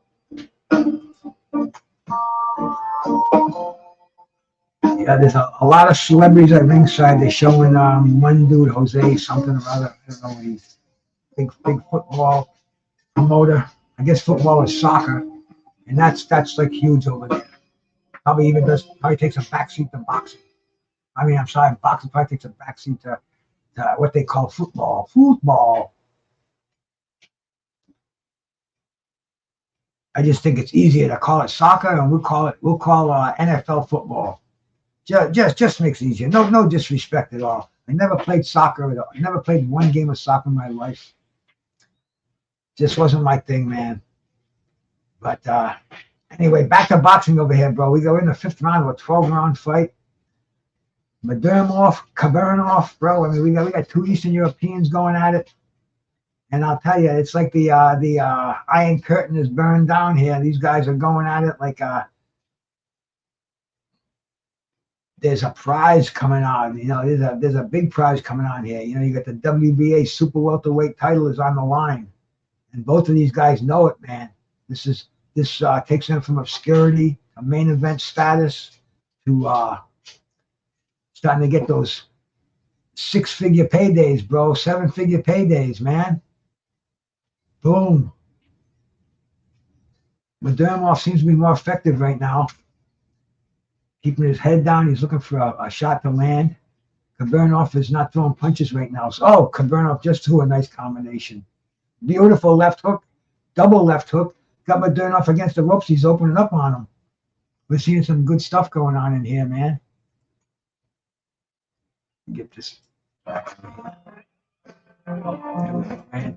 Gotta make sure the music keeps rolling on too, bro. Keep the production going. We got a great fight happening here, man. Appreciate all your cats in here. Make sure you're hitting that thumbs up, man. I'm seeing record-breaking numbers going down. Madrimov is on the outside. He's landing to the body. Kurbanov, when he starts moving his hands, he gets Madrimov in trouble. But when he stands there posing, that's when he's in trouble. He's got to keep that left hook, that right hand, which he's doing right now. He's got Madrimov against the ropes. He's unloading. I think he's trying to conserve some of his energy because he knows he's in for 12 tough rounds over here, man. This is not a 3-round amateur fight, which he probably had 500 of them. You know what I'm saying, man? I mean, that big right hand. That was a Tim Witherspoon right hand. But Madrimov is fucked. The referee just stopped it. Whoa, unbelievable. Wow. Kurbanov, the new WBA super welterweight champion. Woo! Oh, this was an excellent fight, man. Please let me know what you thought of that ending, bro. I mean, that was, like I said, that was like my brother Tim Witherspoon landed on Frank Bruno back in 1986. I'm gonna make a phone call right now.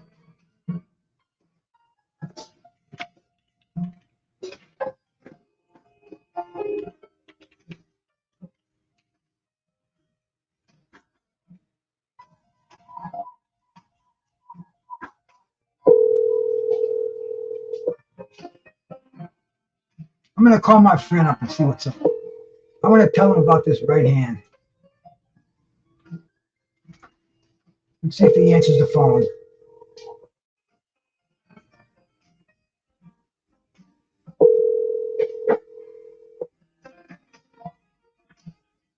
Hello? Hey, Tim. Yeah. Brucegas. Yo. Hey, bro, you watching the fights? What fight? There's fights on from Saudi Arabia right now. Anthony Joshua. Yeah, Anthony Joshua, Francis Ngannou. Oh, what channel? It's on the Zone, I think. I don't have nothing, man. I'm a broke Negro. It's on the internet, right? Yeah, it should be. Hey, I'm doing a show right now, man. I got about 100 people listening to us. This dude that just fought, bro. This dude that just fought, his name is Kurbanov, and he just knocked out a guy named Magomed. He won the WBA super welterweight title, and he landed a right hand, and I swear to God, it was a Tim Witherspoon hitting Frank Bruno in the jaw right hand. Roman, but But wait a minute. So when do Joshua get on? He'll be on. There's 2 fights before that. Okay, so wait a minute. So how did you get this? You get the tape for it? You know me, bro. You know I got a link. You want me to send you a link? Oh, there's a link. There's a link there, though. You could. We could try it. Yeah, man. Brian. You know, we don't really. I see him. I say hi, but he's doing his own thing, man. He's doing his own thing, and I'm sure you know. I know you didn't call me since I was going to give you a call and stuff, and I know you stopped calling me. No, I didn't stop calling. Cool. I know. Me and you cool. Me and you cool, but yeah, but Brian, he, you know, trying to get me to do stuff without getting paid, and a lot of other things, you know, a lot of other things, doing a lot of stuff and not getting compensated for it. I'm not doing that. No, you know, I hear you, brother. Well, I'm training the dude. I said, yo, you got to pay me. And then Brian went off with him. So I see him in my son's gym. I say hi and everything. So, but if you could send me the link to my phone or to the email. I'll send it to your email. All right, now, this is my thing. Anthony Joshua is a way better boxer than this guy, but neither one of them have defense. Yeah, I'm always talking about defense. Anthony Joshua is a better boxer than Deontay Wilder, all those other guys. He can box better, but none of them got real good defense. Tim, so, how do you I'm looking at this fight that Anthony Joshua beat him if he don't get knocked out. How do you think this guy Francis Ngannou? I mean, this is the UFC guy. Yeah, that's what I'm talking about. He needs some more work. He's just jumping right in, and I don't think he got the best trainers. Tyson is a different type. Tyson only can show him that short boxing stuff, but he's tall and long. He's tall and got long arms, and he shouldn't be fighting like Tyson. But I think he got a better defense than Anthony Joshua. He keep his hands tight up there. Anthony Joshua just throw punches, and when they throw punches back at him, he don't block them real good. So I predict Anthony Joshua beat him if he don't get hit with one of those shots. Anthony Joshua's he's got to stop him from coming forward because this guy does. I don't think he knows how to fight on the back foot. Ngannou, he's still learning. Exactly, man.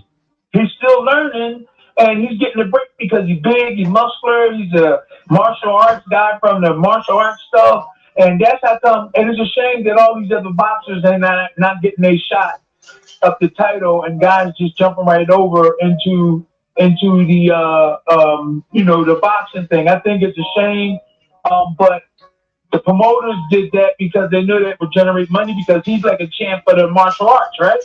Yeah, he was the last UFC champion. He's still the lineal UFC champion. So that's what I'm saying. That's how he jumped all the way up there. But really, he's supposed to fight guys that are going up that ladder. And I think he would have did okay. But I think somebody before he got to Joshua or Tyson Fury probably would have got to him. But I'm just saying, I think that he's strong. He'll knock you out. But I believe somebody along the way would have beat him or outpoint him before he get to the Joshua fights and stuff. So they got him all the way up there. I think it'll be a good fight. I mean, I think it'll be all right, flavorful fight for fans and everything. But what about those guys fighting their way up the ladder? He's jumping right past them. I know. That's what they do today, man. That's just their. It's not even a question of the boxers don't earn their shot because of their name and their fame. It's different. But this dude Ngannou, he's a legitimate professional boxer now. So yeah, he is, and there's nobody that. Well, there is guys up there that could like put him in his place, but they way up there, like in the top 5. You know, all Ngannou needs is some more, and he's going to be just like the top 10. He needs like some more fights like this, and because you know, he didn't even hit Tyson Fury. I looked at it a couple of times. Tyson Fury's off balance. He hit him, but he didn't hit him hard enough, and he went down. That was enough to let the people know that hey, this dude is there. He's ready to fight. He's tough and stuff like that. He is tough. He is tough and strong, but I think he needs some more skills too. So Tyson trains different. He trained. Tyson is just his trainer. Mike Tyson. I think he is, but I'm not sure. Some people say he's not with him anymore. Some people say he is. I don't know. Yeah, there's the other guy. I think that's still this other guy training him, but that's the problem today. You could have saved a lot of these boxers by getting the right. Like I've been trying my hardest to get involved with some of these guys, you know, and the trainers that they have in the corner don't know nowhere near as much as I know. Tim, we're gonna work on that. That's just the way it is. We're gonna work on that, brother. We're gonna definitely work on that. But today, definitely, look at Ngannou, and we'll go on. Maybe we'll do a show tomorrow. Me and you, and we'll talk about the fights. Okay. And okay. And I'm trying to start my podcast with all the rages of boxing, and maybe you could maybe if I get some phone numbers, you can get all of us on. But I don't want Brian to get like, oh, because of you. But that's what we're gonna do. We not the circle of legends. We are the rages of boxing. And you know, we got no hate. I had that problem with Brian before. He want to make everything his. You know, I'm cool with him. I see him in the gym. I see him at the gym. I say hi to him at my son's gym. But other than that, I wanted to have the team called the Raiders of Boxing. He kept pushing Circle Legend. He kept doing what he wanted to do and not listen to what I wanted to do. You know, so that's how we wound up with the Circle of Legends, because I don't forget about people. The Raiders of Boxing is a whole bunch of boxers that went against Don King, and that's really good news. Mm-hmm. And people are interested. People are interested in that too. That's a great story. Right. That's a great story. And you know, like I said, man, I'm going to send you a link right now. I'm going to get back to boxing. We're going to talk about this, and I'll set something up. I'll call you tomorrow afternoon. We'll speak and we'll get on it. But check your email. I'm going to send you a couple of links for this fight so you can check them out. Okay, brother? Okay, real quick. I found out. So you know that Brian and David is fighting tomorrow, right? No, I didn't. Oh, I didn't know either until somebody told me. They calling me to get me down there. Somebody called me and said, yo, Tim, they got autograph signing at the showboat. And that's where the fight is. And I said, oh, okay. I didn't know the fight was tomorrow. So then somebody else called me and said, don't you know David Feldman and Celebrity Boxing is tomorrow? They tried to get me to go down there. Ain't that something? Whoever that was. They tried to get me to go down there. I'm not going. Hey Tim, if you can put a couple of bucks in your pocket, bro, you know, go for it, bro, because you deserve it. I'm not going down there. If you give me some money, I'll go. If they give me some money, if Damon Feldman give me some money, I'll go down there. But I'm not going down there. I'm not going down there. All right, man. Listen, you're going to send me the link to the sport at hotmail.com, okay? The link for the fight. I'm going to send you a link to watch the fights. And I'm going to give you a call tomorrow. I'm going to talk to Leon. We'll get together and talk some boxing. Okay, brother? No, 100%. Okay. All right, man. All right. Thank you. All right. Thank you. Talk to you later. Bye, Bye-bye.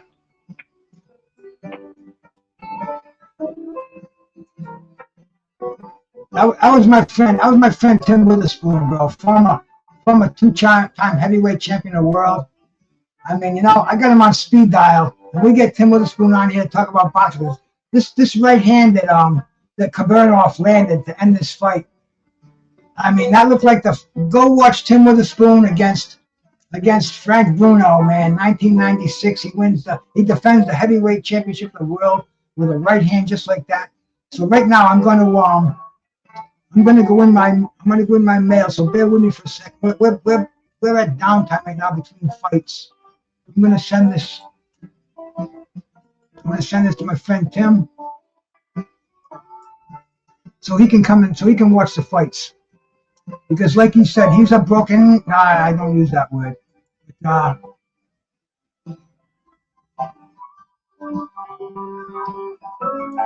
Okay, let me see. Do my graceful producing on the air, my graceful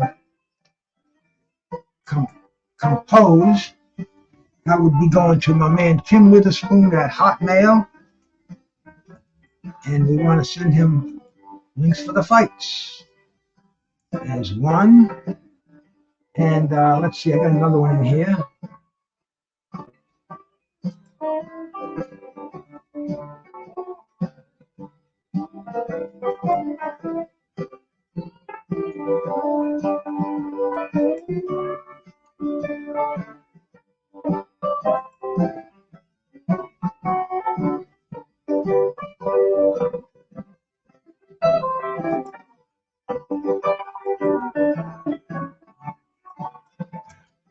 Copy that.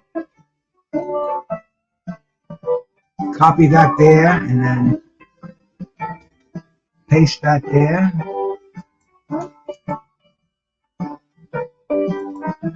And there we go. There's two sites you can go watch the fight at. My good brother, terrible Tim Witherspoon, one of the great Hall of Fame boxers that I have the pleasure of calling my friend. And like I said, man, stay tuned. Make sure you sub to this channel. Hit the notification button. So I'm gonna go on here tomorrow. I'm gonna go on here with Tim. We're gonna talk to Tim and Leon, and we're gonna see what's going on in boxing.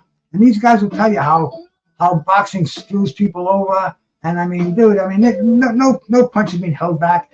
I almost wanted to hold Tim back because it sounds like Tim having a little problem with the powers that be in boxing. So we'll see what's going on. Hey, my brother Teddy, salute, man. Salute, day, my man.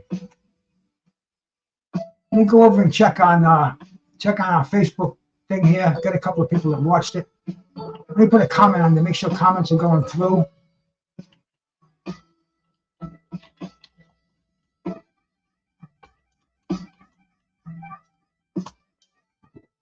Okay, let's see if that went through.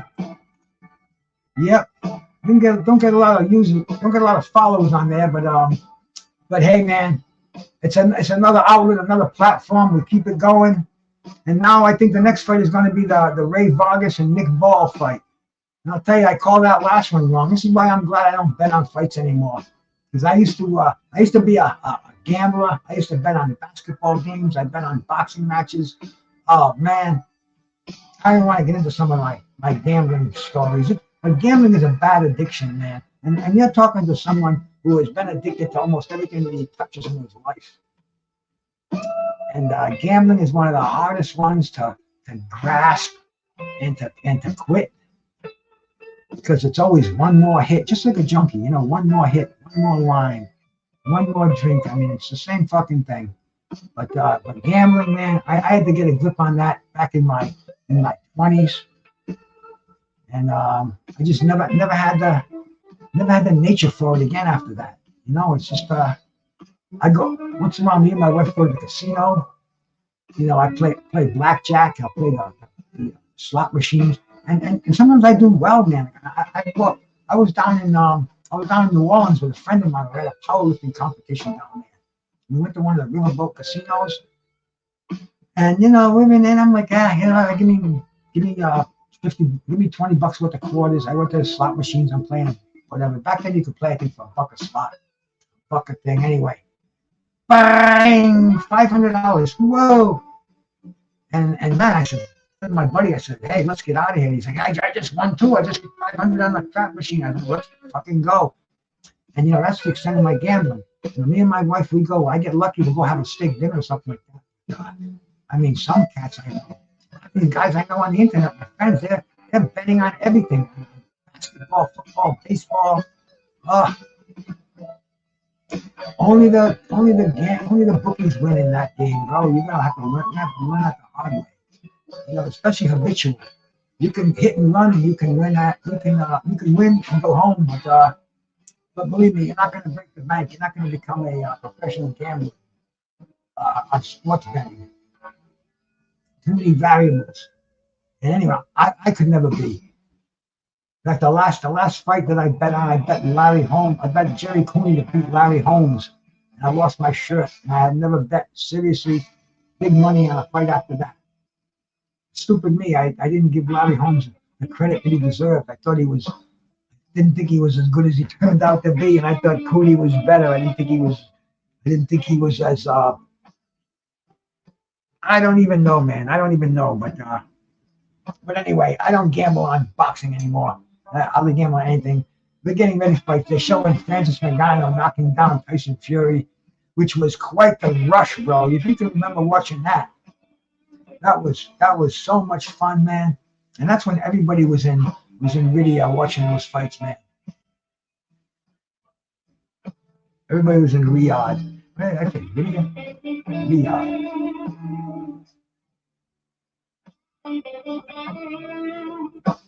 Did you see Tyson Fury's brother Roman Fury today? He was on the undercard in the I think it was the opening, the first or second fight, and he beat this guy Martin Servac. But he looked like Tyson Fury. He's his brother. He's left-handed. I think it was his third fight, and the competition that he fought had like a combined record of 16 wins and 72 losses, or some fucking crazy thing like that. Building his record, getting him confident, whatever. I guess that's what fighters do. Take on guys with really bad records to pad theirs. We've talked to all kind of boxers around here, man. I've talked to heavyweights who they're paid losers, man. That's what they do. They go around the country and they lose to the hometown heroes. And make good money doing it. They make more money than the hometown hero does before he becomes main event status. But yeah, they're showing Ngannou and Fury, just showing some highlights. Like I said, between these fights is such a long wait. Like we've already been here for 4.5 hours yet. We have 3 more fights to go, and hey, man, we're here for another 4.5 hours. So be it, bro. We'll break the record, man. We'll break the internet record.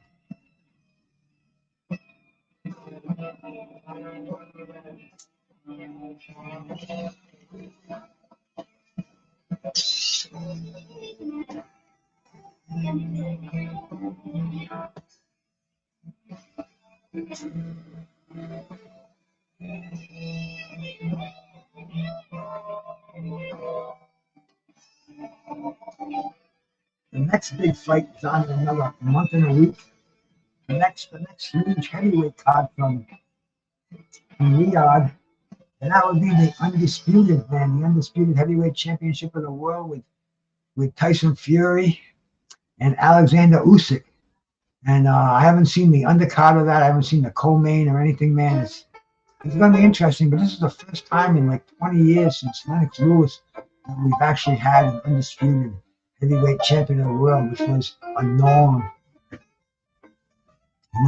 And it's funny because a lot of people, you look back on the list of going through the heavyweight champions and this and that, a lot of these guys, like they were considered lineal, and nobody even questioned the undisputed status. But Larry Holmes was never an undisputed heavyweight champion. He was the WBA and he was the IBF, but he was never the WBA. He was the WBC and the IBF. And the WBO was not even an issue when Larry was fighting. But he didn't care about the unification. He just cared about fighting the best out there for the biggest purses. And nobody can say Larry Holmes was not the best heavyweight in the world from 1978 to 1985. But he was never the undisputed heavyweight champion of the world, which is kind of strange in its own way. But then it's not, because Larry didn't want to fight Mike Weaver again.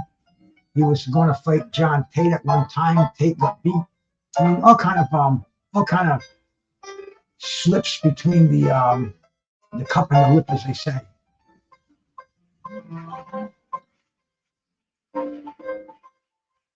Yeah, we're just we're waiting for the Ray Vargas fight to start.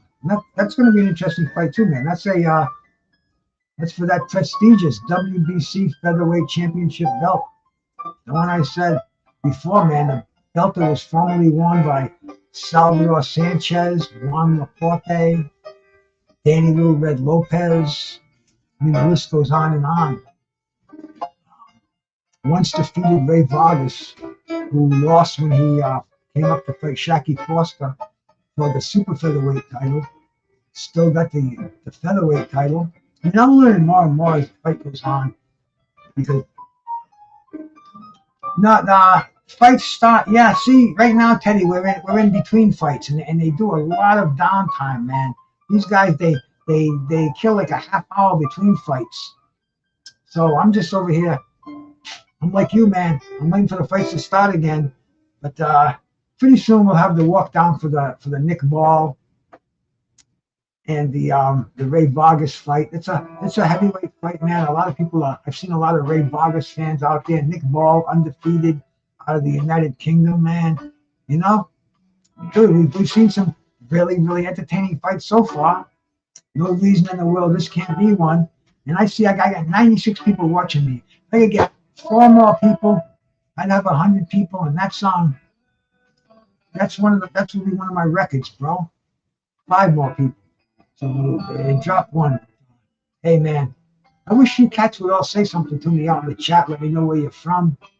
Give a thumbs up to the channel, and above all, please sub, because I'm trying to get up to 2,000 subs by the end of the year. I said that last year too, and it didn't happen. But hey, we're growing over here, man.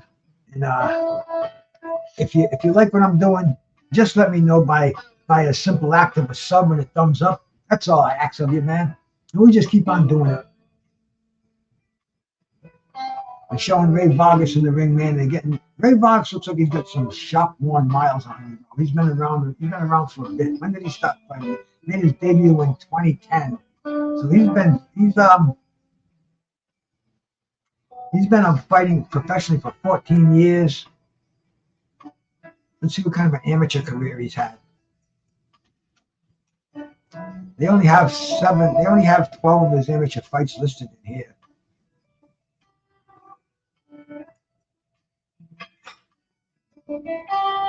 Undefeated at featherweight. He's got that 1 loss when he fought Shaki Foster.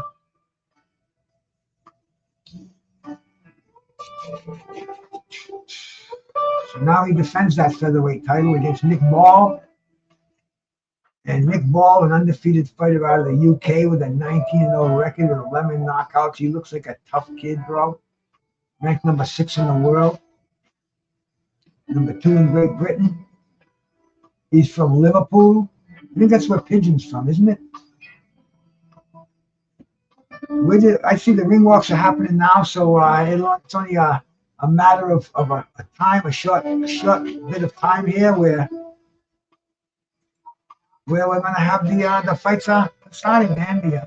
They'll be announced, and then they will pounce on each other, and we're going to have a WBC featherweight championship fight, man, like one of the most prestigious titles in boxing.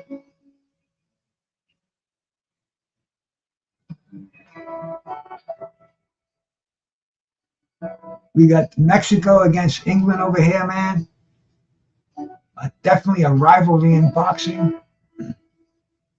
Rivalry in nationalities in boxing. I mean, you know, there's no rivalry. We love each other, man. How anybody can hate other fighters? And I hear that on here, and I'm like, what the fuck's wrong with you, bro? How can you possibly hate another fighter? Some people do, man. Ray Vargas is coming out, man. He looks like the bishop. He's got a cross, and he's got that freaking curl stick that the apostles carry, and he's dressed in white. I mean, bro, this is a Christian walking into the lion's den, man. This is something here.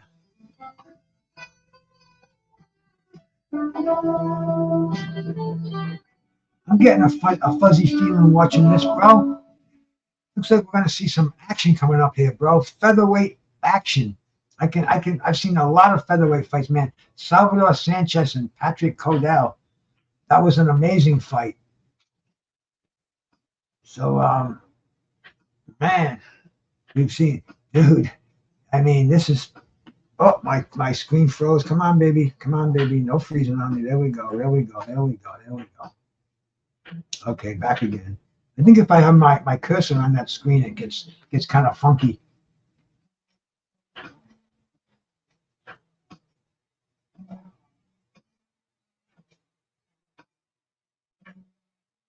R.I.P. whoever he is, bro. El Chalente.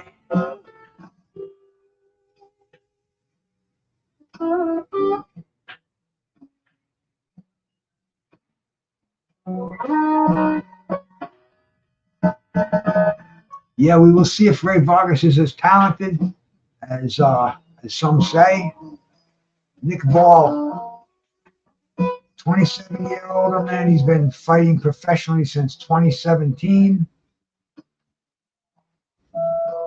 Like I said, he's undefeated. He got that victory over Isaac Dogbay.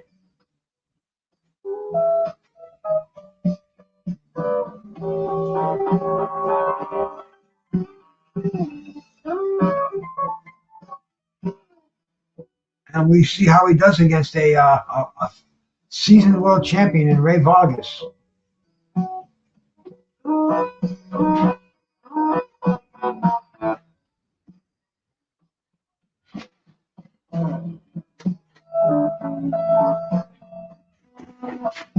Knockout Chaos. It's the name of this event, man. There's been some good knockouts in here too, bro. They aptly named it. And when we get to those heavyweights, I predict both of these fights are going to be stopped early.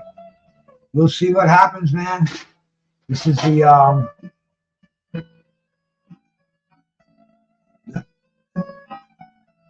Coco man. We can call this one safely. Giovanni Poggi, the referee.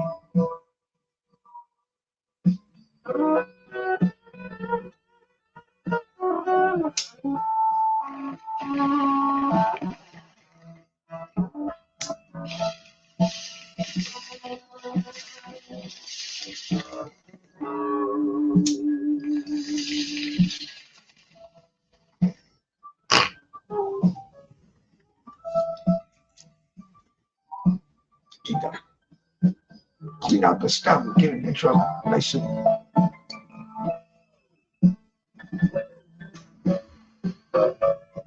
clean.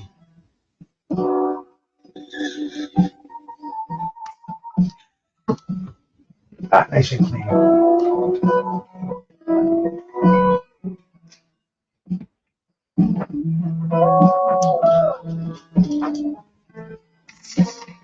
There it is. There's Ray Vargas standing there with his WBC featherweight belt. And like I said, man, a very, very prestigious belt in its day. And this is, like I said, bro, Danny Little Ray Lopez, Salvador Sanchez. Some of your greatest fighters in the world won this belt.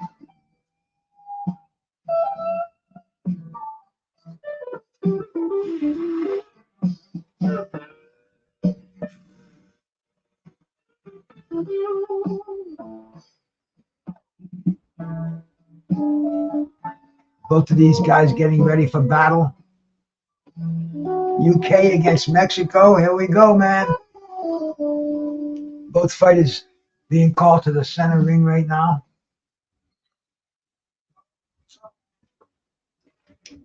Referee is checking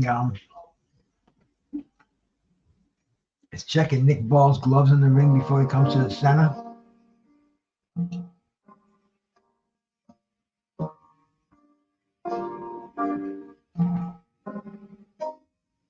Nick Ball looks a lot younger, man. How old is Nick Ball?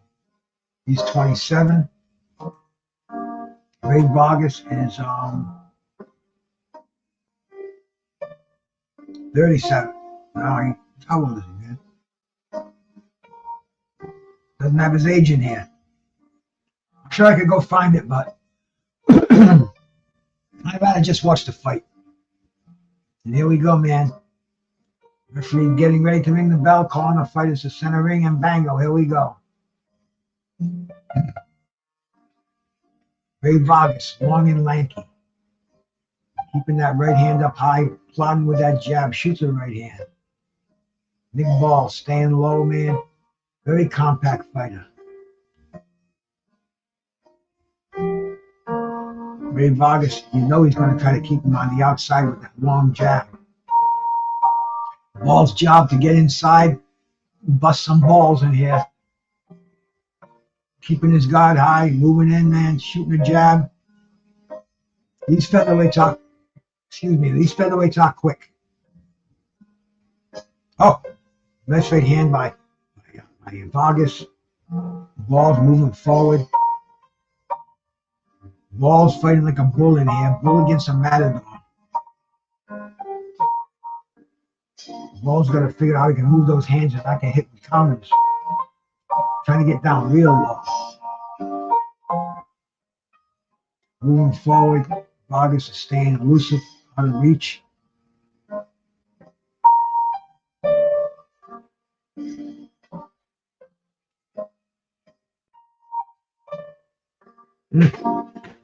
Ball just got a nice jab in. Vargas shooting jabs on the outs, keeping him on the outside.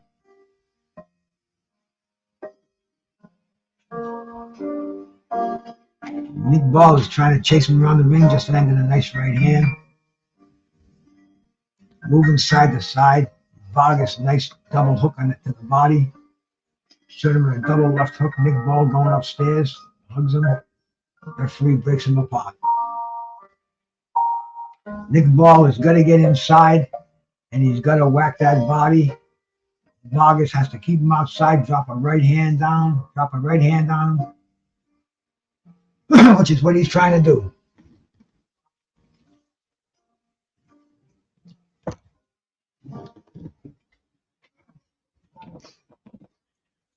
Nice little boxing match we got going on here. We got the Matador against the Bull. Got the English Bull against the Mexican Matador. A little low blow by Vargas. He acknowledges it. Didn't do any damage. Goes right back to that big wide left hook to the body. Doesn't discourage him. He's shooting that left hook.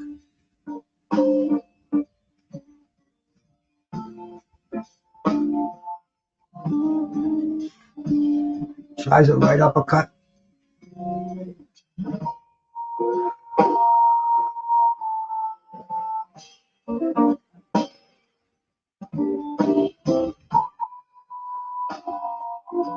End of the first round. Kind of an even round. They're showing Anthony Joshua in the back. It says later, Anthony Joshua versus Francis Ngannou. We still have more boxing until we get up there, bro. We're in the Coco main event here. WBC Featherweight Championship fight. Ray Vargas.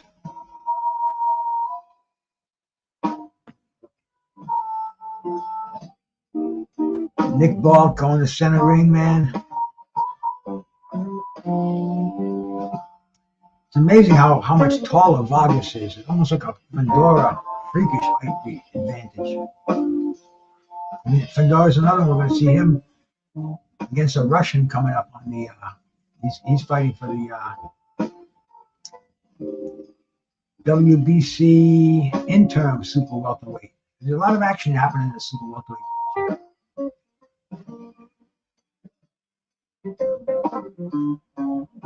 But these tall, lanky, gangly boxers, a lot of these cats are a different breed.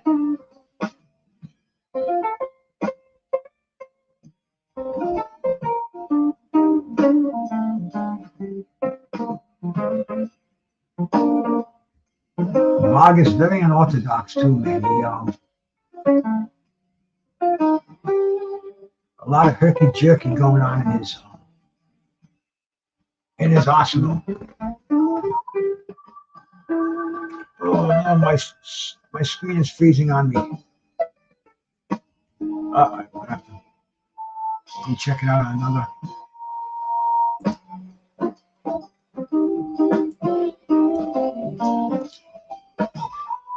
Open up another one here.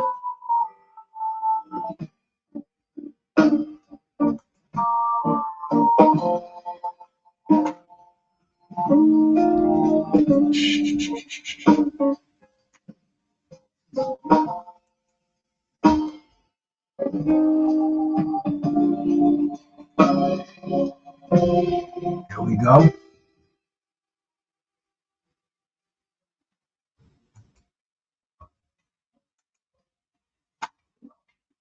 A lot of wrestling going on in here. Ball looks like he looks like a wrestler. Shaking his head, he didn't get hit.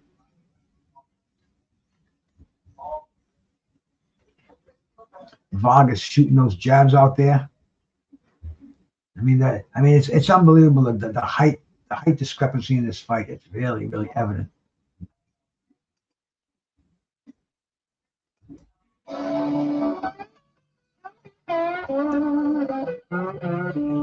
Ball's moving forward.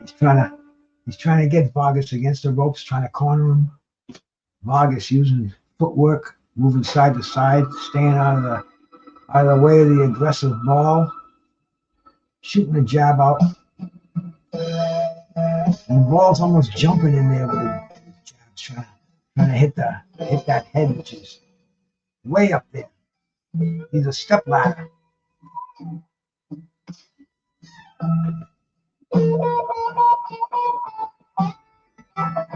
I appreciate that. MZ.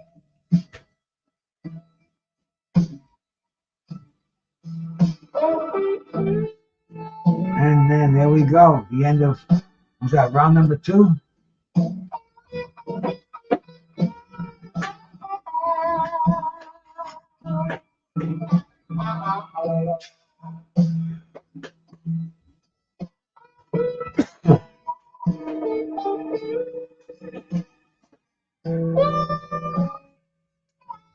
I guess they have a horse racing in Riyadh also, man.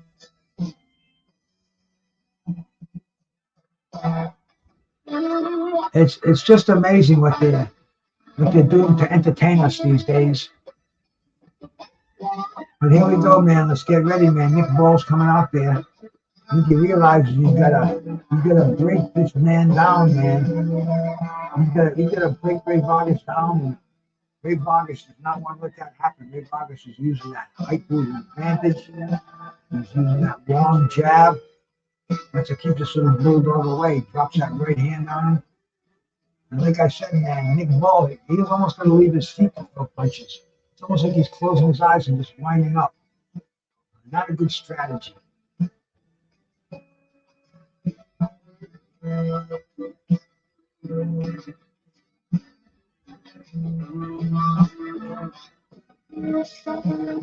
Getting peppered from the outside.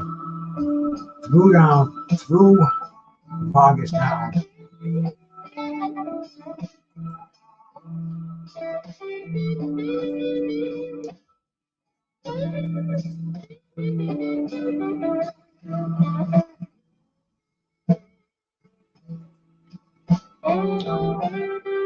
Yeah, I'm going to turn that screen here. This one is not running well as I like it to. Bear with me for a second here.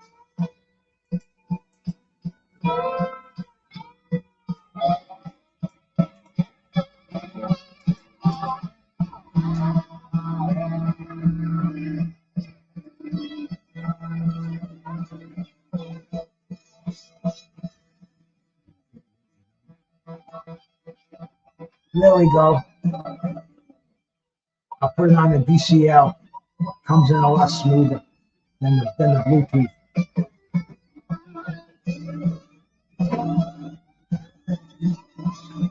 Cut that down.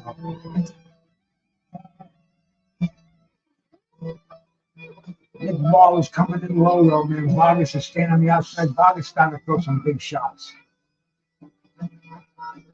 Big ball, man. Once again, he pushes Vargas to the ground.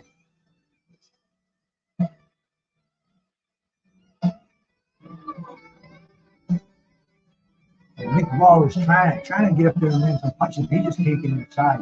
Now you can see why Vargas moved up for effect to super featherweight. It must have been crazy for him to get back down to that featherweight limit. But he made it. I don't know if he's rehydrated or what, bro, because they get these crazy clauses in boxing now, these rehydration clauses, all this other shit, man.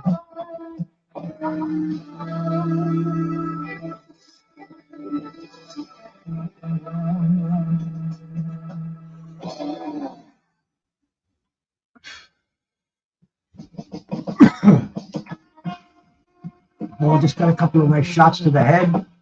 Even Vargas gets down to Ball's level. That's when Ball can land.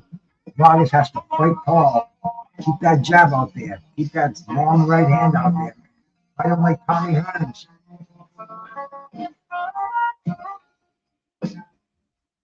Vargas, beautiful combination. Rips him with that combination, keeping those hands moving. The end of the round, man. Very entertaining fight we got going on here, man. WBC featherweight strap, a very prestigious title. I say it again, as I'm hitting on my vape over here. My Toka 2, I don't know, man. I could probably get the old lady to clean the stem out for me, but I think she's making dinner or something in there. Let her do it.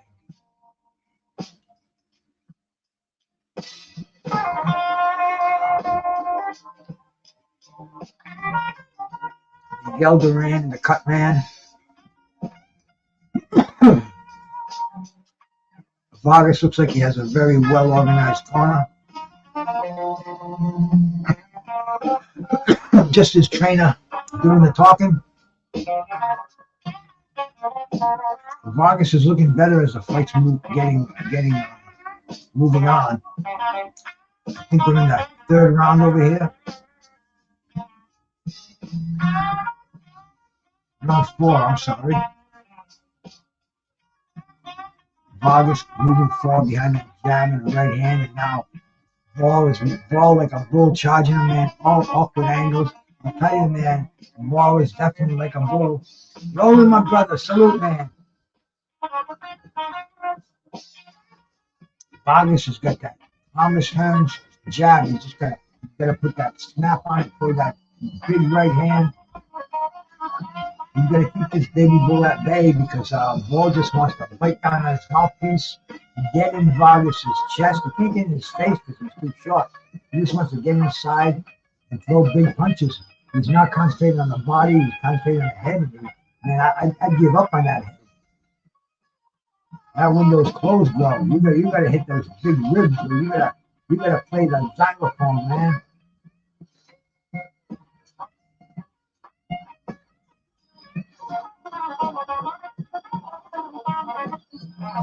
And yeah, man, we are watching some action over here. Vargas is moving his hands. He's in charge of this fight, man. He's keeping on the outside. Beautiful jab in the right hand.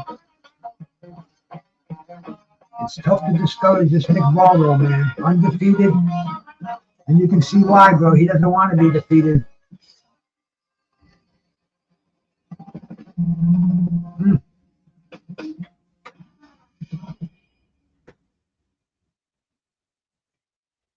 The ball's going sideways, man. Trying a little head movement, getting popped with a jab.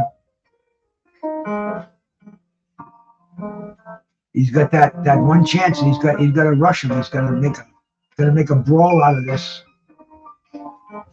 He's getting inside, grabbing head, throwing shots behind the little kidney shots.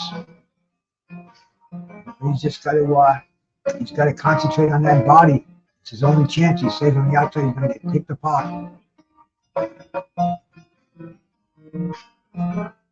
No, you look at Ray Vargas, though, bro. He's not afraid to get in there and mix it up. You can see when he throws his punches, he's wide open. He's ready to fight. The Ball's got to get in there and engage.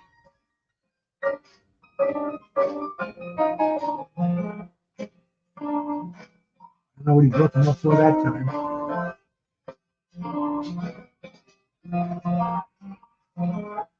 Vargas is trying to set him up with that jab to drop a big right hand, and the Balls just wants to get inside and land some punches. On the outside, he's not having any luck at all. The end of the round.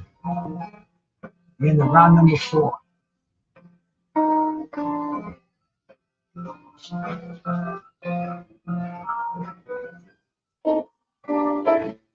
Showing Zhang loosened up in his dressing room.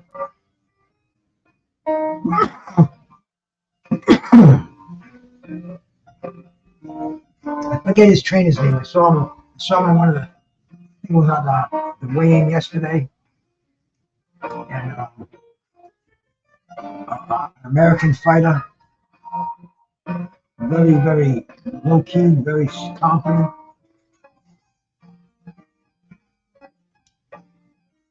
He's already doing some heavy warming, man. Zhang is taped up and ready to go. I mean, it's getting late over there today. It's 5 o'clock here. It's got to be. What time is it in Saudi? Find out as soon as the bell rings. Once again, Vargas punching down, trying to keep this mad bull from getting inside, landing any of those punches. And the ball, instead of concentrating on that body, he's just trying to land to the head. He just got him with a jab there, really give him a little more confidence, keeping those punches to the head. I think he should have gone to the body.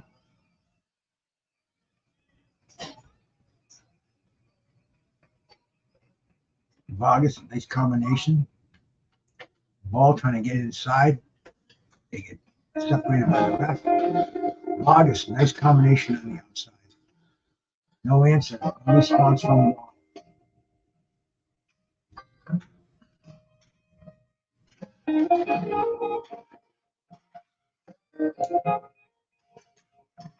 Wall he's trying anything. Oh, beautiful shot. Beautiful right hand downstairs by Vargas. Vargas rips him. Give him the combination to the body. Wall's just a step off. He's a second behind in timing. And Vargas is taking advantage of that. He's the first one to the punch. And then he's out of the way. He's not getting hurt with any kind of fire in return.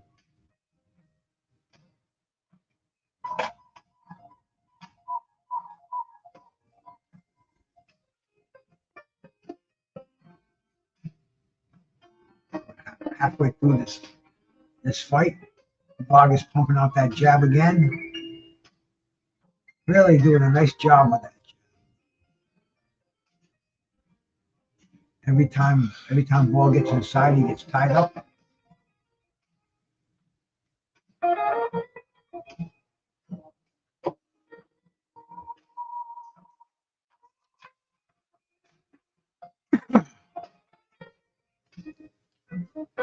Big Ball just got a nice little left hook in there.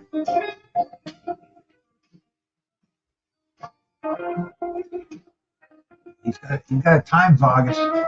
He's got to be able to get inside, time him, and get out. Easier said than done.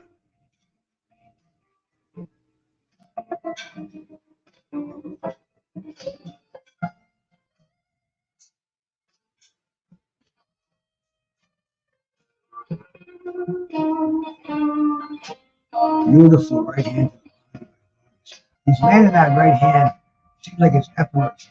All of a sudden, it's like there'll be a long reaction and whack, and whipping that right hand to the body. It's going to be red on the left hand side of Ball's body. That rib cage. And getting I'm sure it's like a raw hamburger in there.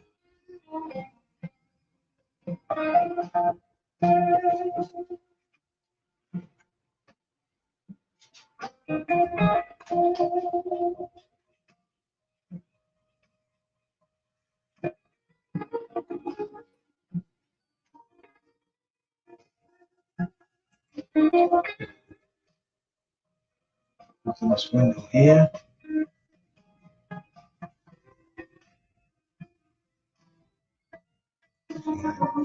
switching my technology here, going from one screen to the other so I can get the fight without me dragging it, which is working perfectly. And we'll go into this reference image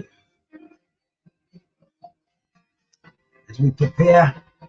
We got an interesting fight here, man. I think Ray Vargas has pretty much got this fight in control if he keeps on doing what he's doing. But it's too early to call this a boxing match, man. We gotta give Ball some credit, man. He's a tough, straight ahead, charging fighter, and we haven't even reached the full halfway mark of this fight yet. So.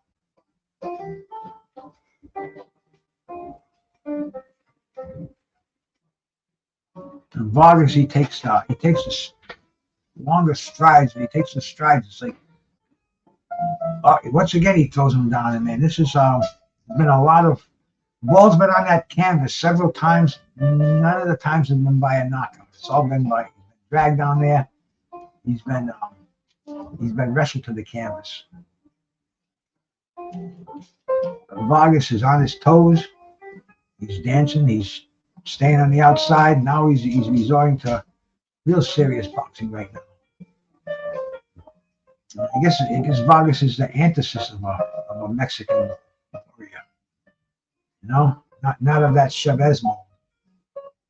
Nice uppercuts on the outside from the LT too often. Ball just said, "Fuck it, I'm going to just take a few and get in there." They talking to each other on the inside. He's saying, "Stop running," and Vargas is saying, "Come on, I'm right here." Oh yeah, man, this is mano a mano macho over here going on.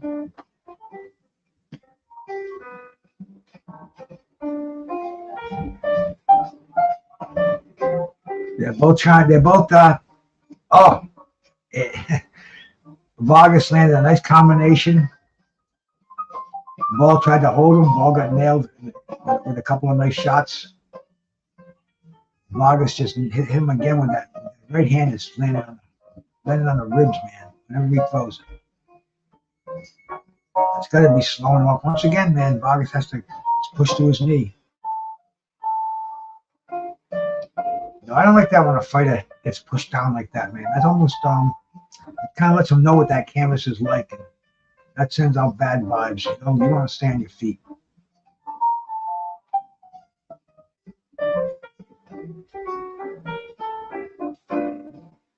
Ball has him in a headlock. And I think Ball thinks he's in the NCAA wrestling finals over here. Once again, man, I don't know if his foundation underneath him isn't solid, but he's touching that canvas a lot. The Ball coming forward, and the round is over.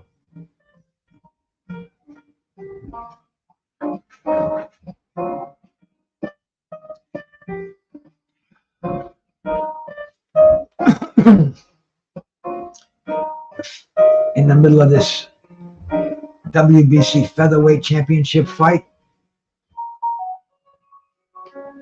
waiting for the two heavyweight fights to follow. You know, interesting afternoon of boxing. We started here at noontime. It's 5 o'clock. We've been on the air for 5 hours and 4 minutes, and we haven't even had the main event served to us yet. We've still been dining on appetizers. A lot of good appetizers, though. So if you're giving us the stuffed mushrooms, the smelts, whatever else they want to put in front of us, man. Clams Casino.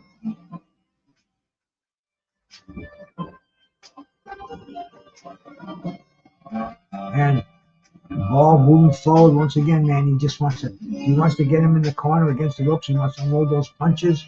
Vargas says, no. It's not going to happen.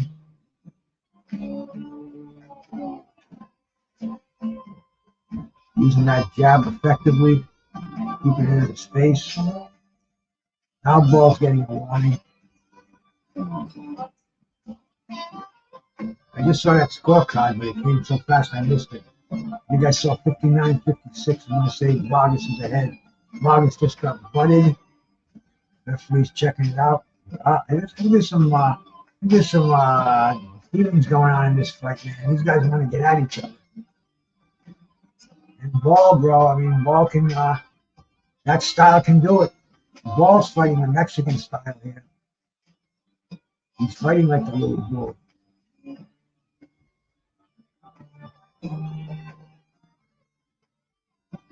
Vargas using feints, trying to get him off his rhythm.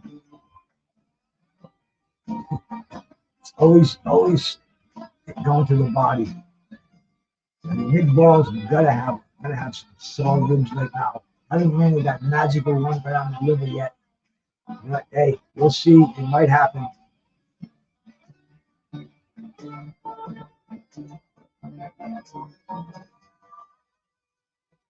Man, that right hand to the body. It's Vargas might have shook him up a little bit here. Ball might have shook him up, and once again down to the canvas for the wrestling move.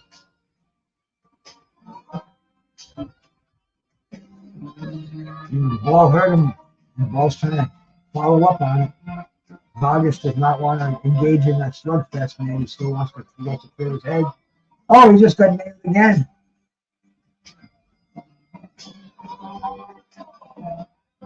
I'll tell you, Ball has got a big chaw in front of him over here.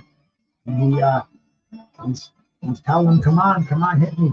I don't think that's the style you're going. Oh, beautiful counterpunch by Ball. These guys are this is definitely picked up, man. It started off as a boxing match, turned into a fight. Oh, big right hand by Vargas. Ball with a big right hand. Ball is starting to land. Ball's got him in trouble.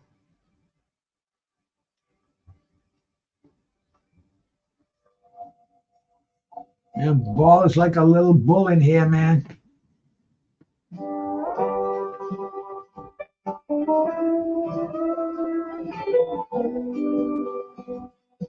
The end of the round, man. They're still jarring at this. Oh yeah, look at these guys, man. This next round is going to be something. We got a grudge match going on here. They're showing the locals and they're loving it, man.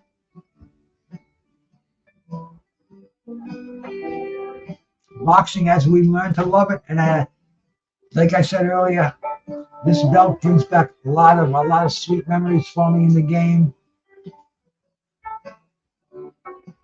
Salvador Sanchez, Daniel Red Lopez. So many great warriors. Wilfredo Gomez, Juan Laporte.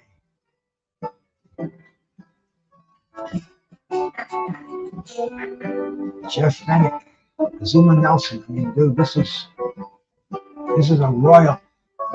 Pass it on down the line, the chain of command. This belt has got a to the man. That's the dog.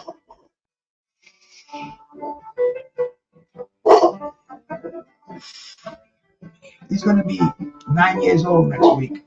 We'll have to have a special celebration for him, man. But there we go, man. We're back in the 8th round of this 12-round fight. Vargas is still is trying to keep it on the outside. Ball the bull is just looking up at him and just coming on the inside, throwing those punches. There he is.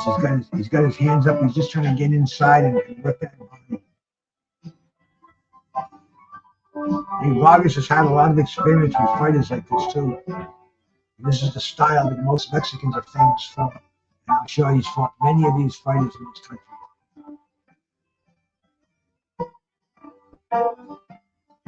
Nice combination by Ball. Vargas lands a nice one. These guys are going back and forth. This is Mr. Macho going on.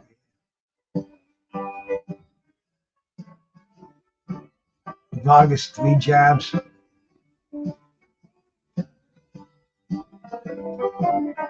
Ball coming in with the combination.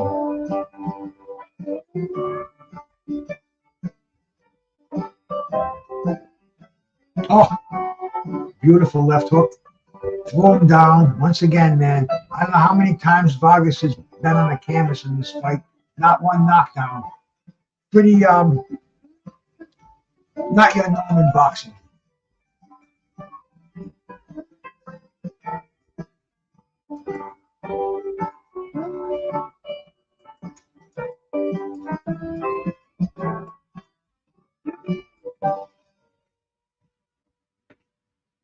Ball once again. Ball's got him against the ropes. Tries to unload.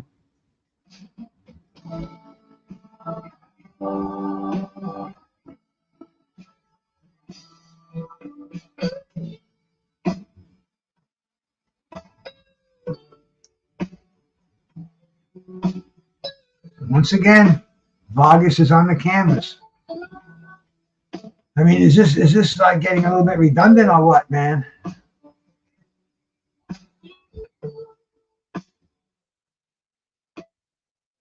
And Vargas throws some uppercuts from the outside. Very dangerous thing to do with a fighter like Ball.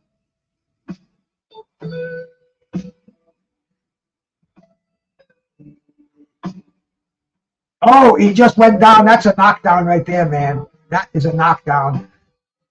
And Vargas says no. He got pushed down. He got hit there. That's the first knockdown of the fight. Whew. Is he going to be able to follow up on this? Is this not right at the end of the round? But that's a two-point round for Nick Ball. We'll see that again. They're going to show it again, and that surely is a knockdown.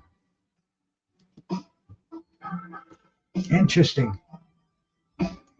He was trying to time him just right.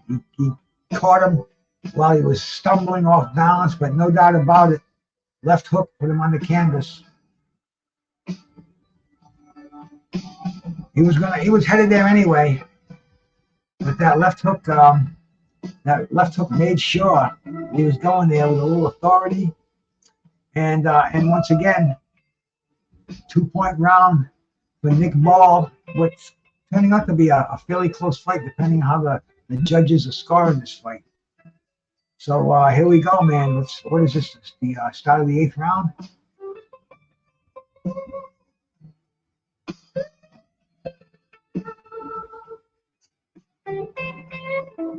I believe it is. Round 9. Man, how can I get so far behind? You know, because I'm getting a little bit stoned here, man. Oh, it goes Nick Ball. He's fucking trying to land those bombs again. Vargas is on his toes. Vargas is throwing some left hooks, left jabs, just staring at each other for a second. Oh, beautiful right hand by Vargas. Straighten him right up. The ringside judge has this fight at 76-76, man. This is close, man. We got 3 more rounds to go. The title is on the line. WBC featherweight title. Vargas is coming in, man. He doesn't look like he cares about getting hit anymore. He just wants to land some punches of his own. He knows. Nick Ball knows he can hurt Vargas. Vargas once again with that fucking right hand to the body. I'm surprised that Ball hasn't. He's obviously felt it. I'm surprised he hasn't shown some effects from it. But I mean, this is a brawl. Nick Ball in a brawl, and Vargas, beautiful combination on the outside. Doesn't affect Ball. He just comes forward, man. Ball trying to, once again, man, shake him up, land that left hook. Great stuff going on here, man. Hey, I finally got 100 in the house, man. Appreciate you giving me a thumbs up over here.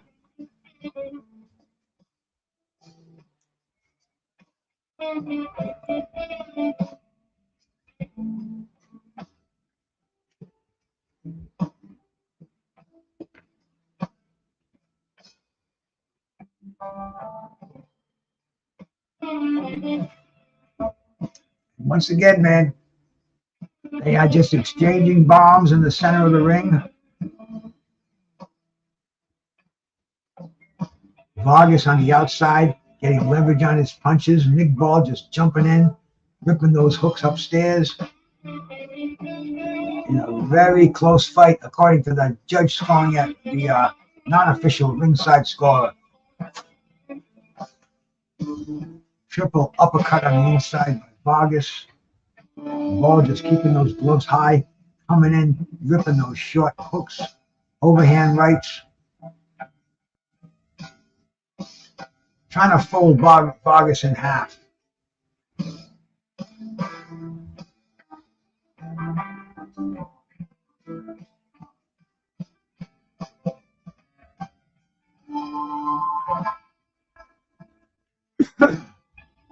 And that's the end of the round. These are close rounds. The scoring would all be depending on your point of view. Showing them wrapping up the hands of Francis Ngannou. I don't see Mike Tyson in there. People were saying, is Mike Tyson still training him? I don't see Tyson. I think he would. If he was, I think he would be there.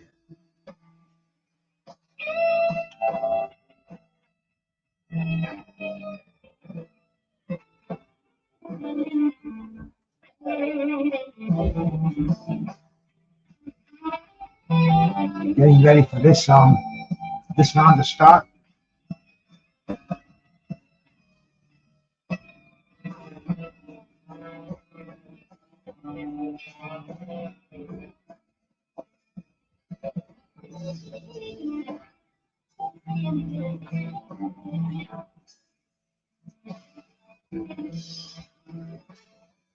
Nah, I'm good.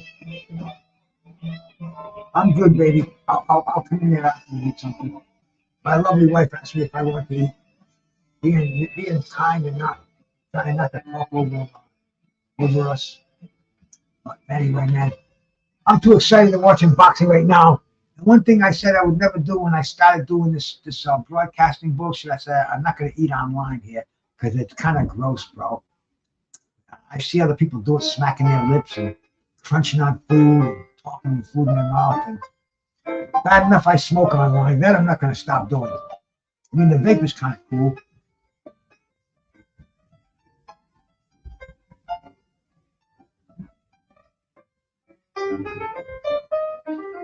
Oh, that right hand to the body I was telling you about. He just fucking almost knocked him on his ass with that body shot. And he doubled it, just did it again. You can see that hand's bending down to protect it. I mean, that body is sore. You can see he is protecting that left lower, his body on the left-hand side. That right hand is fucking, it's hurting every time it lands, man. Lord knows maybe he's got a broken rib. I don't know, bro. But that thing is landing with authority. And like I said earlier, I think that might be a decisive factor in the possible outcome of this fight, man. Let's see what happens, bro. Ball doesn't look like he wants to slow down a bit. He's covering up that left side of that body.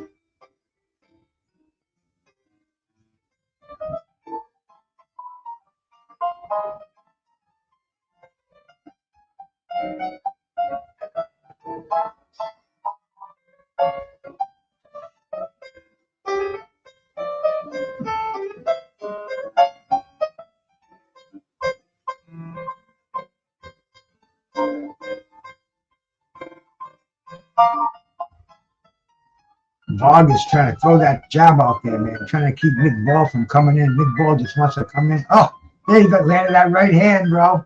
I mean, it looked like when Mendoza hit Pandora. Almost on that same level. Yeah, that midget is raising hell in here, man.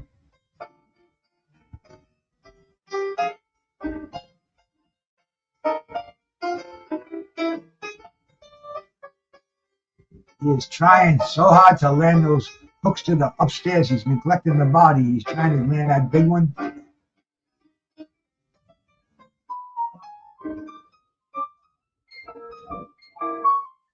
The end of the round, another round in the books.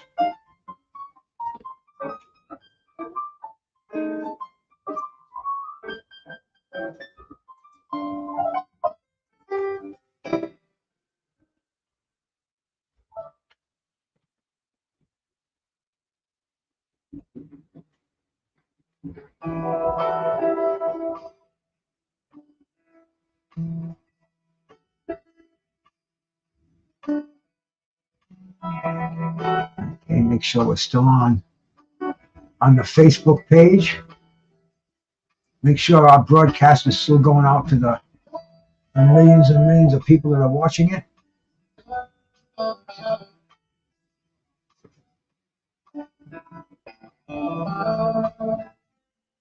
Whack! They just showing a slow motion shot of that body shot that I've been talking about for this entire fight, man. Devastating, devastating punch.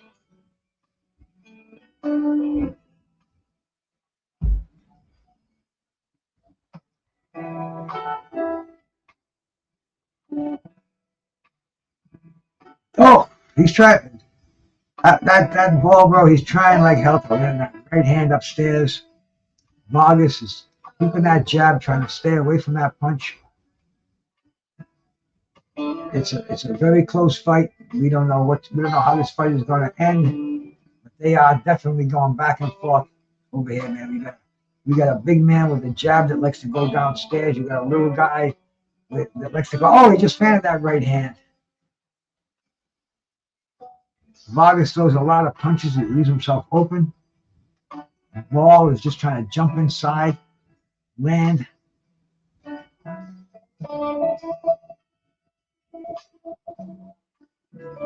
And Vargas straightens him up with a combination.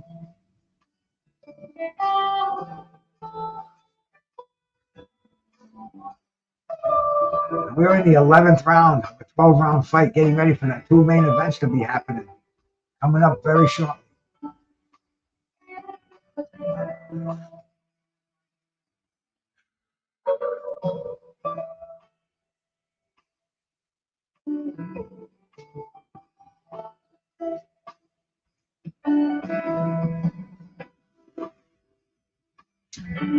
In center ring, these guys are tired, man. In the 11th round, the championship rounds.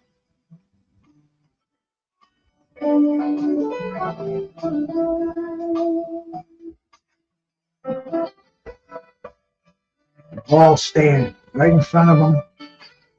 Same style that he started with in round one. He's just trying to come inside, use that short rolling style. You know, wrestling tactics. Whatever it takes, he just wants to land those punches. He's not going to score points any other way.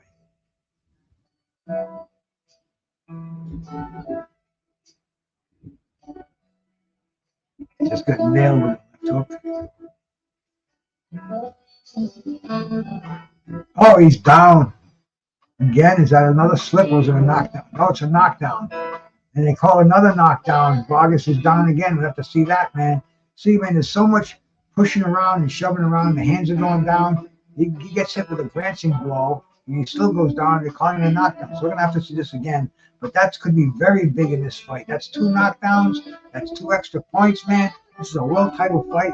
This could be huge in the scoring. Huge in the scoring.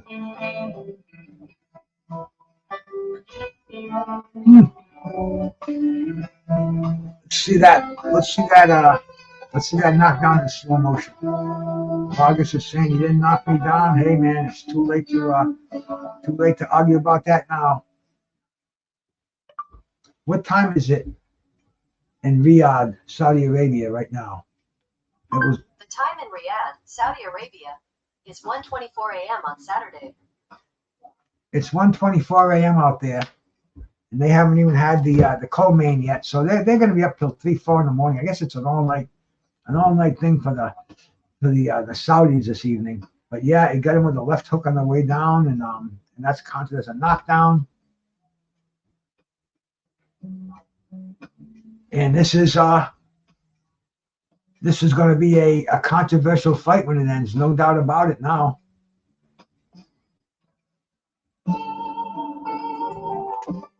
Here we go for the 12th and final round.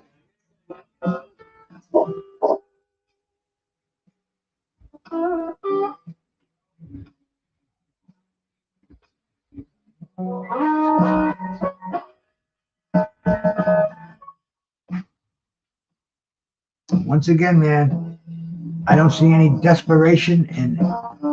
But they just cut to the dressing room. What the fuck?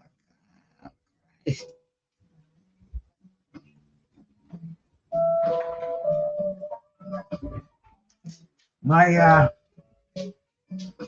the stream that I'm on, they just cut. Now the round is starting, so I'm probably going to be behind about a minute. But the round is starting on this one. Very strange how they do this.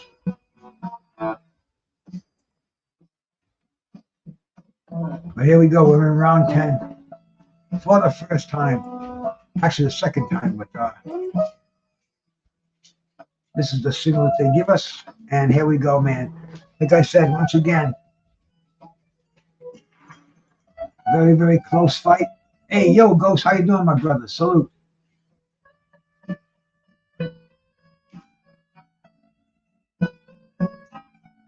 Vargas nails him with the left. I was Ball. See, I keep calling Ball Vargas because he's got the style. He should be a Vargas.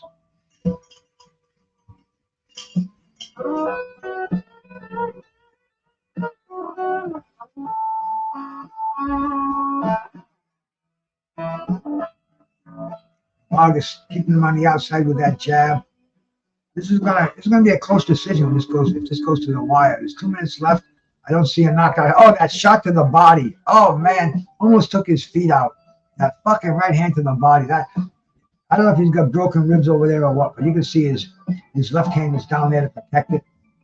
He's been just whacking him with that fucking right hand, straight overhand right to the body. It's been devastating. First time I saw it land, I said that's going to be an effective punch in this fight.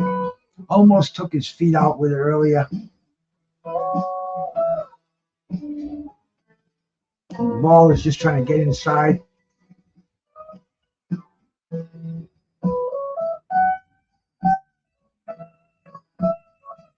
Vargas still keeping him out. Ball has got 1 minute to go. See how much he wants this. If those 2 points make a big difference in the scoring.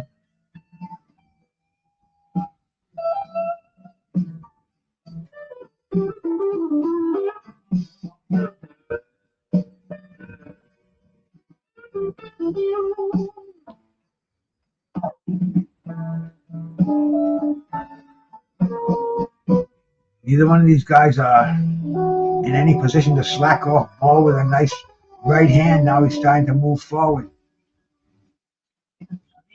Got to try to get inside again, man. Impress these judges in the final round. Do they like the style of Vargas? Or do they like that aggressive infighting? A lot of wrestling going on from Bell. Man, we'll see. Only another 15 seconds to go in this fight.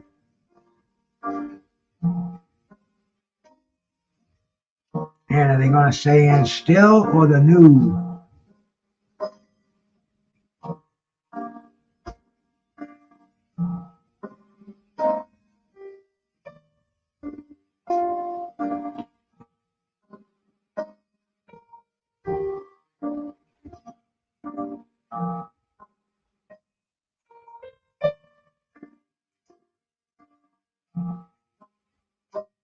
Both of these guys are celebrating like they won.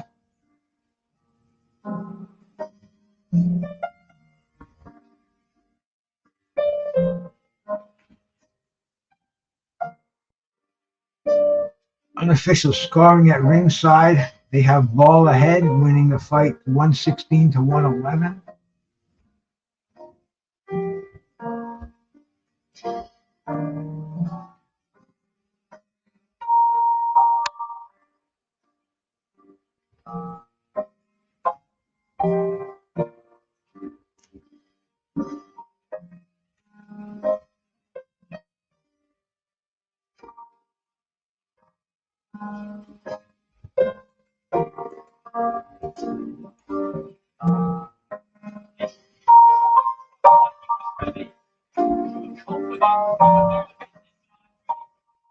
Get We'll get the scoring.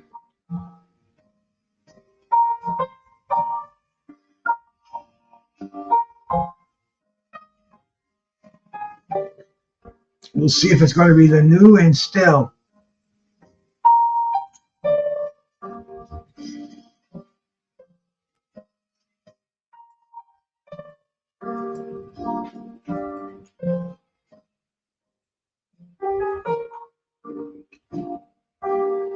They are tallying up the scorecards.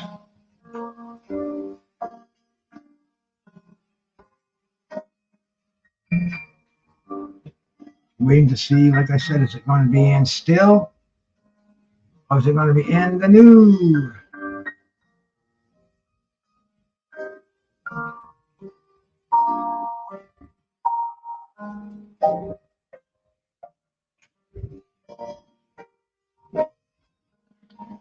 When I see Frank Warren in that ring, I kind of have the feeling we're going to hear and the new.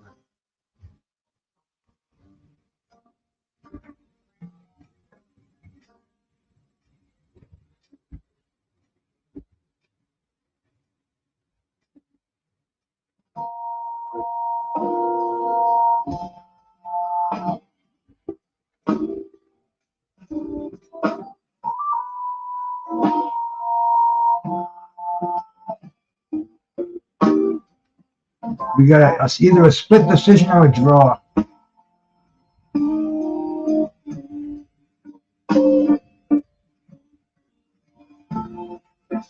A draw.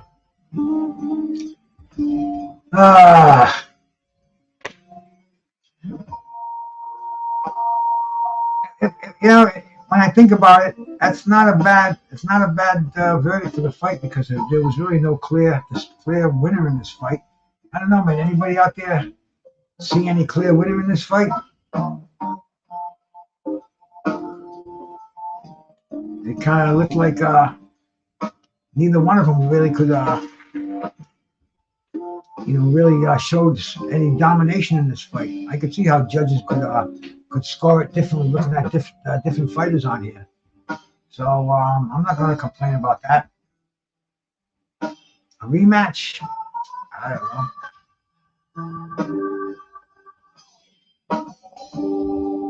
Ball was kind of entertaining though. He should be getting a little bit more attention in the game. Vargas, old veteran, keeps chugging on. He's still got gold, so he can kind of make another nice payday.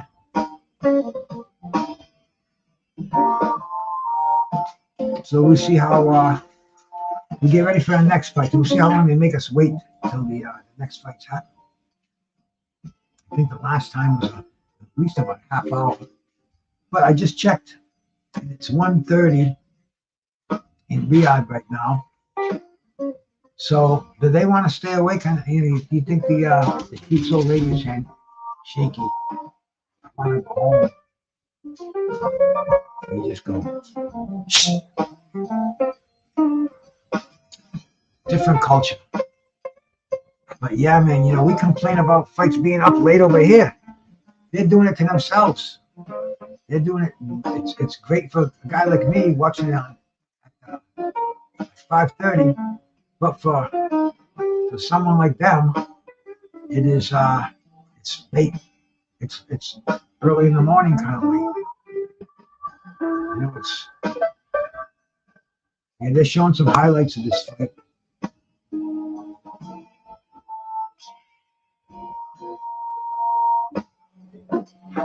Goes down as a draw.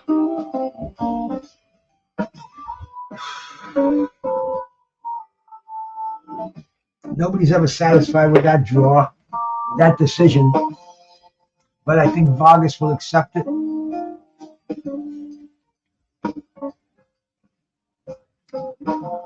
Ball's going to want to protest it, get back in that gym. 2 knockdowns, other than that. Will the WBC order an immediate rematch? Maybe.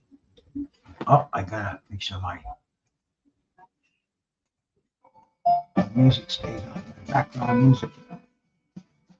Make sure it stays on par.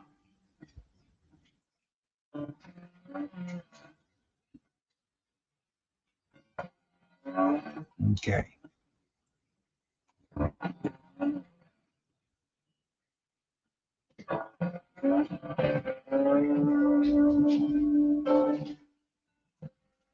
Walls had a tough road to hoe, bro.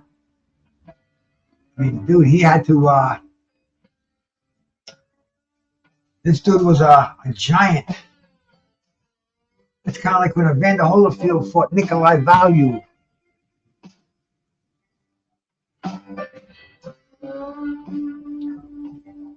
Really, really large discrepancy in the height department. I think he had no choice. He had to bum rush him. He would have got his ass beat any other way. We are moving on now. Let's see how long it's going to take for the main event to start. I'm going to go try a new.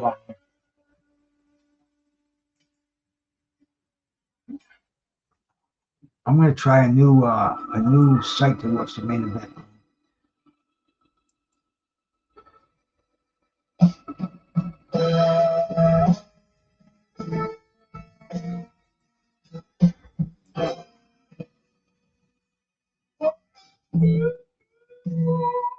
Okay, put this one on here.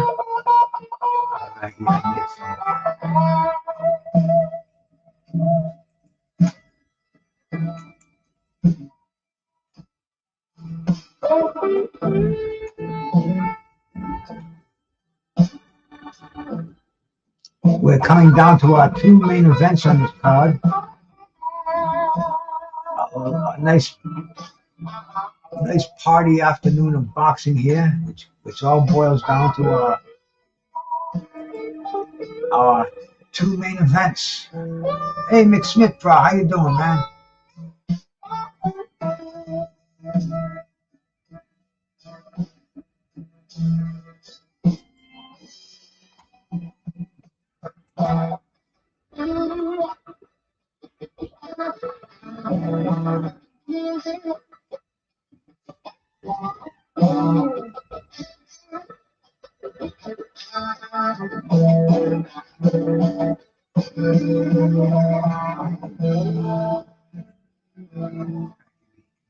Yeah.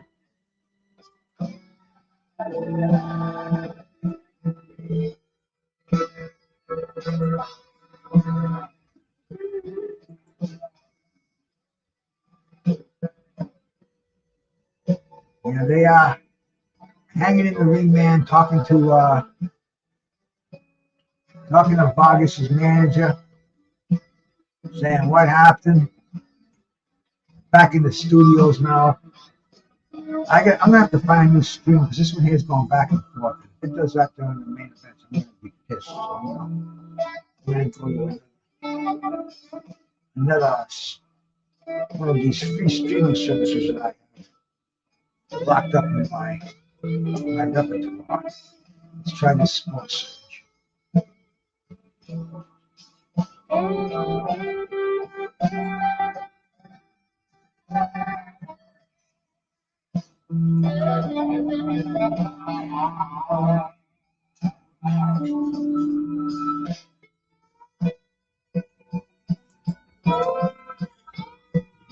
Yeah, it's coming in. They're showing the CompuBox scores of the number of punches landed, thrown and landed. Real similar, man. 24 percentage of 20 and 22 and 24 percentage. I mean, real similar stats in the CompuBox. So you're not going to see anything different there. Excuse me 1 second. I gotta turn this light on behind me so I can see something.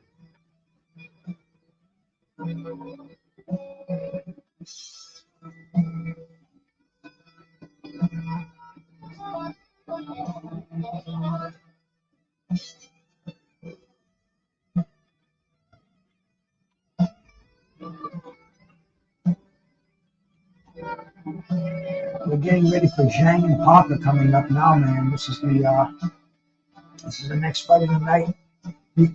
Let me run to the bathroom so I don't have to get up there in this fight, man.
Okay. Let's see how long they make us wait for the, it was a draw, Nick.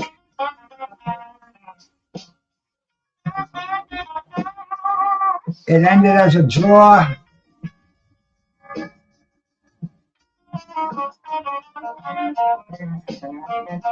And now we're gonna have the Zhilei Zhang. I think this is the Joseph Parker. This is highly anticipated by me. I'm looking forward to this fight. Make sure my screen is up getting strong. Yeah, I went and found another stream to watch, and like I said, let's hope it's running good and strong. We're rocking to a full house over here. It says I have 103 people watching me. I don't know. I don't know if that's correct or not, but if we are, appreciate it.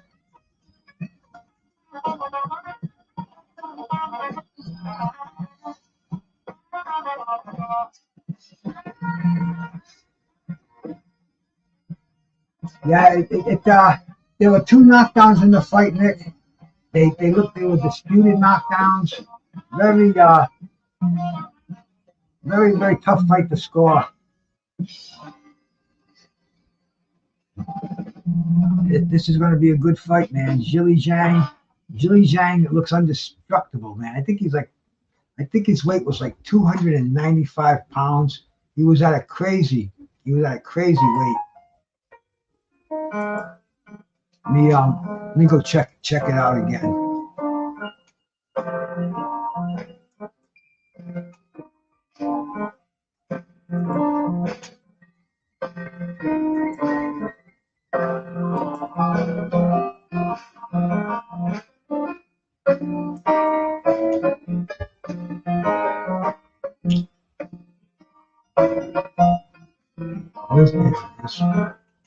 Keep trying to open up these windows, and I'm not seeing them as well as I did.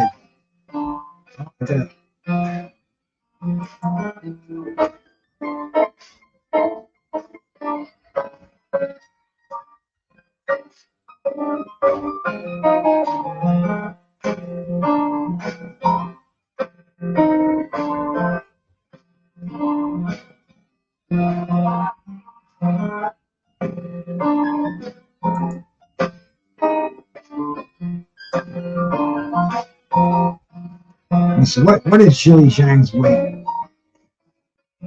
He was like 294. It was It was huge weight. This is a big man. Biggest guy on the card tonight.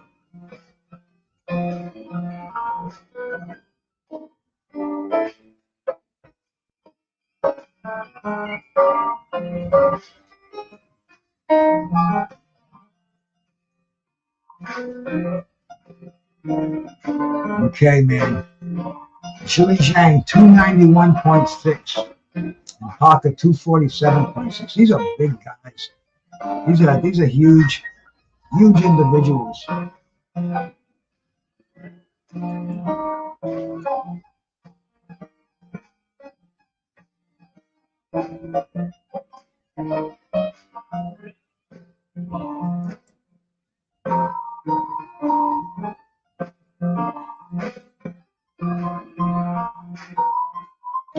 think Zhilei Zhang is going to take him out late in the fight.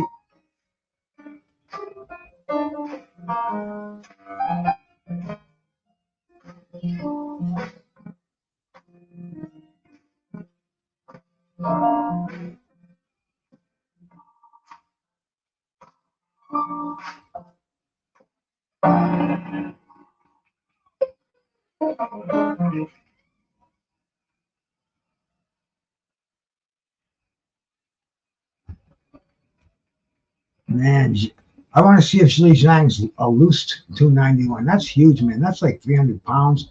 If he's in fighting shape, 300 pounds, that's a whole new fucking level of boxing right there. I mean, you're basically going right through the first 8 classes. There's just the advantage over a smaller heavyweight man. You know, let alone, I didn't know if they recognize Bridgeweight anymore. I think I did read what they were doing. The WBA was having some kind of I don't think they call it Bridgeweight, but they're having some kind of a belt at that week, 224. There's just so many huge boxers today that they're trying to make that weight, that freak show out of boxing. Get these huge individuals in there.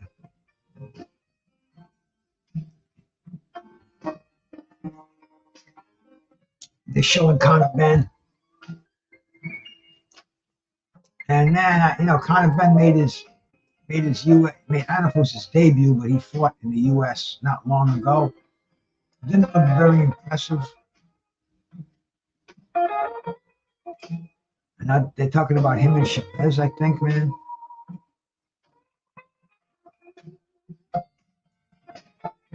I don't know, man. Boxing's crazy today.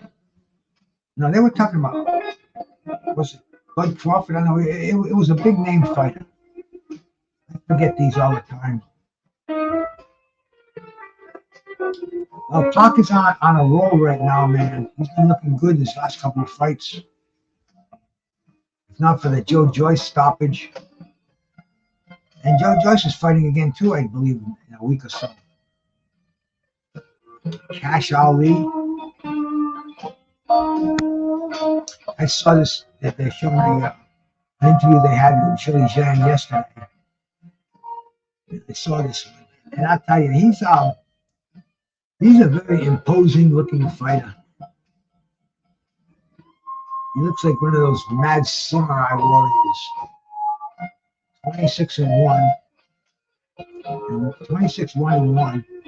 I know that loss he has was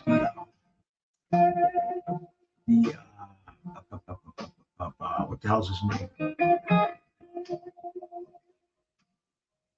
I can see him right in front of my face. Eastern European heavyweight. I just can't think of his name right now. Verkovic. And that was a loss. A lot of people say he won it. I watched the fight. I kind of gave it to Zhilei Zhang, but it was such a close fight, man. Some of these fights are. I wasn't scoring it like heavy duty, so I will give it to. I'll give it to the other guy. But Zhilei Zhang has his chance for greatness now. If he beats Parker, he should be in line for the winner of the other co-main event on here, which would be very interesting to see. Zhilei Zhang in either Ngannou or Anthony Joshua. Both of those fights make a lot of sense, and the Saudis understand that. They'll put these fights on. They've already got them on the same card, so they're not going at any cross promotions or any of that bullshit we have to deal with here in the U.S. These cats, man, you know, money breaks down. Money breaks down these Mickey Mouse promotional organizations. There's plenty of pie to go around.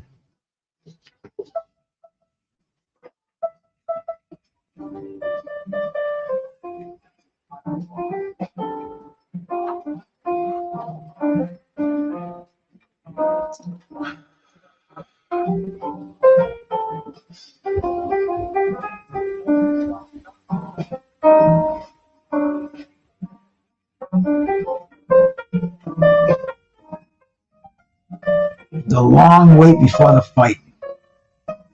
Crazy insane.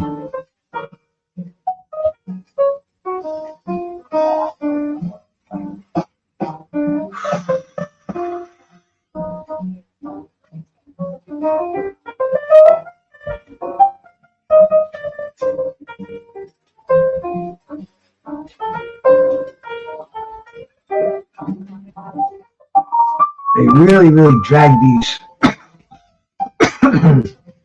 You know, it's not a question of fighters not being ready, because they had a 12-round fight that went the 12-round distance plus the interviews. They just drag these suckers out. I mean, this is an all-night thing in Riyadh, man. Like I said earlier, I called a little while ago, checked it out. It was already 1:30 in there, and that was about an hour ago. What's 2:30? Maybe they slept all day yesterday. And they're just dragging this fight on, but they're usually the host country. It's on prime time. 2 o'clock in the morning is not prime time. Riyadh Seasons.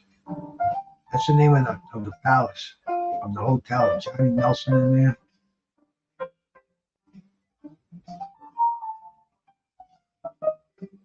But the UFC card must be over there too, because I guess it's the zone. The zone, it doesn't really matter what it is.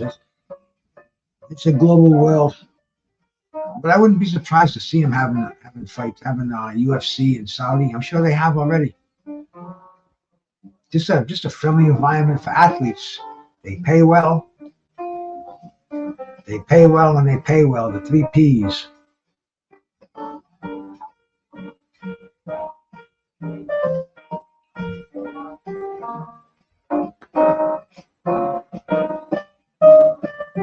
They're taking us back to December 23rd. They're showing Wilder versus Parker.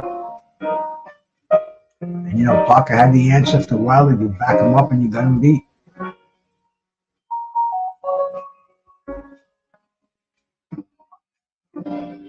I don't know if I want to see any more of Deontay Wilder around again, man. The proportions of these heavyweights today, you think almost looks like he got ragged out by Parker. And I guess the fighters may be starting to take their walk to the ring, which is about time. No, I guess not, man. They're big teasers over here.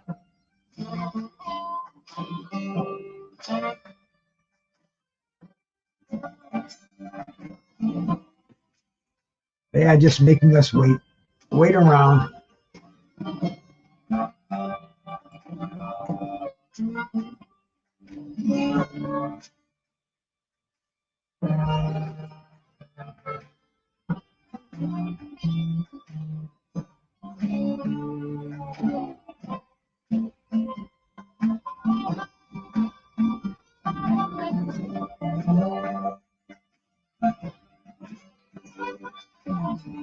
The lull before the storm, I guess this is.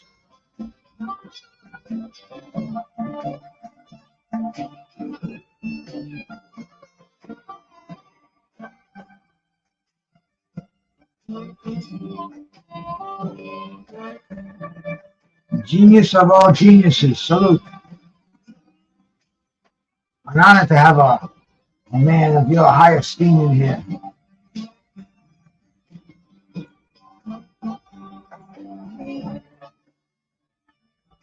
What do I want to do? Should be this right now.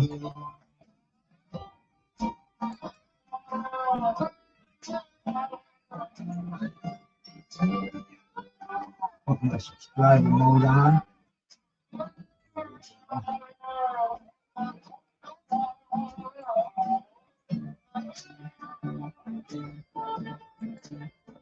See how that goes.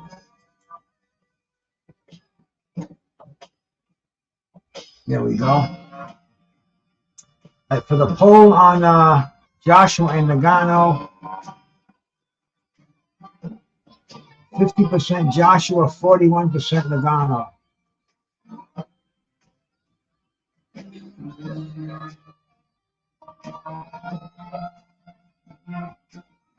Very, very close on that one.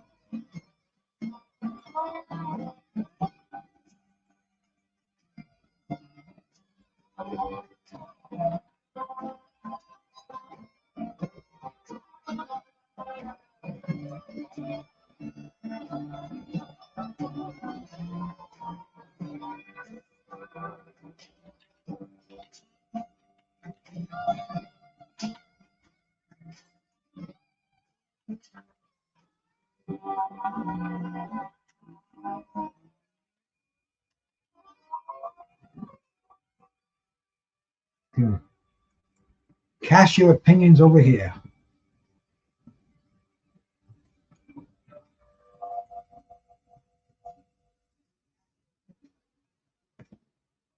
We'll see what these knowledgeable boxing fans of mine think about the. But here we go, man. I see Joseph Parker getting ready to make his ring walk.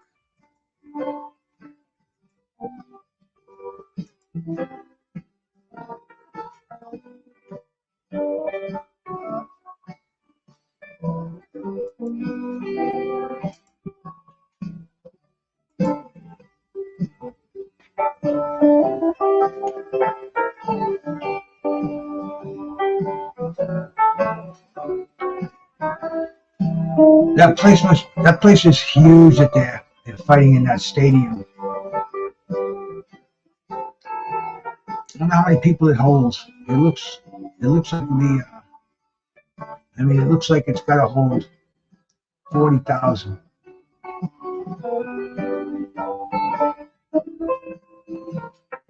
We shall see.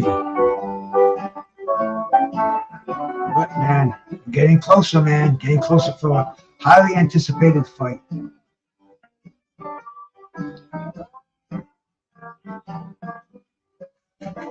Zhilei, 40 years old,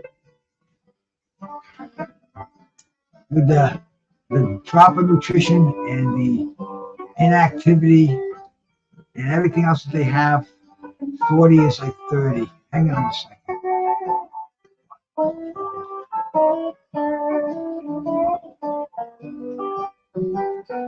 Okay, thank you.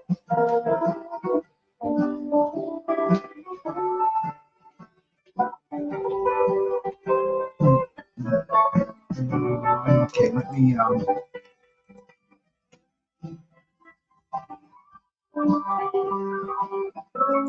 thank you, my boy.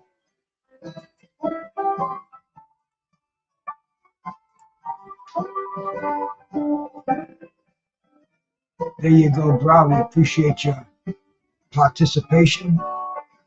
And they got Michael Buffer announcing the main event. See, Michael Buffer get $1 million for coming down. What more than that, I'm sure. Coming over and being the master of ceremonies. I wish I could play it, but when we get spanked or something like that.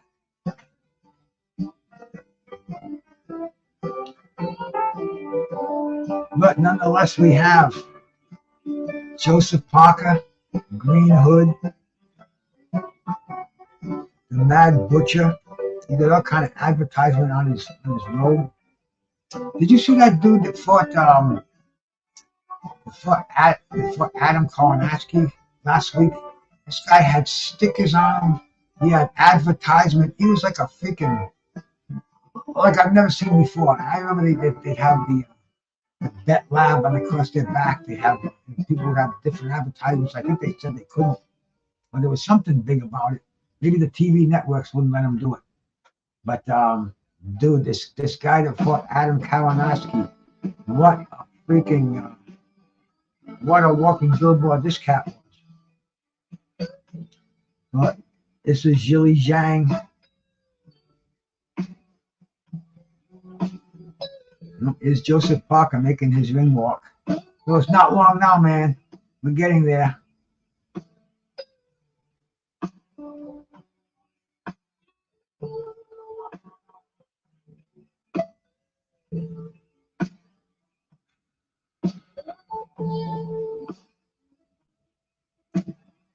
Joseph is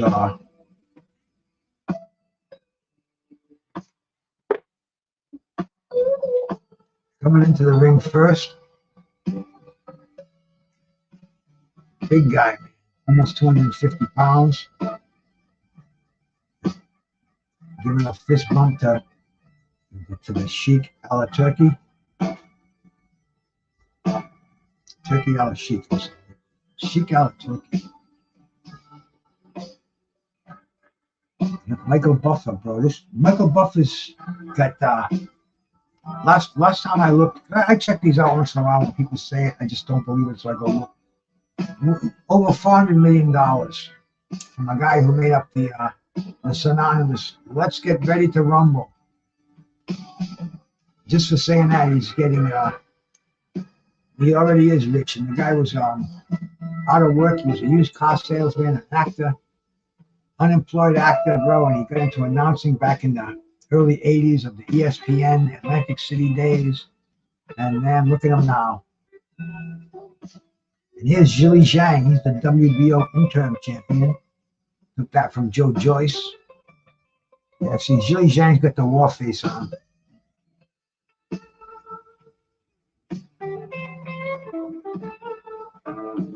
I wouldn't want nothing to do with that guy right now, man. He's got probably the hardest left hand in boxing, and even the hardest single fucking punch in boxing. And getting ready to use it. Excuse me 1 second before this fight starts. I'm getting like a wicked hungry. I gotta just go grab something I can lunch on.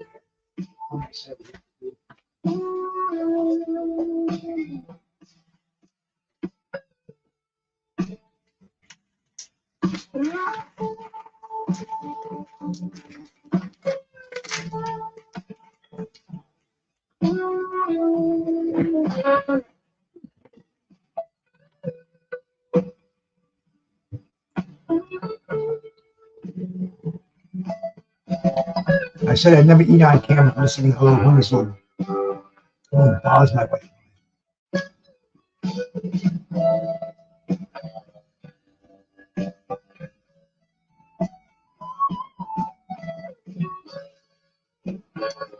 Zhilei Zhang is bumping Michael Buffer, walking around the ring.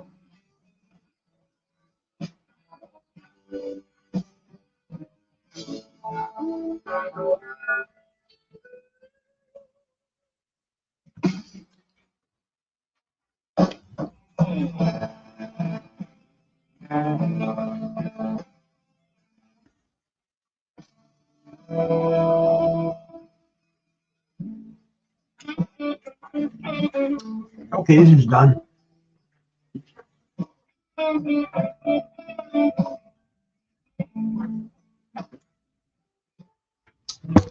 had to get something in the stomach, man. That's good. That'll just kind of keep me from going into hypoglycemia. Parker looks a little tight in there. He's got Tyson Fury in his corner, a little countryman. He's from New Zealand. Probably spars with him.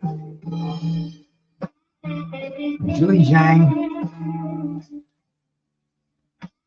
Just a big Chinese man.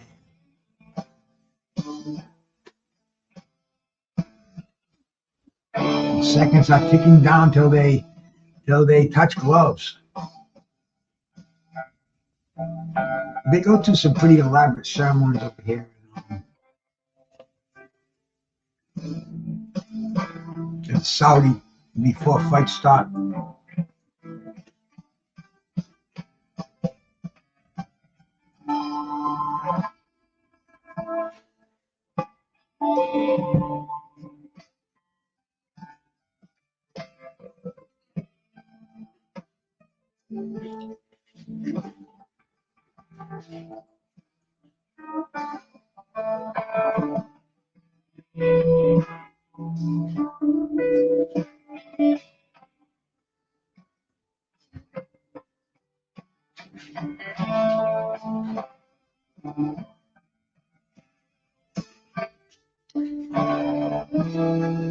Parker climbing to the camera. Hey, that means it's loosey goosey. So we'll see what happens here, man. He's got probably one of the biggest tests of his life. He's a former WBO champion, beaten by Joshua. Got a lot of miles on him. At his age, he's a lot younger than Zhilei Zhang, 15 years, I believe.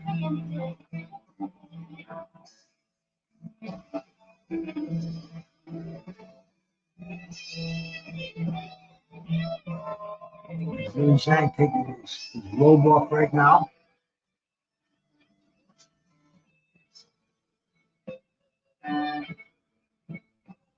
Shakira, China, 26-1 in one draw, 21 knockouts. He punches hard.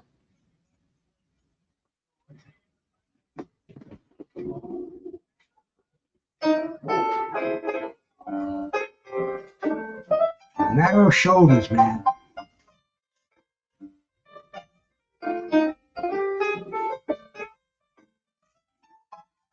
Kind of a little pear shape going on with him.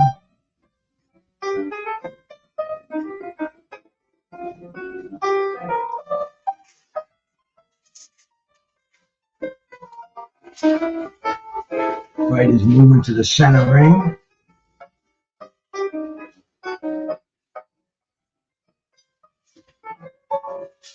Touching gloves. Getting ready for the belter ring in round number 1. This co-main event in Knockout Chaos. Live from Riyadh, Saudi Arabia. March 18th. March 8th. 18th.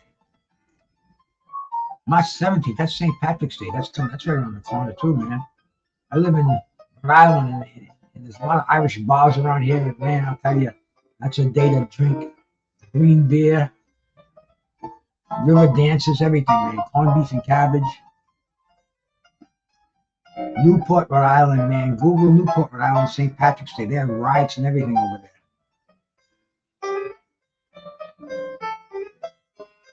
But there we go, man. This fight's going on, and they're exchanging jabs. Kind of nobody's landed a punch yet. Really, basically just both touching gloves. They're feeling each other out in the center of the ring. Both of these guys, very mechanical, very tight. Zhilei Zhang shoots out that jab. Remember, Zhilei Zhang's a southpaw, so he's got that sneaky left hand that travels down the pipe. You're not concentrating on it. You revert back to fighting with a right hand, and then ba-boom, you get surprised, you get KO'd. Boom, he just tried that big left hand. You know, Wilder, the big puncher that he is, he couldn't land that big right hand. And when he did, it wasn't solid. Doing a lot of patty caking over here, man.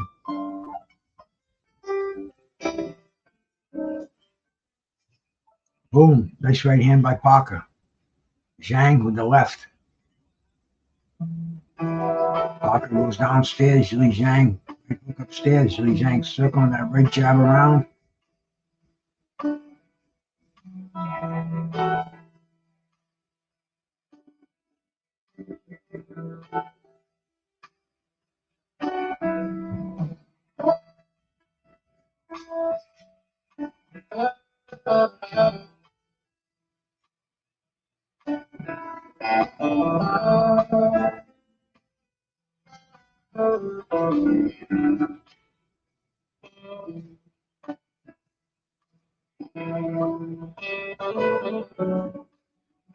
Both of these guys very tentative opening first round. Parker tried the right hand.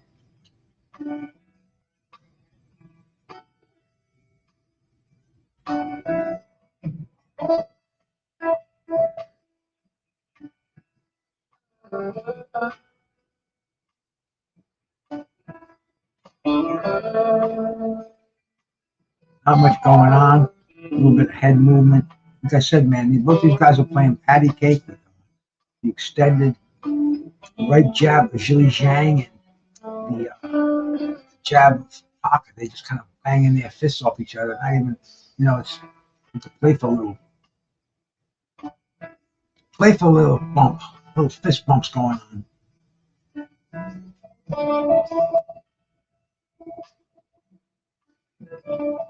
Zhang likes to stand between rounds.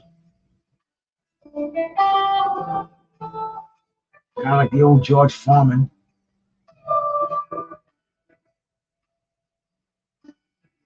Mike the Mechanic as his cut man.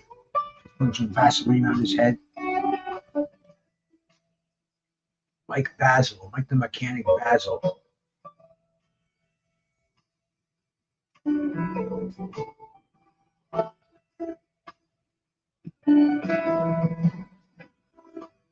Zhang looks like he's starting to get into the groove.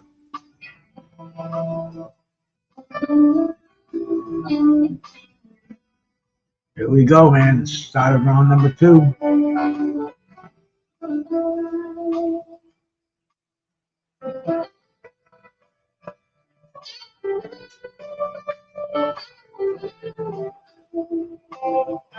Zhang poking out that right jab. Shoots a left hand down the pike. Parker just pulling with his left jab.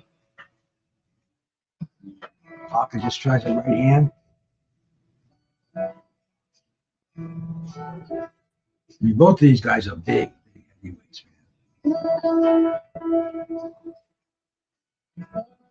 You're looking at close to 550 pounds in that ring.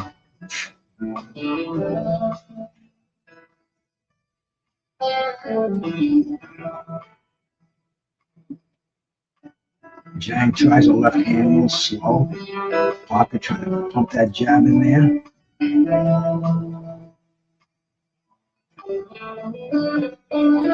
Both of these heavyweights a little tentative early in this fight. Parker tries a big overhand right. Zhang backs out of the way. Zhang tries that left. Once again, they're pumping, just doing a lot of fist pumping in here. I don't remember the last time I saw so much of this going on.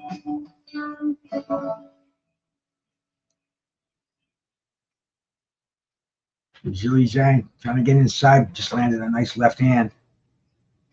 That's what he wants to do in this fight. Landed another one.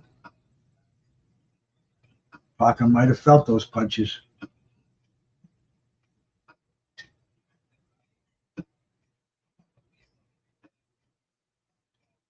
Parker trying to shoot that right hand in there. Zhang shooting that left, pumping that right jab.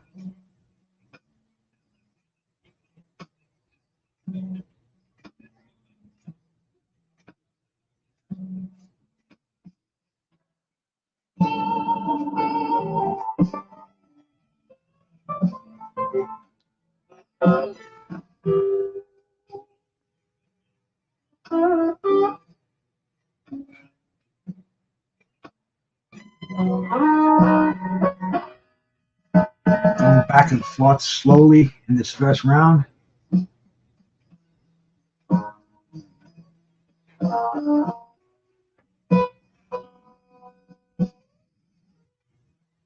Parker goes upstairs with a combination. Zhang shoots the jab downstairs.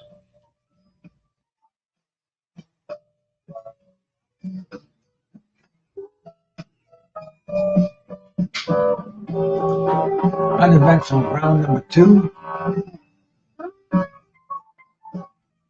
Parker sits on his stool.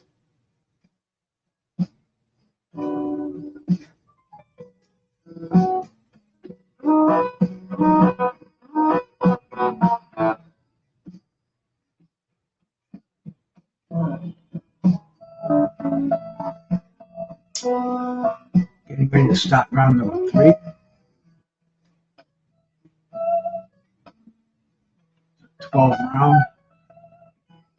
12-round fight for the WBO interim belt.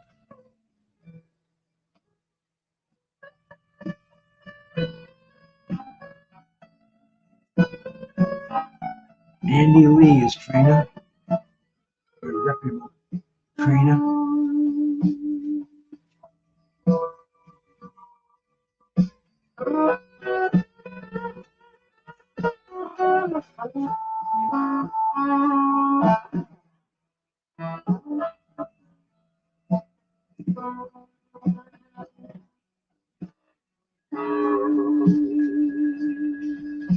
Zhang looks like he's landing his jab a little more frequency.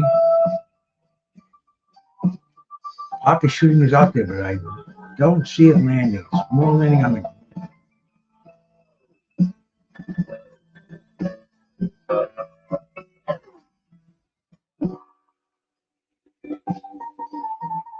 Parker tries a sneaky right hand.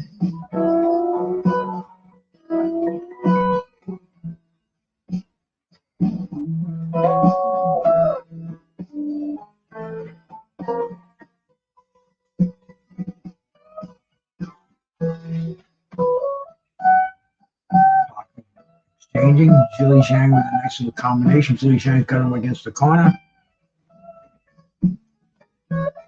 Referee tells him to break up. Referee gets in there and breaks him up.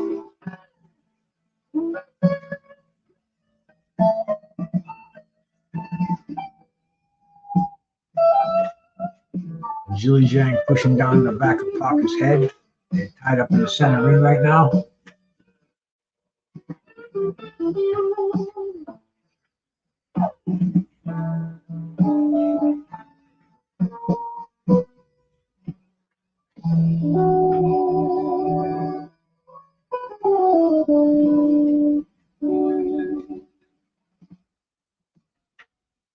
They're both just kind of posing around in the center ring with each other.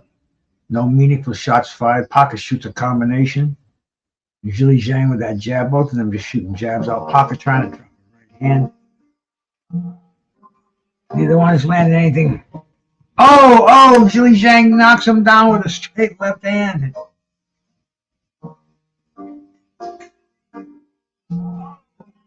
Kind of lulled him into that one. I see blood coming out of the side of the nose of Parker.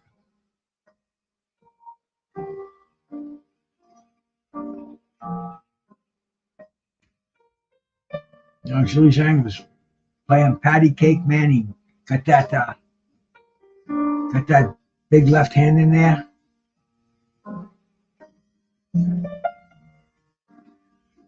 Right now he's talking to Parker.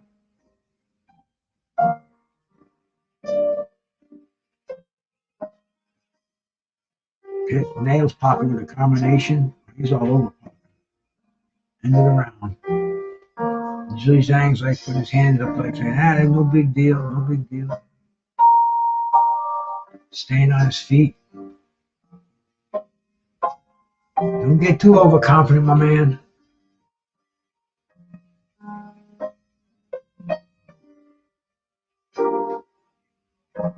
Let's see a repeat of that knockdown. Here we go. Jab. That's sneaky straight left hand. Boom. Put him on the chin. Put him on his ass.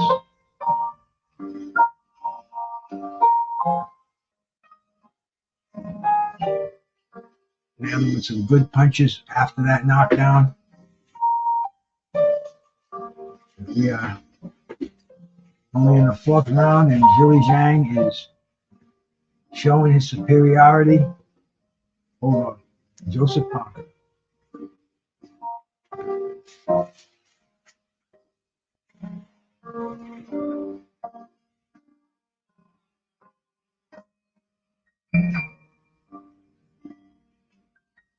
And now Zhang is starting his bouncing that jab off of his head, following up with those lefts.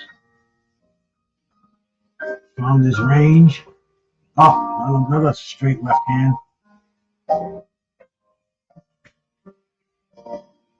Joseph Parker looks very confused. Doesn't have an answer here.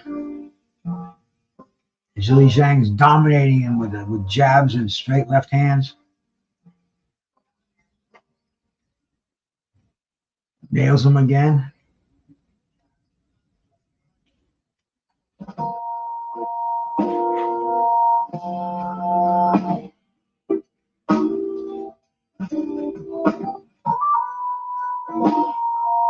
Parker tries to come forward with a combination.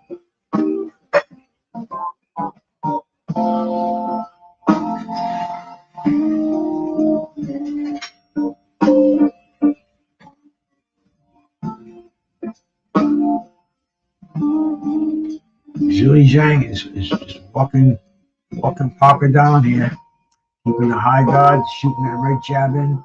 Parker's trying to retaliate, not having much luck, man. When he nails Zhang just kind of, nope, nothing. And it doesn't look like bravado or nothing either. It looks like the punches are having no effect on him.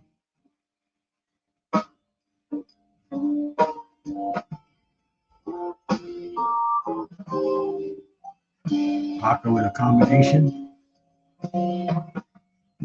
Parker using that classic. Goes a little low, gets one for a low blow.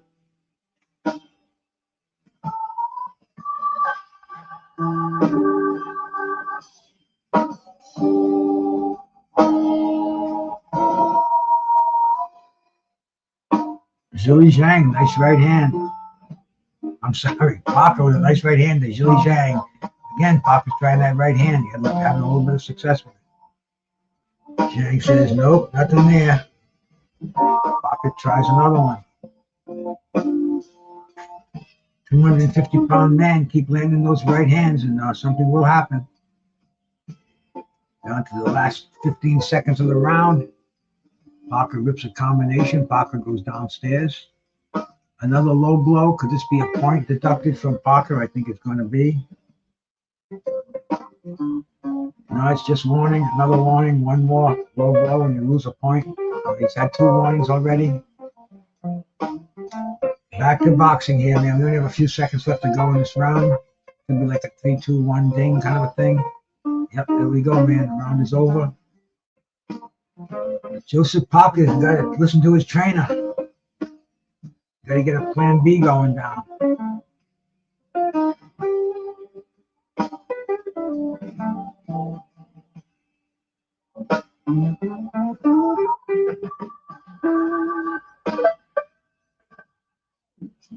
They're showing some slow-mo. Parker got a nice right hand in there.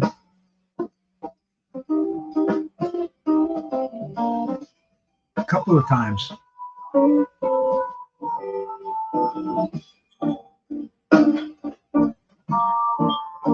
Yeah, Parker's landing a few punches in there that I haven't seen in normal speed. You see him in slow motion. A lot better. And here they go, man. 5.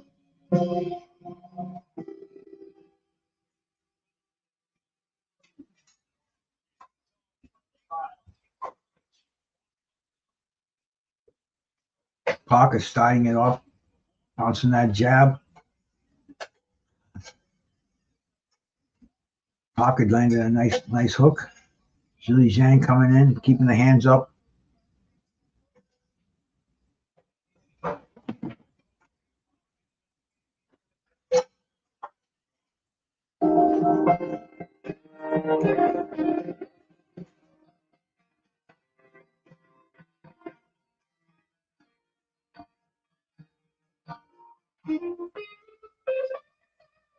Zhang is coming into the high guard. Looks like he's trying to get inside for some nice body work. He gets stuck to that long range action and keep throwing that straight left down the pike.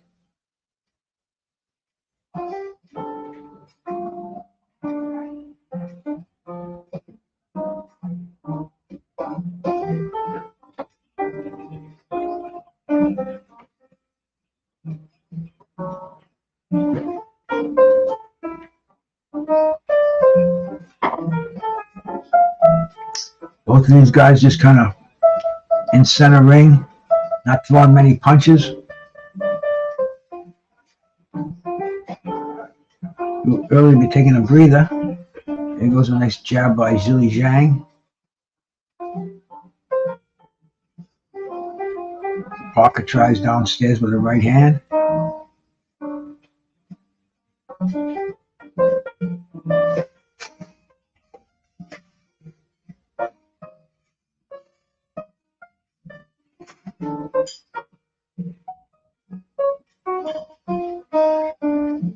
Slowed down a little bit. These guys concentrating on counter punching.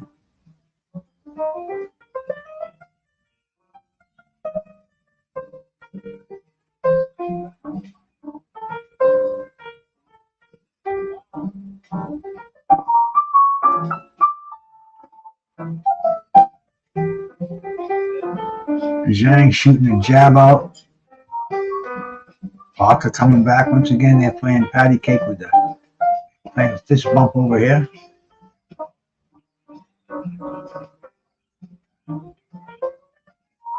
Oh. Referee breaks them apart.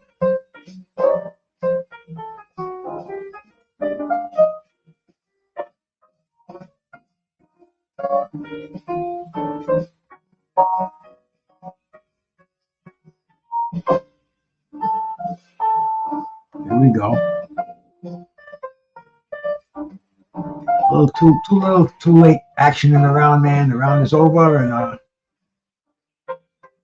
both of them got pissed at the end, but the bell rang.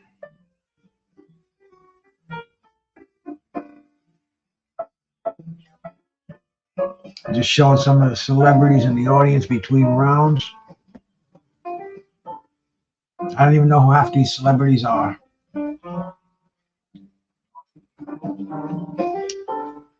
Usyk. All right, man. There's one celebrity we know. I saw Fury there. Aside from that, I don't know who these new age heroes are anymore.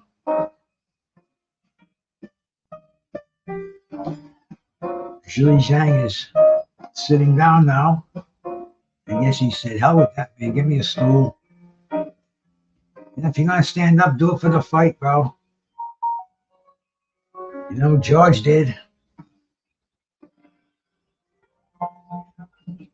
Here we go. Getting ready for round 6.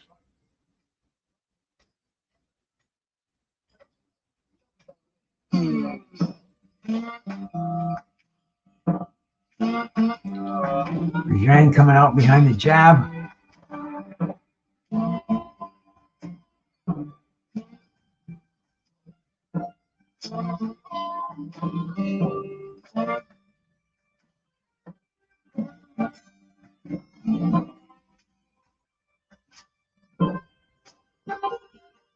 We've got Parker ahead with the percentage of the punches that he's thrown. He's landed at a 50% rate. And Zhang a little bit less than that.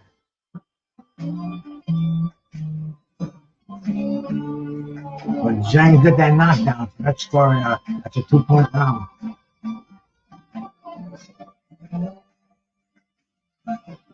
If Parker can get him into the later rounds, man, I think he's looking to cruise to a decision victory.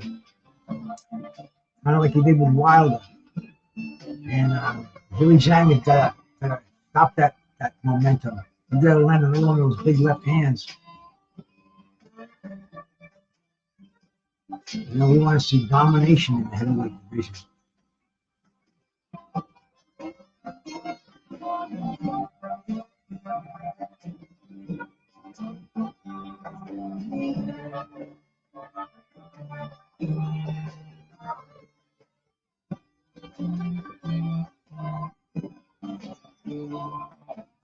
Combination by Parker coming in. Not much action going on here.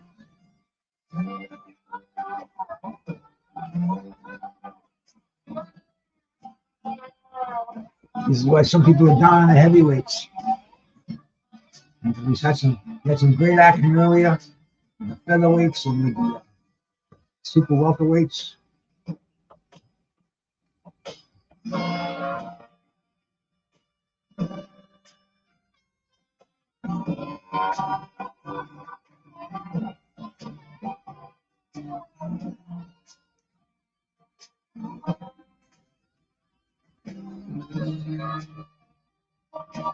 A little bit of jabbing, infighting. Not much heavy duty stuff landing over here. I was thinking Zhang was going to turn it on off this round. Take him out in the 7th, but I don't know. Parker's still got a lot in him.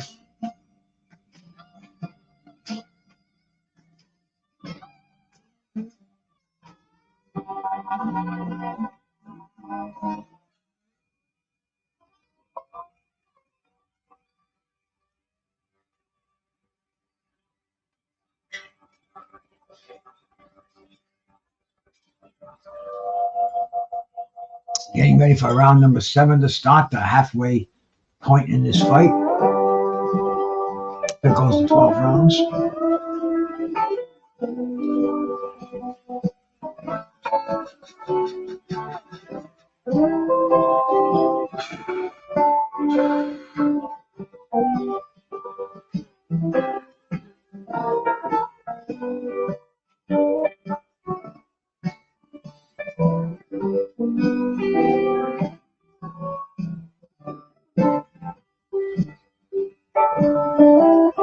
I can't see this fight leaning heavily in favor of one fighter or the other.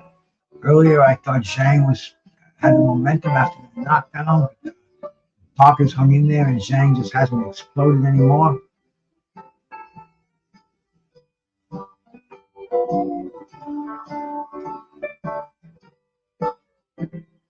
Maybe that right hand of Parker is keeping him honest. I don't know.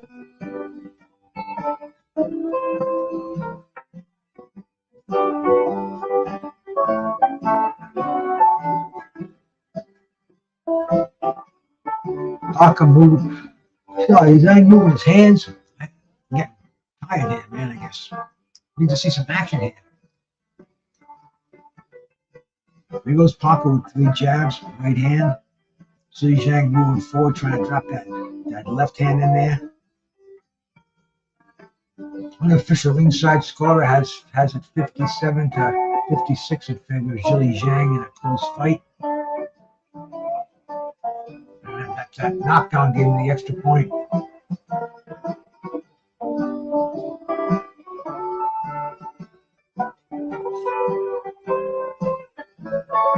But Parker's hanging tough in there, man. Oh, good left hand by Zhang.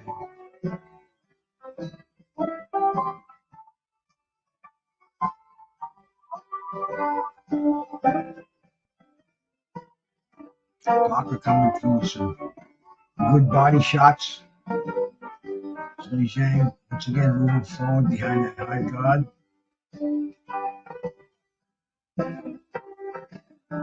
Parker looks like he's looking to go downstairs.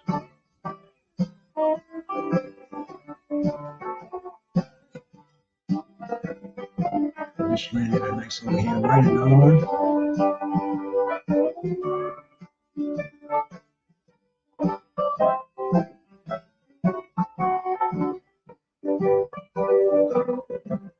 Another right hand by Parker.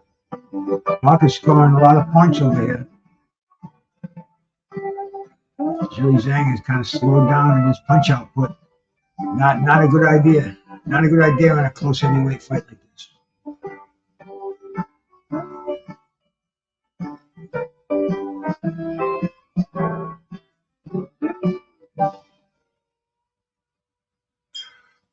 Parker got clipped at the end of that combination.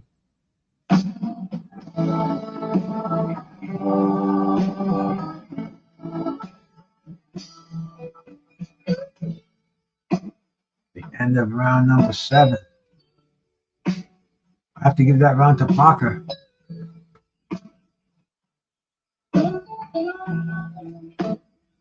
They're showing Francis Ngannou warming up. I don't see Mike Tyson working his corner, doing any, even in the dressing room or in the audience, man. I'm surprised he's not there, but I guess, man, he just signed for that Jake Paul fight.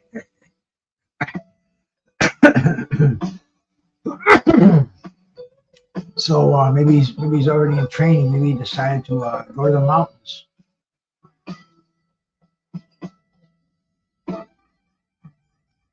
But we're all getting ready for the main event to be starting shortly.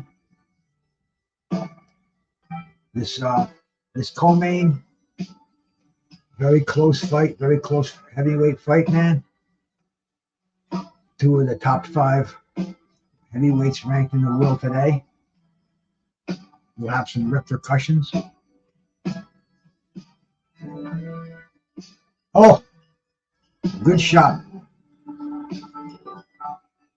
Both of them landed good shots at the same time.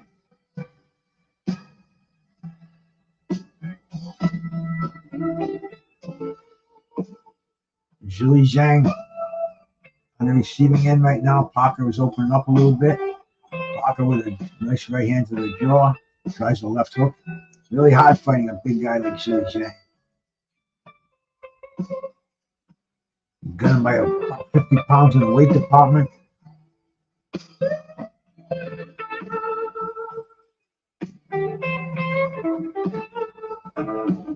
Parker moving on the outside.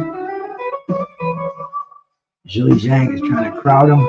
The referee breaks him apart. A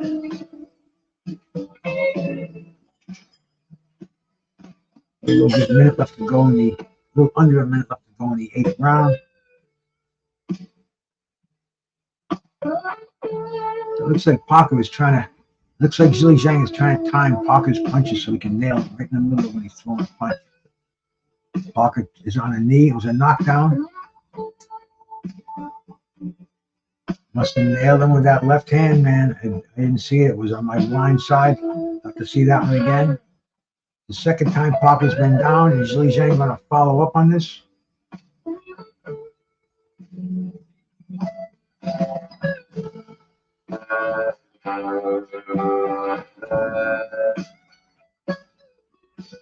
Parker was holding on. It was a flash knockdown.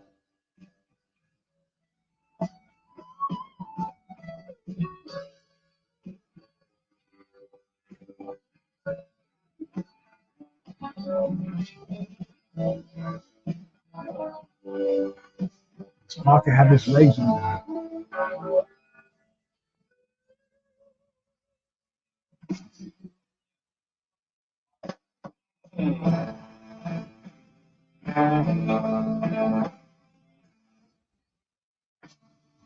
Come back from that knockdown.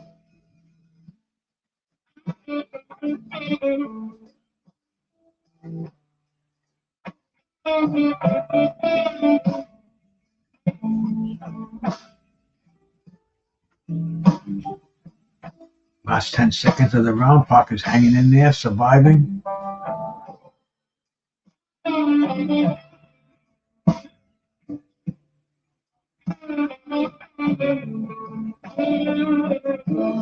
The end of the round. Zhang with another 2-point round. Let's see that knockdown again.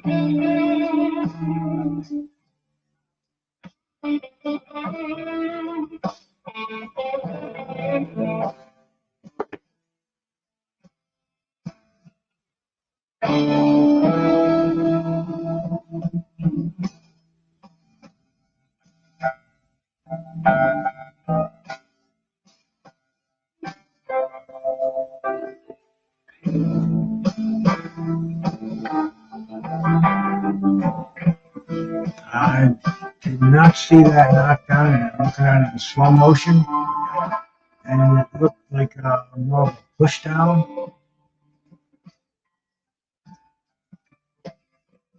Goes in the books as a knockdown.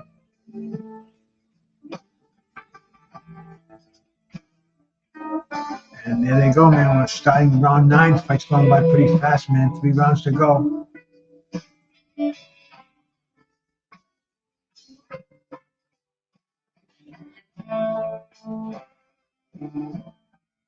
Parker needs to really blast. He's got to really dominate the next 3 rounds to win this fight, to overcome those 2 knockdowns.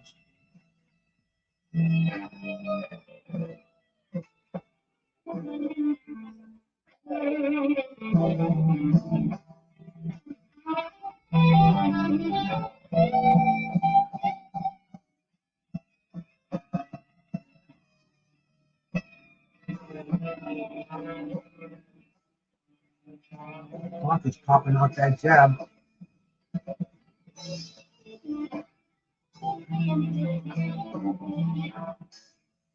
Zhang trying to walk him down.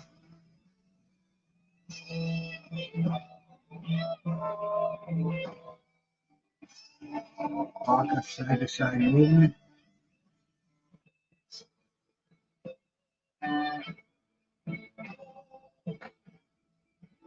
Zhang just again.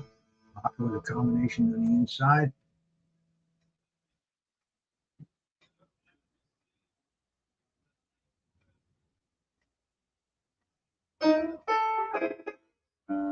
The last fight we saw 2 knockdowns and it was a draw. We've seen 2 knockdowns in this fight. No fighter gaining clear dominance either. So it's going to be another interesting. We'll see how far it goes. We're in the 9th round right now, about a minute to go.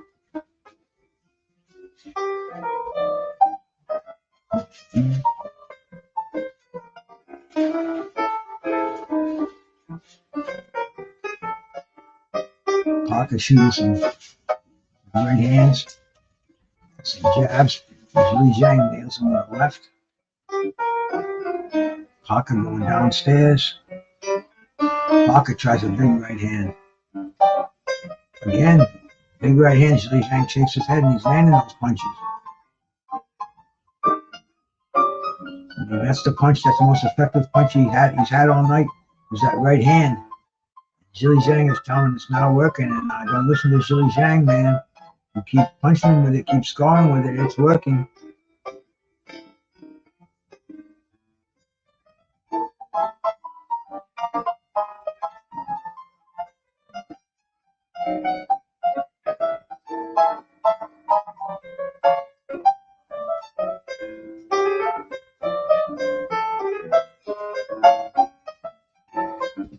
End of the round.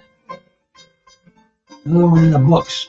2 more rounds to go to see who's the WBO interim champ. Very close fight, man, in my books. I'm going to give the edge to Zhilei Zhang. You know, definitely on the merits of those 2 knockdowns. But you never know how a judge is going to see this fight.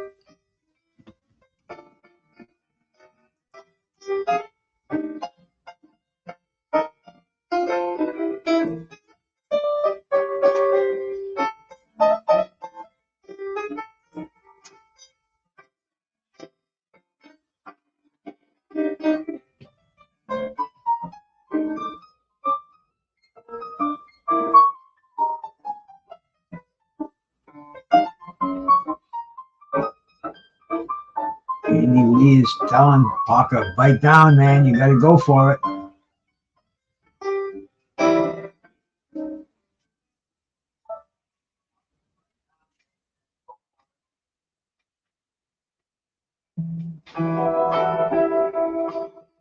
And Zhilei Zhang standing straight up, coming behind that jab.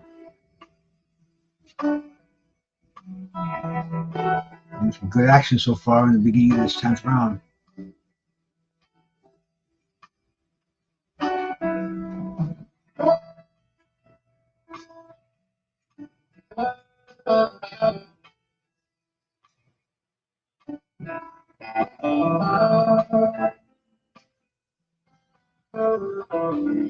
Zhilei Zhang shooting that left overhand left in the body.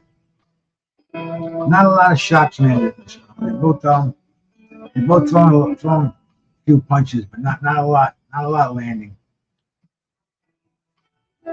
Good body shots by Parker. Zhang holds him.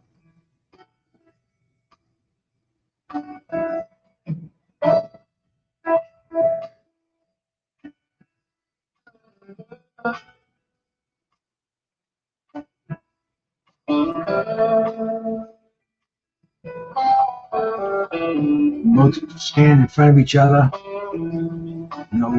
No punches being landed. Parker shoots out a jab.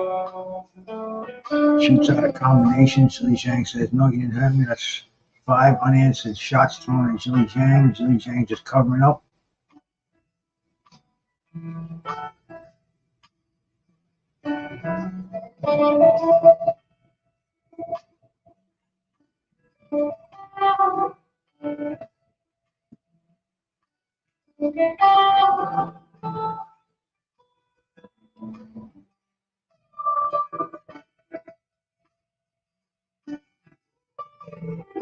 Parker is outlanding him in punches. He's throwing a lot more, connecting a lot more. Zhilei Zhang satisfied just to keep his hands up. Occasional jabs out there. Giving this round away.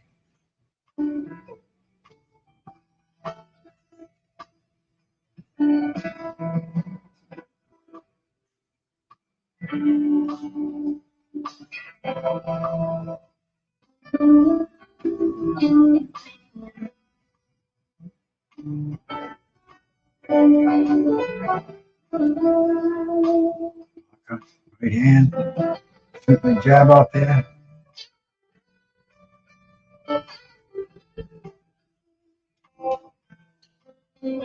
Zhilei Zhang pulling back. I don't know if he's setting a trap. Parker not. And the end of the round. Pretty good round for Parker.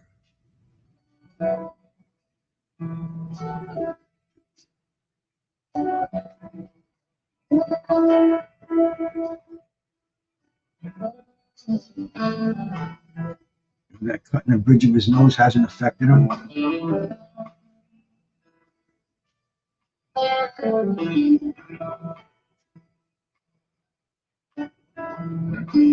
2 more rounds to go. Lights up in the air.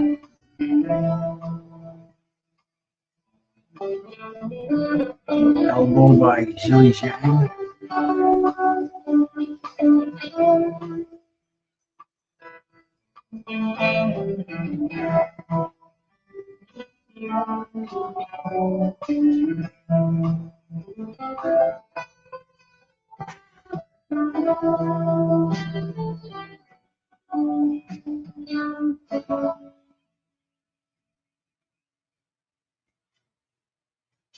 Go for the start of round 11.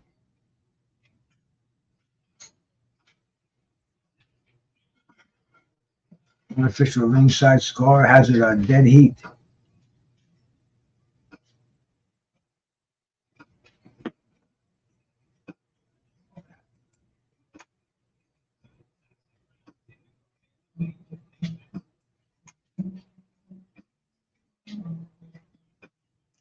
Parker looks like he's playing a little more desperation.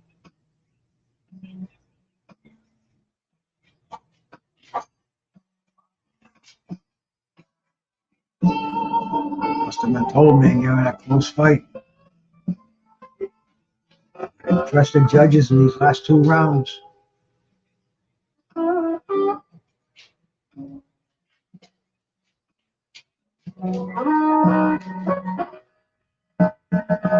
I don't think we're going to see a stoppage in this fight. Neither one of these guys look like they've been hurt that much. Even with those knockdowns, Parker was very resilient.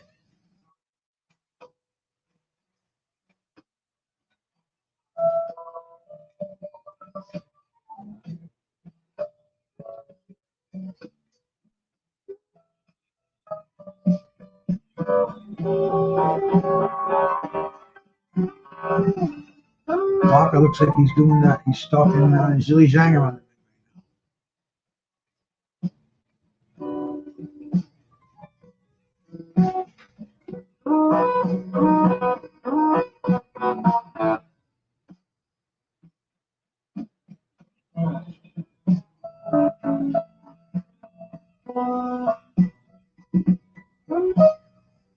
I don't know, Parker might upset the apple cart in this fight, man. I think he's out punching Zhang in this round.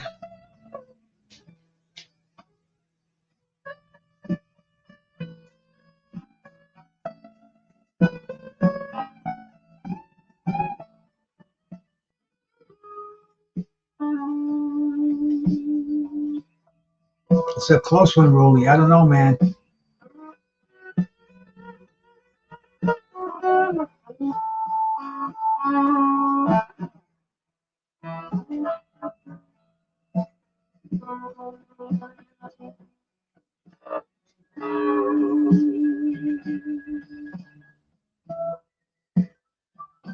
Zhang's even going for Parker's feints now.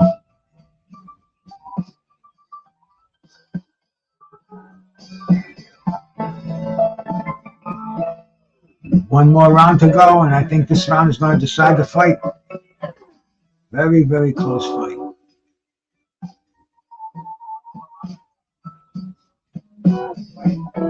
Zhang getting Mike Basil, the cut man, becoming a living legend in his own right.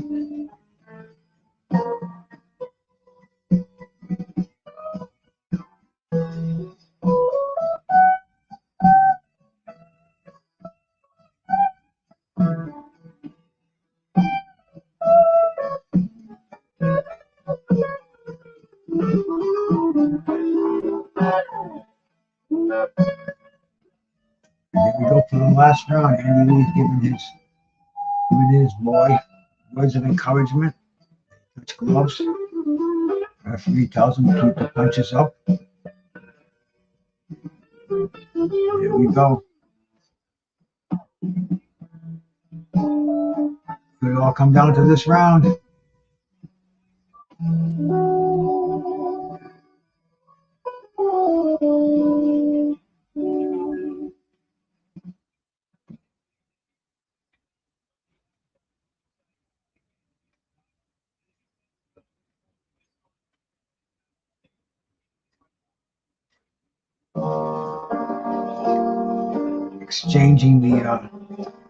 Exchanging punches in the center ring. I don't see a lot of desperation going on, man.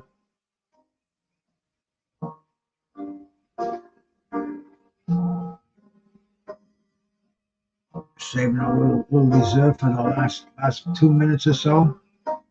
Let's see, because it could come down to this last round. It's a very close fight. Just unofficial ringside judge who's got this fight dead on.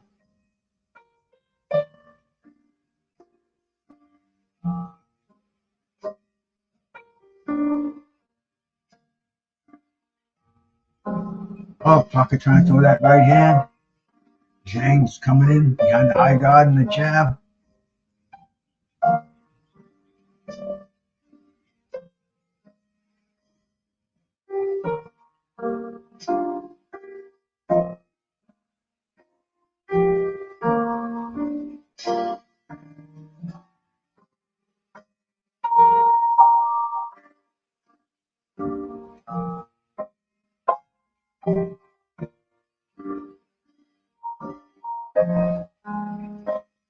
Not a lot of punches being thrown in this last round, man.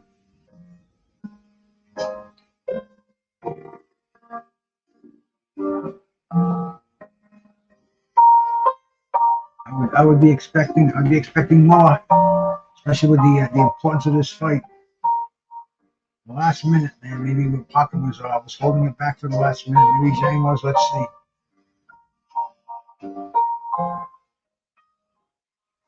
Parker's starting to move his hands a little bit more.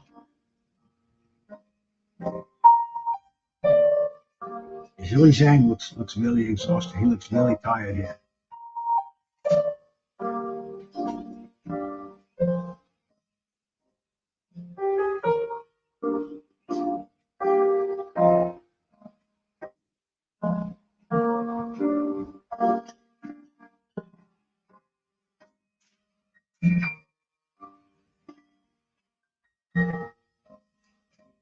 It's almost over.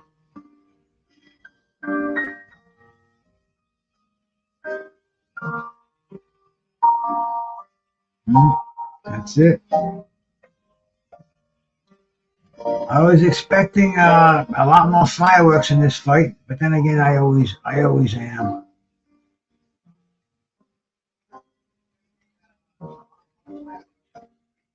But we'll see, man. If it's I've got go to the decision. I haven't been keeping official score, but I'm gonna say Parker landed more punches, even though he went down twice.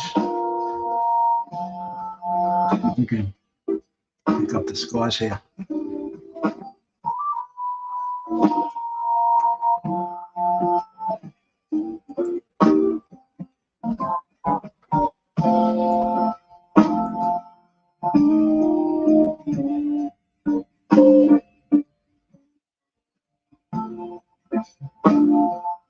Okay, man, we're gonna wait for the scorecards to be read, and then the main event. Yeah, man, these Saudis, we've had 7 hours of boxing so far. I'm gonna have 8 hours. Another major fight coming up, man. Quite an afternoon, early evening of boxing. We've seen the sun go down, and now we're gonna see the Francis Ngannou fight. I was looking. Let's see what they have it scored at ringside. Viewers verdict: 116-113 for Joseph Parker. I think I just said that I thought Parker won in close decision. So let's see how the judges score it, man. Let's see if they're scoring it like I am or not. Once again, man, I appreciate anybody that's in here listening right now, man. Please hit the thumbs up and subscribe to the channel if you already haven't. And let's see what happened in this fight. We'll wait for those judges to tally their cards. We'll try a little bit of this wedding crasher. This is getting kind of low too, man. I think this is almost empty, but we'll see if it's got juice in there.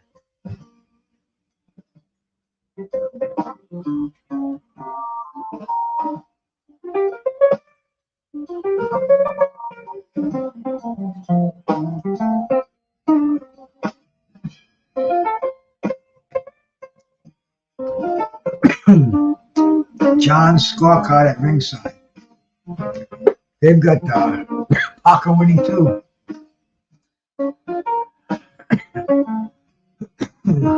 So could this be where the myth of Zhilei ends?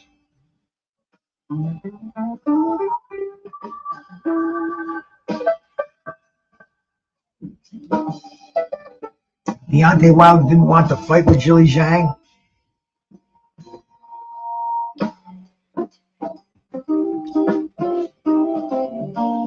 It's going to be an interesting decision, man. You never know how it's going to go because I'm sure the powers that be, they wanted Zhilei to win this fight. He represents a lot more money. Parker's already been champion, been beaten. Zhilei represented a whole new caliber of fighter, but let's see whose hand they raise, man. And it'll surprise me if Zhilei gets that hand raised.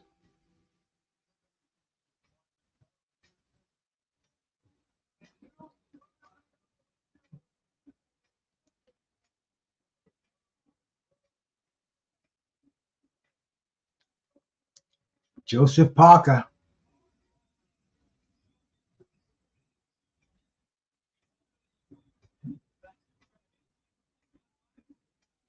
A majority decision. One judge had it 113-113.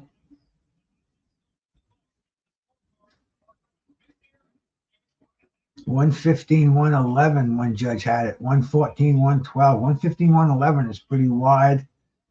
But Joseph Parker upset the apple cart, man. Kind of popped the myth of Zhilei. I didn't think it was going to happen. I mean, when you think about it, Zhang really showed us his best stuff when he fought a one-dimensional Joe Joyce. Beat him twice, pretty much the same way. MZ, my brother, appreciate that, man. You know, we just saw the end of Zhilei Zhang in this fight. I know about the end. I'm just talking crazy, but he got beat pretty cleanly. And man, right now in the wide open heavyweight division, we have the newly resurrected Joseph Parker. Get back in my tunes over here. Like I'm gonna find something else. I'm getting sick of that same elevator music there. Let's see if I can find something else that's not copywritten that I can play. Let's see. Fresh background shit I wrote in there. Let's see how this is.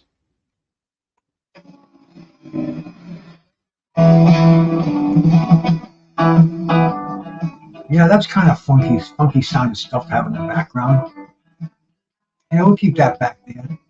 No copyright, blues, country, electronic, and jazz.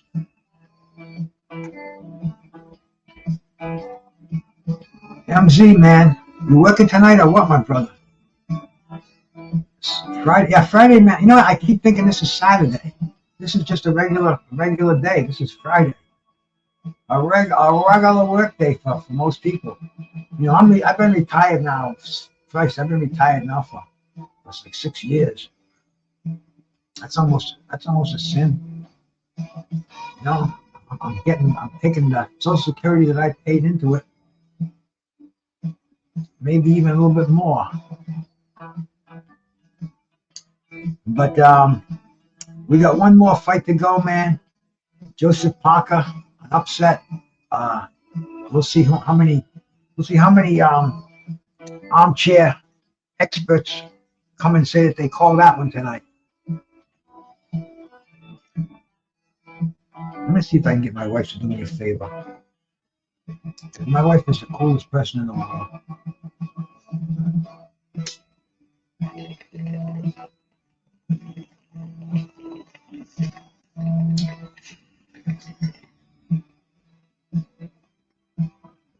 If I want to hit on the flower, I need to change my bong one. Hey, my brother's scrapbook. Absolutely scrapbook, man. That's my brother's scrapbook boxing. And any of you cats, you want to get educated in boxing, go sub to scrapbook, man. This is you know, you guys call Brucegas historian. I ain't no fucking historian. This guy's forgotten. He's forgotten more than I'm ever gonna know. You know, you go sub to his channel, and you learn the right way, man. You're gonna learn it from an expert. And his son Pops is a wrestler right now in high school, man. He's an amazing wrestler. He's what you call a shooter. This man is going to get you. He's going to manipulate your joints, and he's going to pin you, and you're going to be thinking about it for the rest of the night. Pop says hello and absolutely given his support. He'll be taking boxing lessons this summer, and will turn amateur 2 years. Wow, 2 years while in college. He has a jiu-jitsu competition tomorrow, man. I'll tell you, the old nut doesn't fall too far from the tree, bro. You got some. You got a great son there, Scrapbook. I admire the way he wrestles. I wrestled in high school. I've been a fan of wrestling forever, even professional wrestling. I mean, ain't no doubt about it. You can use all that stuff you see and you learn in high school. That can all be learned, and you know, you use that throughout your life, man. There's nothing like using leverage. Somebody grabs you around the neck, man. You go down, you go up, you come up, they go over and down. I mean, wrestling is an amazing thing, and I've always admired wrestlers. But thank you so much, my brother Scrapbook, bro. Thank you for stopping by here, man. You give my room a little bit more of legitimacy in here. And what have you been thinking of these fights that have been happening today, brother? You've been watching them?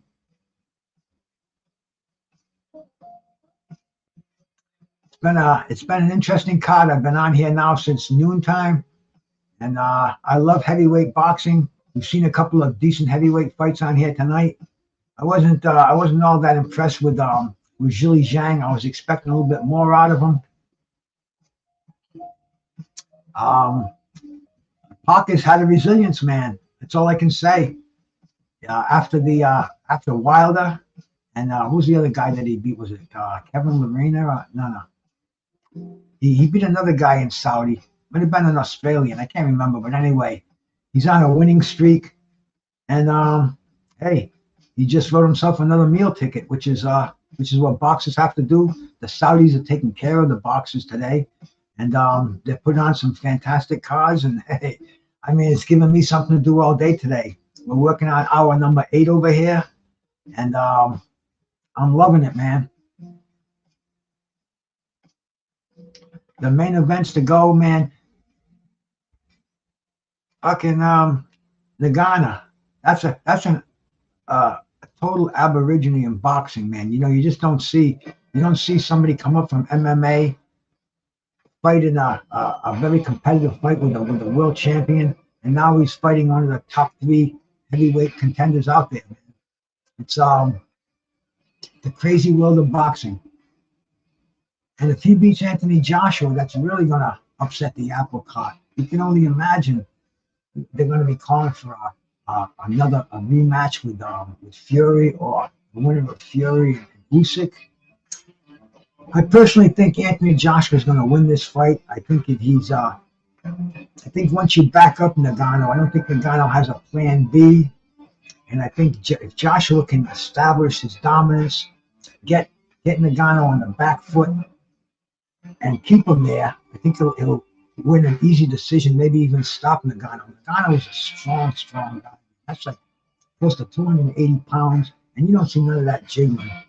That's a strong competitor. I think he was an amateur boxer early in his career in Cameroon, and then he switched to MMA. But the man's a fighter. It's just going to be interesting, man. You know, this is that's what boxing is all about, is to keep us entertained and interested. And even though this cat didn't pay his dues in boxing, he didn't go through the ranks in the gym, man, this is what we want to see.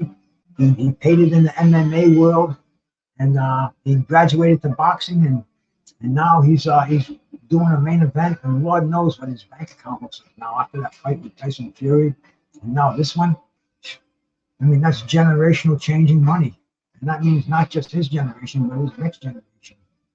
So it's incredible what boxing can do for some people.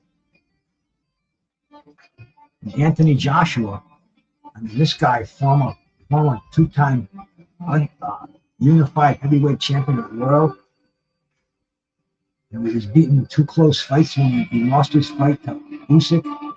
Again in the rematch, I think they were majority decisions, a split decision. But anyway, they were close fights.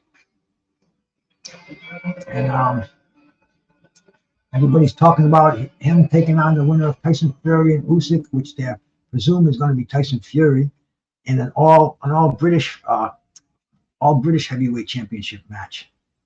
You know, the possibilities are endless. And I mean, boxing is boxing. We just saw Zhilei Zhang's big hopes kind of fizzled for a little bit.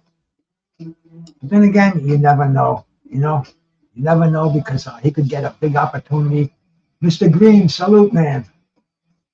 How we doing, Coach? Good to see you, my brother. Thank you much for stopping by, man. We'll probably catch you Sunday night over at Tim's channel. You know, it's funny because I have to work something out, because I go to this other channel now on Sunday nights. It's a bunch of OGs like myself, and these guys really know boxing. We got some trainers in there, man.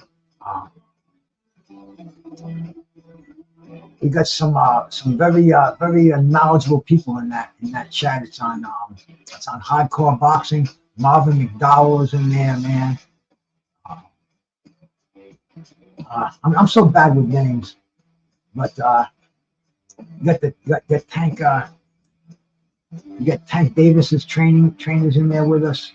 But we talk a lot of boxing, comparing today's boxing with what happened yesterday, and how it's also. It kind of like all comes back again. You know, it's like what we saw is going to happen again. None of this stuff is new. You know what is new, man? This crazy Ryan Garcia stuff. This to me is new. And anybody out there, have you ever seen a fight where they bring in another fighter. So if your fight doesn't take place in boxing, have you ever seen that before? If the main event fighter pulls out, this fighter pulls in. I remember when in the Rumble in the Jungle when George Foreman got hurt, they wanted to bring in Joe Frazier, but Frazier wasn't ready, and I mean it was just the people weren't buying it. They wanted to see the Rumble in the Jungle, so they wanted to see Ali and George Foreman. So I don't know. I've never seen anything like that before, where they actually say the main eventer doesn't show up, and they're kind of saying that to Ryan Garcia, pretty much. Ryan, if you don't show up, we have Arnold Barboza in the background just waiting to step in. And first of all, isn't Ryan Garcia the ticket seller? Isn't he the guy who brings it? So if he's out of the fight, doesn't that mean that people are going to want their money back, and you're not going to sell these last minute buys, and even the current buys now, if you know that the main eventer might not even show. Boxing is in a weird world. Right now I'm watching Johnny Nelson and Tyson Fury's in there, and Eddie Hearn is in there. And the three of them are talking, and Tyson Fury's got this crazy looking suit on. I got a jacket that my brother Remy sent me as a gift, man. And it kind of looks a little bit like that jacket that Tyson Fury has on, but the pants to match it. I mean, I don't even know if I can get away with that jacket. I haven't worn it too many places. It's a real nice one, Remy. If you listen out there, brother, thank you so much. But yeah, we're looking at head to head, man. You know, I mean, as far as the pedigree, the resume, it's not even close. Ngannou's had one fight and lost one fight, and Joshua's had 27 fights and lost 3 fights. So it's this is going to be raw heavyweight boxing right here, man. Are the skills of Joshua going to be enough to overcome the raw aggression of Francis Ngannou, the guy who knocked down Tyson Fury? And you know, people say, he's got a chin. It was only Deontay Wilder that knocked him down. And who was it? The Admiral. What the hell's his name? But anyway, he got knocked down by the Cruiserweight, and came back, and he came back against Fury too. So he's got tremendous recuperative powers. And you get hit smack on the chin by somebody that weighs 250 plus pounds, you know, you're going to go down, or you're going to wish you did go down. So we're going to see if Anthony Joshua can take it, if he's going to get into the situation with Cam, if he's going to pull what he did in the rematch with Andy Ruiz and dance around for 12 rounds. And I hope not, man. That was a boring fight. I've been here all day. I haven't eaten it. I had a little snack a second ago. That was nothing. My stomach acids have already devoured that sucker. So if this fight's exciting, I will be here absolutely excited, glued to the screen watching it. But if it's a boring fight, man, forgive me, I may just doze off. What I do need is more water before the fight starts.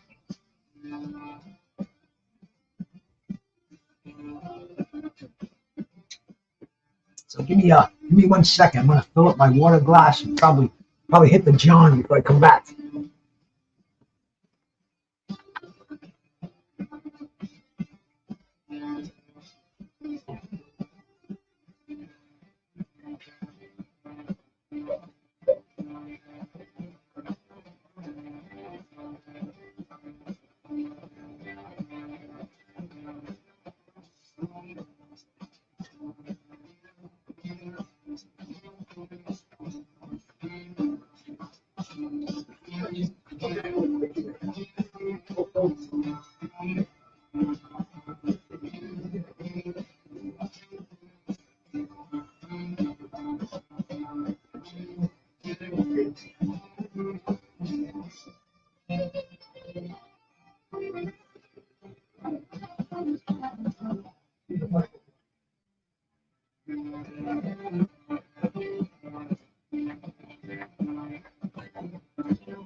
Okay, we're back again.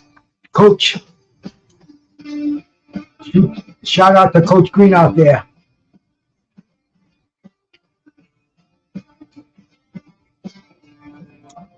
Okay, man, I'm getting ready for the main event to start. I've got another tumbler of water here, and man, I can't really promote water enough anymore because I just, drink more water. Water is healthy. Water is going to hydrate you from the inside out. Water will do wonders for your internal organs, for your joints, for your hair, for your skin, for your vision. I mean, most people don't drink enough water out there. Alcohol, caffeine, those are diuretics. They take water from your body. So keep filling that glass up, man. Get yourself one of these blood boxing Fistiana tumblers and enjoy water. But I can see we're getting ready for this main event to start. The crew from the zone is at ringside in Riyadh, and then I'm watching my other channel here. The crew from the what do they call the? It's not the BBC. It's something else. The British television, man. I can't remember what how they pronounce it as. But man, I seen Ngannou making his way to ringside, and my wife is so cool, bro. I just went out there. She got a meal made for me, and it's like and I said, nah, I'll eat it after, put it in the refrigerator. But then she's like, oh, it's so good, and I tasted it. It is, man. So when this fight's over, she's got some shrimp and scallops and some potatoes, and man, I'm gonna be I'm looking forward to it. More though, I'm looking forward to this fight that's coming up, man.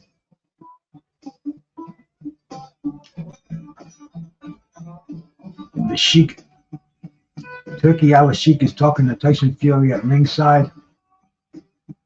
I'd like to see some more. I'm just saying more boxers out there if they've brought in any celebrity boxers, because that's what they do in Riyadh, man. When they had the Fury and the Ngannou, man, everybody was out there. It was like a living Hall of Fame, man. It was just, I don't know any boxers who weren't out there. There was just so many of them, and the ones that weren't, they were invited. But we're getting ready, man. Francis Ngannou, 0-1 as a professional fighter in a main event. He's older than Anthony Joshua by 3 years, and he outweighs him by about 30 pounds. But I don't think all that matters in the heavyweight division. We just saw Zhang. He outweighed Parker by 40 pounds, almost 50 pounds. And it didn't seem to matter. See, I don't know, man. Maybe when you're not big and you have to know how to use that weight. Because we go down into our divisions, and I mean, some 135 pounders don't even want to get near 140 pounds. So it's a weight in boxing is a strange thing. AJ needs a quick knockout. If he does that, he's going to have a lot of exposure. Oh, Brother Leon, man. I talked to Brother Leon yesterday. He's in New York. Maybe I'm going to get him on tomorrow. I talked to Tim Witherspoon. I called him up a little while ago. I sent him a link to see the fight.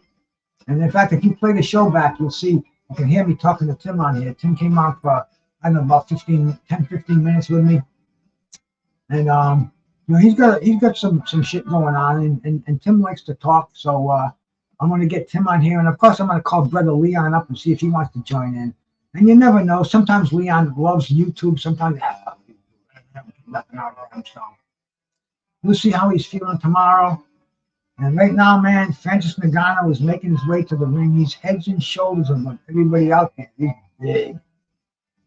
This is a big man.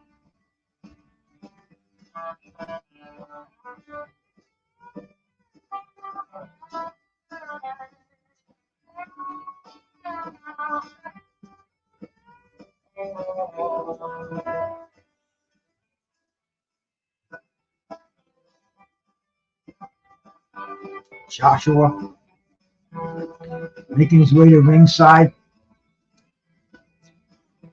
Ngannou looked a little bit tight in there.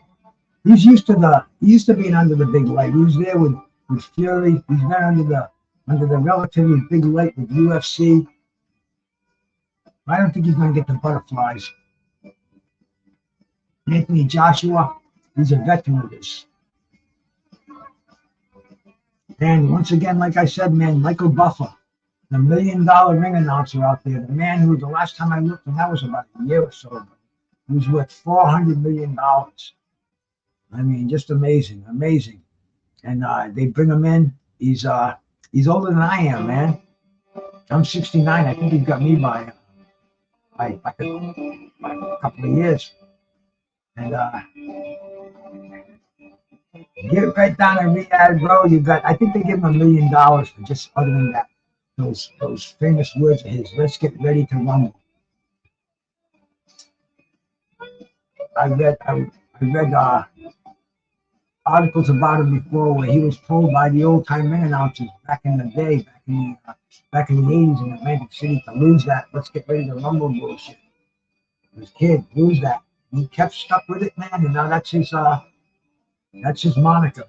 And like I said, dude, the last time I looked, 400 million. You know, that was a year and a half or so ago. Probably worth 500 million today. Who knows? Who knows? Who will win, man? It's a 43% Joshua, 57% Ngannou. Let's see my pool. I think I put a pool up here. Let's go check that out. See what the Brucegas pool looks like. If anybody's oh, we did that. That was the first one. The second one, Parker, man. Parker's got a resounding lead, but I don't know. You clowns, I think you probably put that in after the fight was over. I know how you like to do my polls over here. See, I did it the wrong way. I put the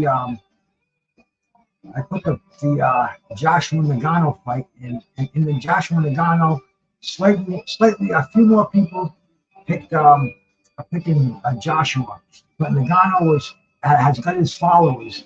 Now this is not going to be according to our pollsters, this is not one-sided. And that huge arena, sparkling clean.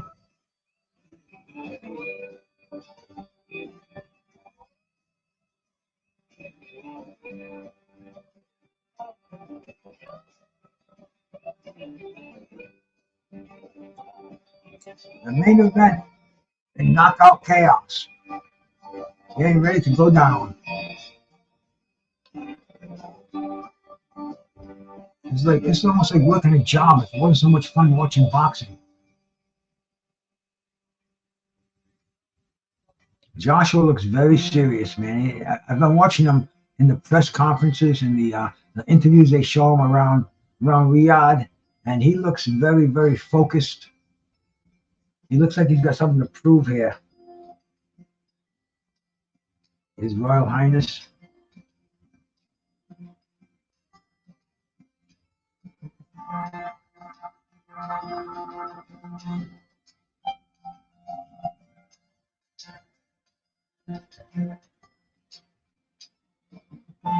We're getting ready. A little I don't know if they're gonna have any pre-ring ceremonies. I hope not.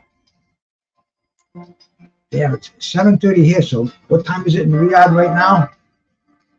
Let's ask the Google lady.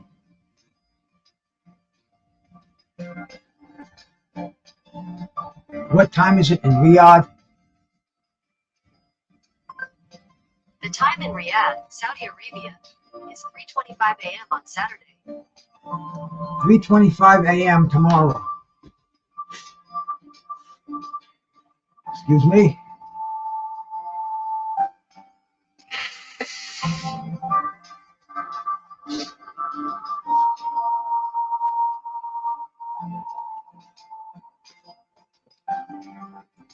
From Cameroon, record 0-1. Is it going to be 0-2 after today? Will there be any more? Is he going to be forcing boxing? We never know, man. Is he going to upset the apple cart? So the people on the zone are picking Ngannou to win. I don't know what the odds are. I can look them up, I'm sure, in a second. Really, man, it's moot at this point. Let's just get it on.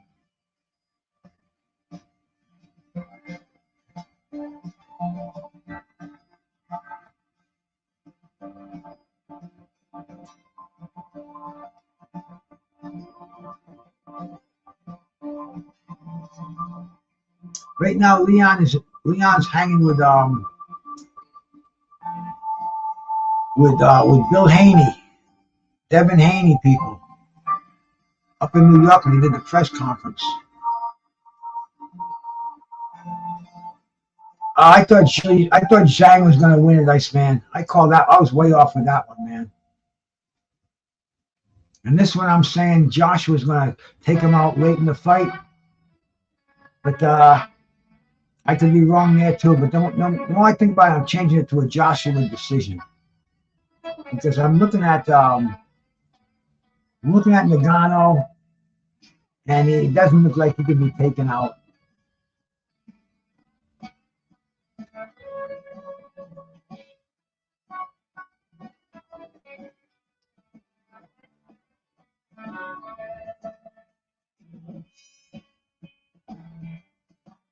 Oh, I thought Parker won it for sure, man. I thought it was a close decision, but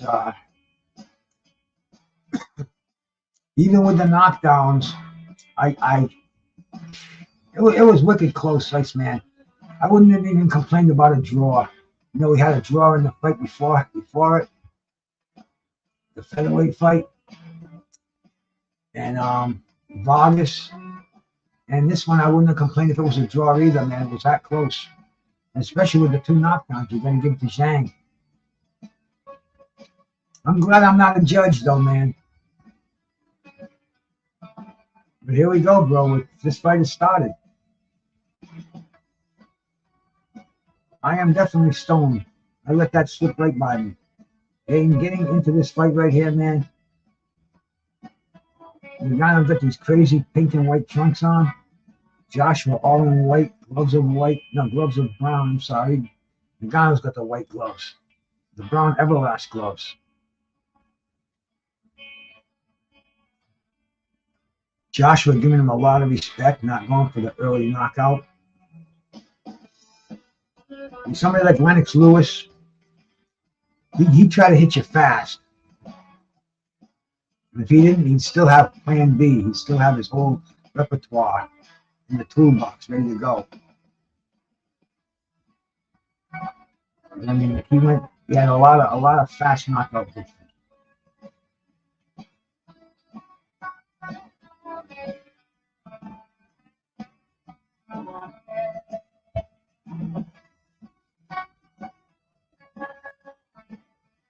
Joshua shooting the jab.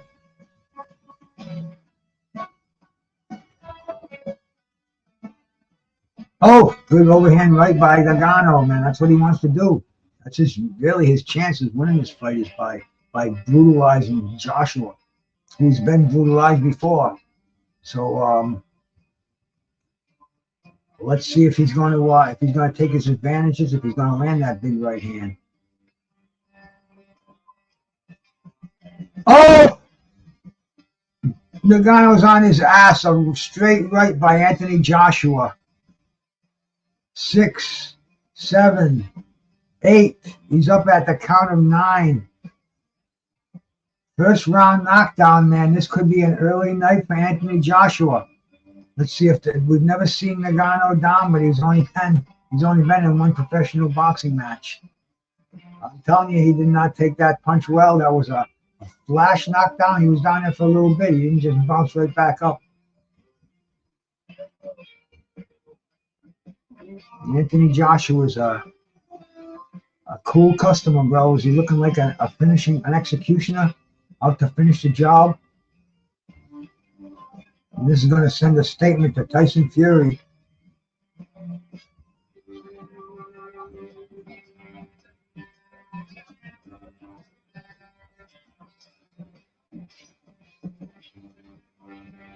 Awesome, exciting first round.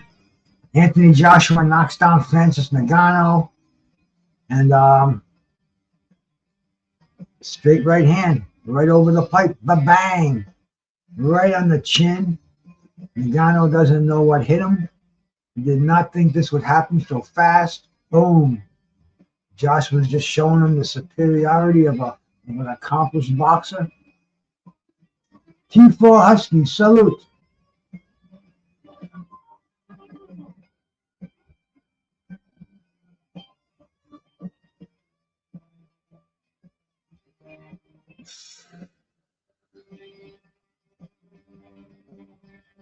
Joshua getting his coaching down over there.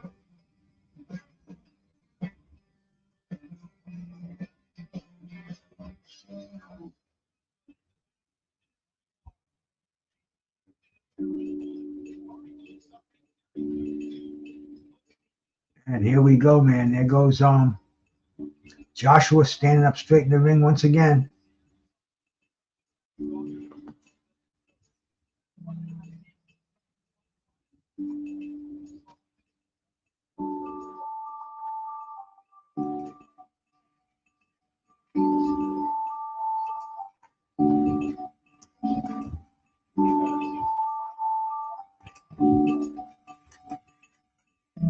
Yeah, just circling each other in the ring.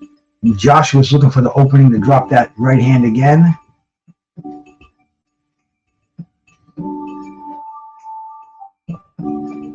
Circling around Ngannou. So he's circling to his left, looking for an opening to drop another right hand. Ngannou very apprehensive right now. He's not throwing the punches that he needs to punch, that he needs to. I think he just got hit with a right hand. Hold on a little bit.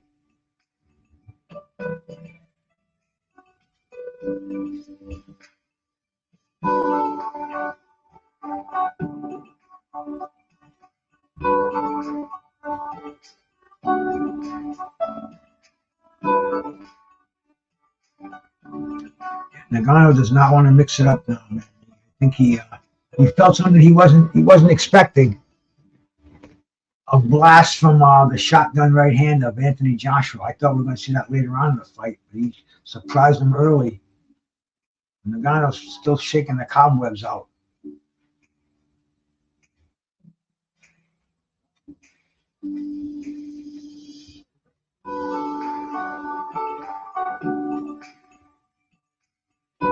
Joshua shooting a educated jab, dropped a right hand, drops him again, man. This is turning out to be a professional against a novice.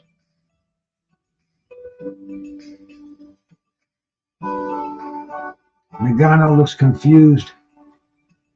Referee's telling him to step back, taking a look at him. And here goes Anthony Joshua. Let's see if he's going to move in for the kill. Oh, that's it. Fight's over. Unbelievable.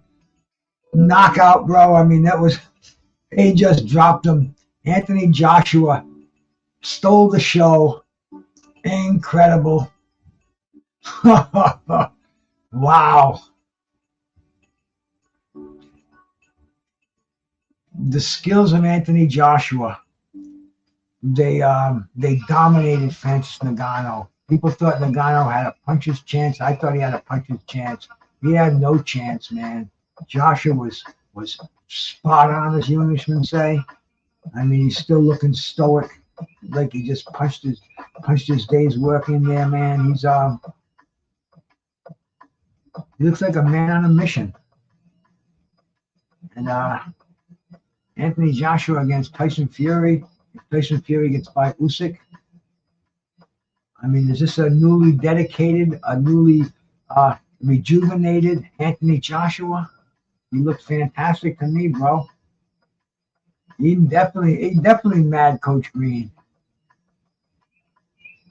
I mean, they're bringing a stool to Ngannou. Ngannou's still down. He's still. I don't know if he's regained consciousness, but that right hand, man, that was like the right hand from hell. It was almost like that punch that George Foreman nailed Jerry Cooney with at the end of their fight. This punch is probably going to go down. Let's see this in slow motion.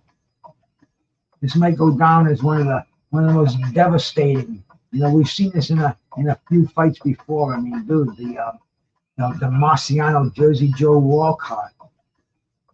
You know, Wilfred Benitez, Maurice Hope. I could go on, but this looked like it had that the dramatic. I mean, they made it all worth coming here today. Right to the very end, bro. It definitely. It's kind of like what do they say? The month of February comes in like a lion and leaves like a lamb. It's like this card came in like a lamb and it's leaving like a lion. So they're all going to be talking about this now on your favorite YouTube channels. But man, I've been on here now for 7 hours and 37 minutes. They've got the Ngannou on his stool. I mean, just unbelievable. I don't think you're going to see Francis Ngannou doing too much more in the boxing world. I think he made a lot of money. And, you know, MMA is his sport. Boxing is a whole different ball game. Boxing is the sport of kings. Boom, right hand. I think that was the first knockdown of the second round, or was that the final knockdown? And that was the first one, I believe. They're going to show the second knockdown. I mean, devastating stuff here. Excuse me for a second. Now I got to go take a leak. I'll be right back to close this up.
Okay. You drink a lot of water, you go to the bathroom a lot. But it's been a great day in here watching boxing, rolling with the punches, my brother. Thank you so much for coming by. Keeping us going over here, bro. It was a blast. I appreciate you all in here. And I had a fantastic time myself. I'm going to go around now, check out some more boxing, see what's happening in this YouTube world of boxing, get something to eat, slow down a little bit, man. Brucegas, boxing, jazz, and more. See if I can find my parting music here, man, from my good friend Big Say So. Shout out Brucegas, aka Token 2. You know I had to drop a track for my boy. Yeah, been in your rap, the boys out here telling favors. I'm the hardest nigga, I ain't signed to no label. Hey, Brucegas putting no fights on the table. calling that boxing since Kane versus Abel. Smoking so much gas, you would think that shit was fatal. I don't know if he was champion like Muhammad Ali. Shut up, Brucegas, one day we gon' meet. Yeah, we gon' blow it down, we gon' smoke hella weed. Yeah, we gon' blow it down, take a hit out the sofa too. Slipping hella shots, feel like Tyson with the pick. A little Glock on my side, but it hit just like Isaac Cruz. Shout out, man, chat, real shit, that's my fucking dude. We always cooking on the panel. Strapped to my side, I ain't talking about no sample. Bruce pass me the blunt, I'ma light it like a candle. Hey, non-stop bars, man, I always spit flames.